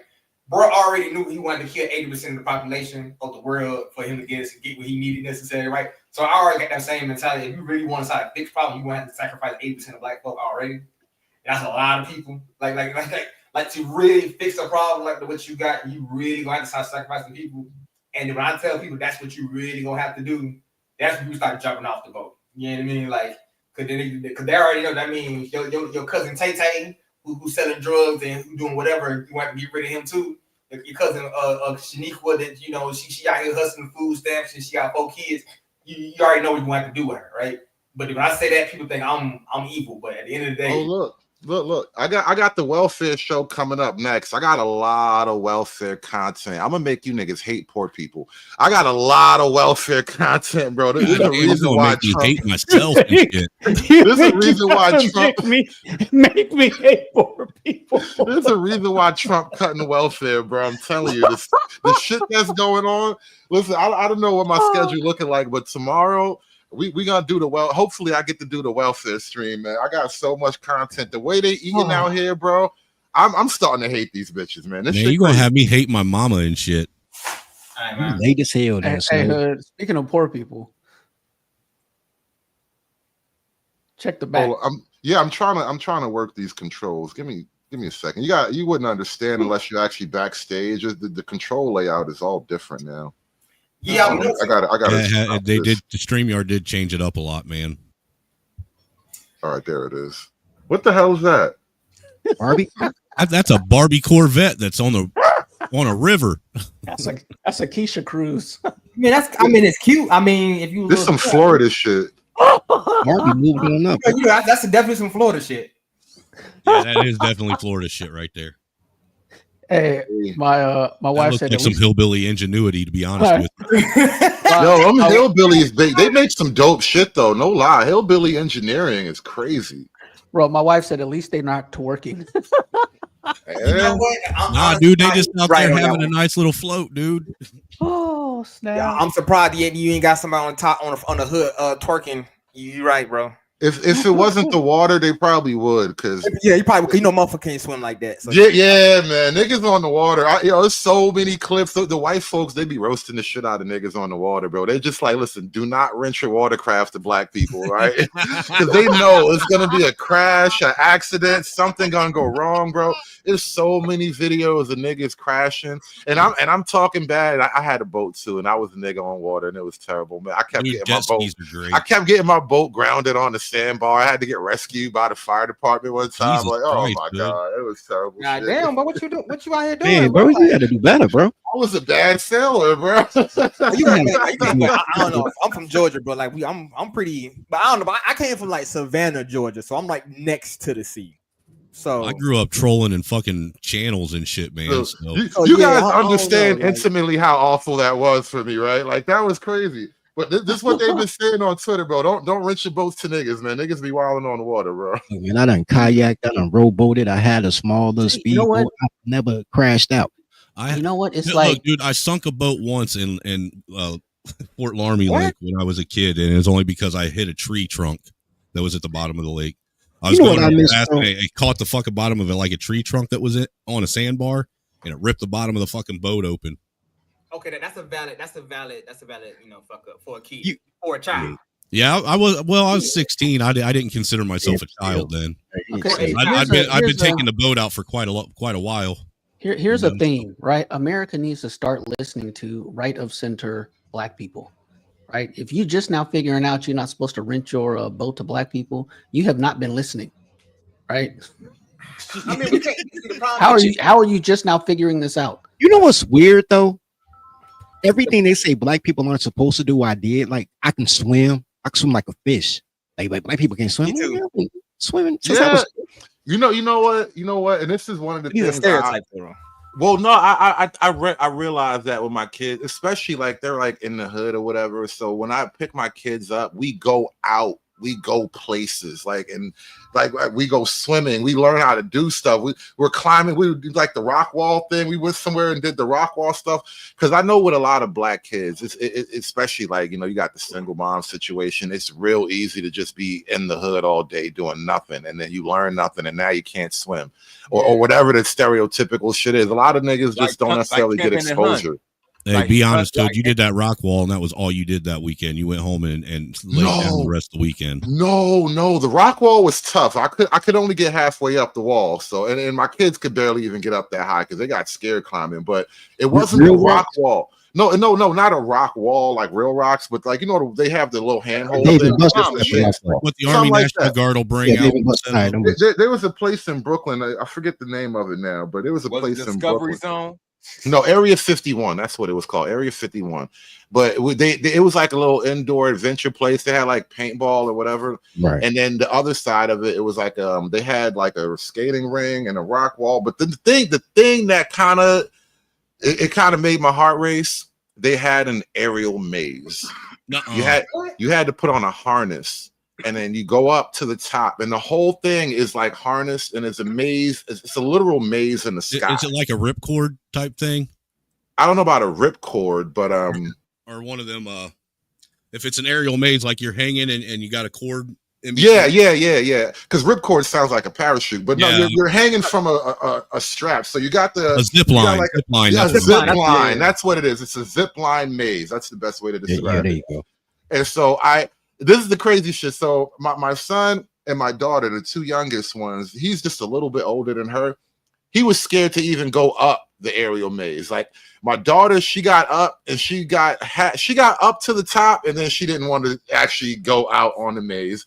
And then I went all the way around the maze, and I was terrified. But I did it though. I did it because there was this one part where you're not even standing. You're just literally hanging, and it like carries you from one part of the maze around to the other, and so it's a straight zip line with like gravity just pulling you around. And that was like a free glide or whatever. That shit was cool. But like, I know a lot of kids don't go out and do cool, wild stuff like that. So I kind of make it a point to do that kind of shit, because I want my black kids to have like those wild white kid experiences too. Because when you get older, you gotta do stuff. You gotta get a job and shit. I feel that that's like bonfires child and stuff that shit you're too, supposed to hood. do with your kid, like going out, like literally taking your kid out into the environment. It's just a basic thing that men have been doing for millennia. Okay. So I don't even see that as white Right. people shit. That is just No. literally you But being. it's not white You're people. right. It's just black No, this people. is what right. it is.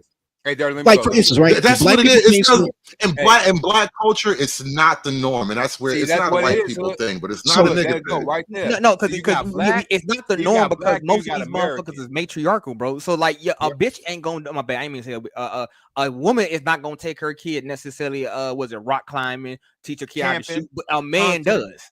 Right. Now Look. you were right. A woman might do it. A bitch definitely isn't. Hey, so look at it like this. If blacks can't swim and blacks hate heights, right? And I'm telling everybody, let's go parasailing. And they looking at me like I'm Oh, crazy. dude, I've never done that. That'd be fun. I ain't gonna lie to you. What do you mean parasailing? I'm confused with that. When you're on a parachute behind a boat. Behind a boat, and they drag you Oh through yeah, the no, ocean. that's on lit. a I boat. would definitely do that. I did that. And I everybody did thought I that was in crazy. tube, I'm like, though. Now, Yeah, I that'd fell be out of fun. that shit one time. We were in like the Carolina. You know how Carolina's got those islands or whatever, and it's all watery. We were out there in the Carolina, in like North Carolina somewhere on a speedboat, and I was getting pulled in the inner tube, and that shit flipped over on me. Oh, I thought you said you was Good times though. Good times. out of the sky into the water. I'm about to say, bro, are you okay? Like, check Nah, this when out, I was though. No, I was on the inner tube on the water. It was the inner tube. yeah, We were on I the water. It was black. good. I had I'm like bro, a. that's like concrete, bro. Unless you Are you had okay? Like, grandfathers. When I was 18, Nah, it was I went cool. It down was to cool.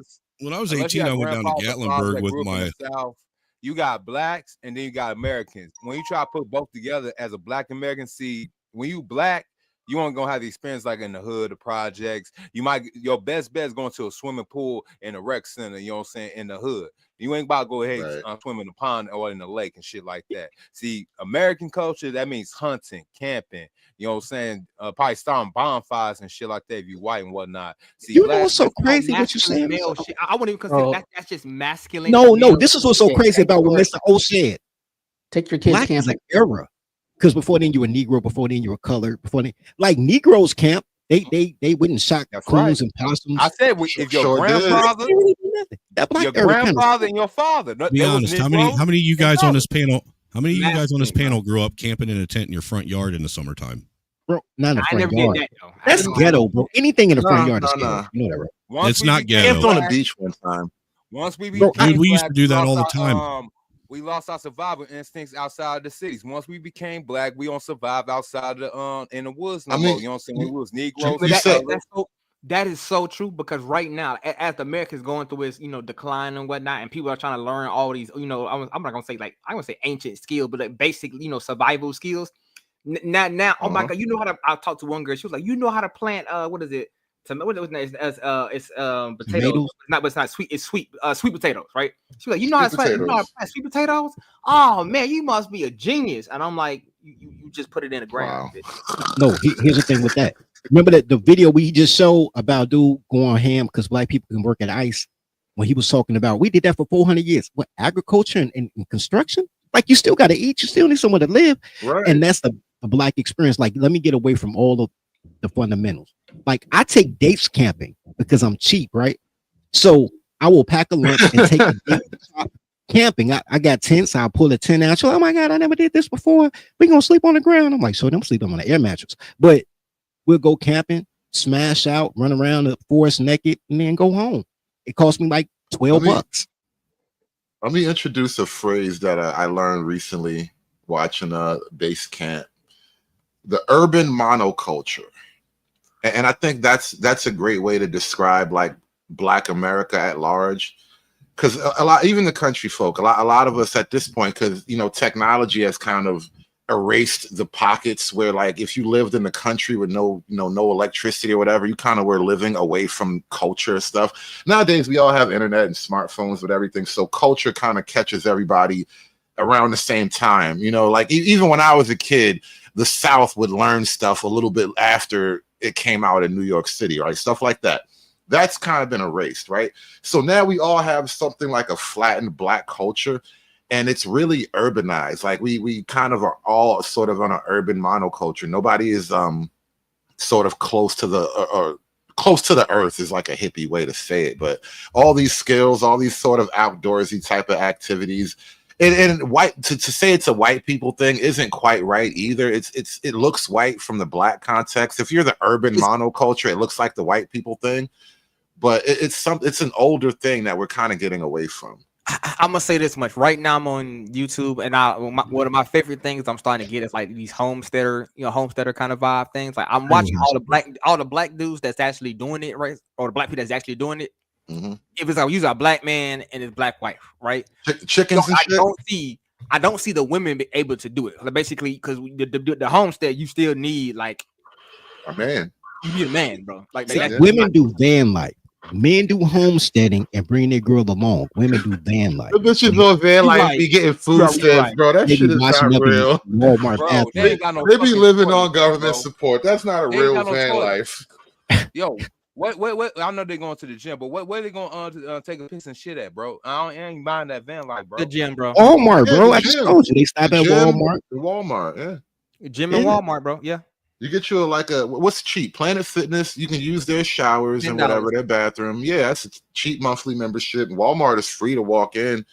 Don't let them have a little sitting area or whatever. You cool. Don't let it be like the nice Walmarts way out in the middle of nowhere where they got the electronics out on display. Now your kids got shit to do. Oh yeah, bro. So like that's what I'm saying. That's what I'm seeing myself. Like for me, I'm already to the point like I don't know if I'm gonna be in the States. I think I'm gonna be in South America because I'm kind of looking at how this shit kind of going. And like I said, I don't think black folk as a whole gonna pull this together in a timely fashion, considering how I'm seeing the world go. Just no offense, you know what I mean? So you know what? I think it's gonna be a real renaissance after the boomers die. I believe that. You talking about all the way waiting to 2050, bro? Are you serious? No, they 80 now, bro. They ain't only got 10 years left.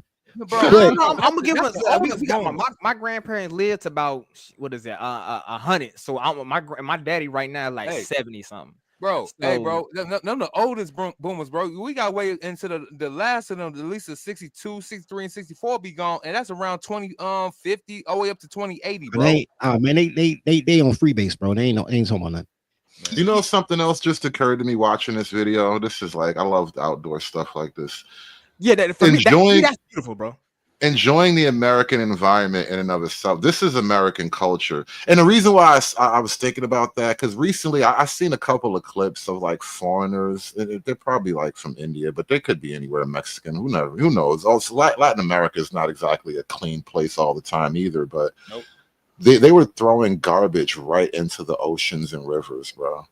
Like just straight up back. I know in Canada is crazy right now what they're doing up there. They're wrecking everything. The Indians out there tearing up from what I heard. Man. Yeah, it's like, and you know the funniest shit. But if you go to India right now, and as a black person, you try to go to India, they would be like, bro, they would literally try to rape you out there. Oh yeah. We ain't never had no black booty before. It's crazy. I wouldn't trust that. What I hate about that, bro? They came up with the word thuggy though. What would y'all expect? They originated the term thuggy. They literally are the OG thugs. It's crazy. Right. You know what's crazy, bro? Before, flying a girl out made you a trafficker, which is crazy, right? But before then, when you can go out and you could like assert yourself, like the NWA days, like we'll both drive home in my automobile, which is illegal now, right? I didn't know that, right? So when I had my boat, I tell girls before we go on the water, I'm like, look, you're gonna get wet one way or another. We gonna smash or you gonna swim. Figure it out. I'm personally, I'm not gonna lie to you, man. I'm in the process of buying me a boat right now, and I'm kind of like, for me, I'm get to the point where like, hey, bro, I just go across. I go down to Jamaica.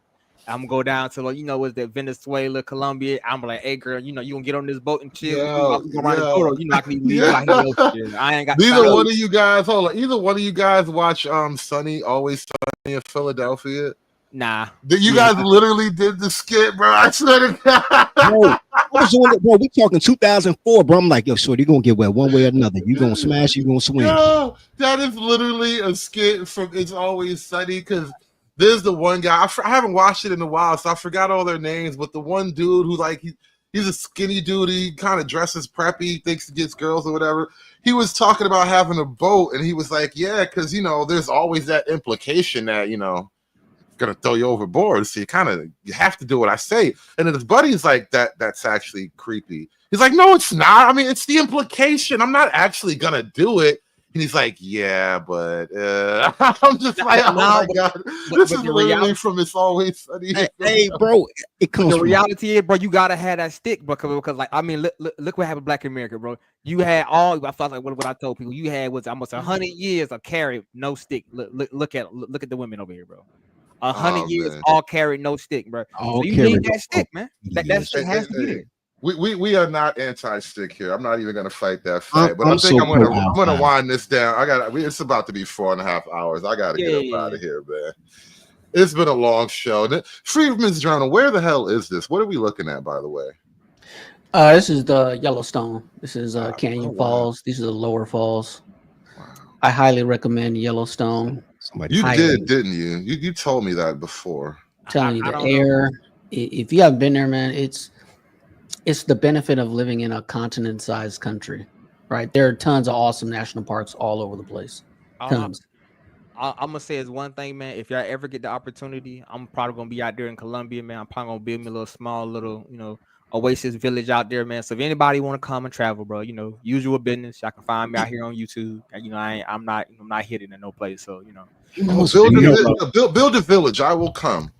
I'm serious, man, because I already got me, like, what is it? I got some pods. It's already what do you call it? Capsule pods. You can get for like one for like $1,000 for $10,000 buy one. Yeah, I know something about. So if you get Amazon selling them. I think Home Depot got stuff like that too now. Yeah, no, I got mine up on. Get mine for not Temu. Pretty nice. What's that other one, bro? Not Temu. Alibaba. Alibaba, yeah. You get it from China. It can cost $1,000 to ship it over there from China. But it comes with an actual bed, the whole, you know, microwave unit, electricity. What is it? The thing at the what is the solar power thing at the top? So literally, you just got yourself your own little crib. And I'm like, hey, I'd rather set me up something like that in a farmland or like on my own little piece of land and just be cool. And have my little 30 or 40 people that's cool. You know, they got the same mindset as me and just rock it out like that. Because for me, I think that's better than trying to do this shit over here. That's just me personally. Look, I'm an Alibaba survivalist too. Let me ask you a question. Why go to South America instead of locking down Southern Indiana, for instance? Why? For me, now I'm gonna be honest with you, bro. Like for me, I already know my wife ain't gonna be from America. I'm just gonna let that be known. Like my wife gonna probably be like either some kind of African or maybe like South America. Cause like the cultural value thing is for real for me, but my biggest thing. Like. It's for me it's gonna be my biggest thing, right? And I know I'm not gonna find a culture of a woman that's gonna be vying for what I'm vibing for. There's orphanages everywhere, my G. Homeless girls. Bro, that's damaged goods, bro. Like they are damaged. They girls. But look, all right. I get what you're saying. I'm with you, bro. Live your life, bro. I understand why you're doing it. I just don't understand the relocation part. Everything else you say, I get it. I understand. I get about because for me, I'm looking at like not only in my lifetime, I'm looking like, okay, all right, if I'm gonna be here next, right, my kids be safe here, right? Then I gotta also then look at this. So that means root power, right? So at that point, then I got in this instead of have a group of men that's also gonna be on the same kind of thing. And granted, bro, that's when I started looking at that social media, bro. I'm like, you got too many cats who they too bitch. I'm watching dudes like right now. Bro, man, I would die about my mama, and I'm these women die. I'm like, whoa, see, I'm like, you know, I understand, I love my mama too, like everybody else, but like, bro, like I'm actively looking at this stuff, right, and I'm doing the mental math. Now, it would be different if like if we had more dudes like y'all in the black community, like y'all was like half or the majority, at least half. I'd be like, I can stay. But you ain't got half. You like we are a quarter of a quarter. I understand that, but you could build your own community. That same 40 people could be here. I'm not arguing what you're saying. I just didn't understand the relocation part. And I'm saying like, and also it's more for like a fresh start all over, right? Because like for me, I already know if I call her like I'm gonna get me a little African chick who already basically like into polygamy. I get me like one chick. Let's say she's 17, 18 years old, bro. By the time we crank out, like we got like 15 kids, bro. 2 women, 15 kids. That's 30. You got some other dudes doing the same thing. Before you know, we now got our little village on and popping, and we doing pretty good, right? I live on a whole. Right, build it from the ground up kind of thing, and doing that from the ground up is gonna be real hard here. No, it's not. It's easier here.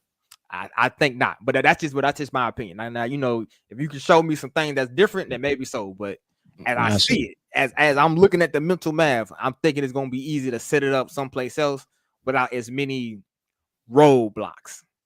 It's gonna be roadblocks anywhere, but it's easier here, really. I mean, $2,500, you could do that right here.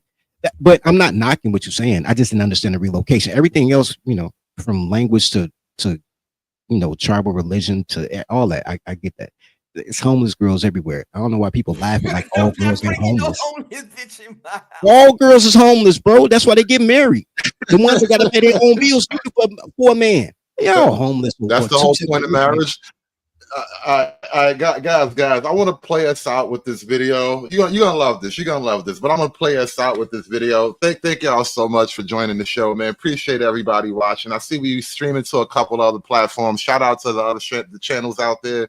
Mr. O, Dirty Folks. Shout out to all y'all audience members out there. Thank you all for watching. Please remember to like, share, and subscribe on your way out. Hit that like button on whatever channel you happen to be watching from. And thank you to all the supporters. Thank you so much for the donations. You guys have been awesome. Appreciate you so much. We really couldn't do this without the audience, man. But please remember to drop $1 in the hat on your way out. Support your local content creator. Give me the money for I was you. Give me the money. Just because you got mayonnaise on your elbow, just because you got mayonnaise on your elbow, do you understand? I'm trying to feed. I'm trying to feed. Get off of me, mayonnaise. Move. Get back. You heard of mayonnaise. Get back, mayonnaise. Because you got mayonnaise on your elbow. I ain't telling you to marry mayonnaise. What you gonna do? What you gonna do? What you gonna do? I'm the president, homie. I don't care. I'm the president. Uh-huh. Cause you got mayonnaise on your elbow, mayonnaise on your elbow, you got mayonnaise on your elbow, you got mayonnaise on your elbow, you got mayonnaise on your elbow. Have a good night, everybody. You got mayonnaise on your elbow. Swing to me, get off of me, check your elbows, y'all. Get off of me, mayonnaise. Get off of me, get off of me, get off of me, mayonnaise. Get back, mayonnaise. Get back, mayonnaise. Get back, mayonnaise. What you gonna do, mayonnaise? What you gonna do? Uh-huh. What you gonna do? What you gonna do? What you gonna do? What you gonna do, mayonnaise? What you gonna do? Uh-huh. What you gonna do? What you gonna do? What you gonna do, mayonnaise? I'm the president, homie. I'm the president, homie. I'm the president, homie. I'm the president, the president, I'm the president, homie. I'm the president, homie. I'm the president, homie. I'm the president, the president. Shout out to everybody with the mayonnaise on the elbow. Thank y'all for watching. I'm gonna wrap this one up. Mayonnaise on your elbow. Mayonnaise on your elbow. You got mayonnaise on your elbow. You got mayonnaise on. It's done. It's done. It's done. It's done. It's done.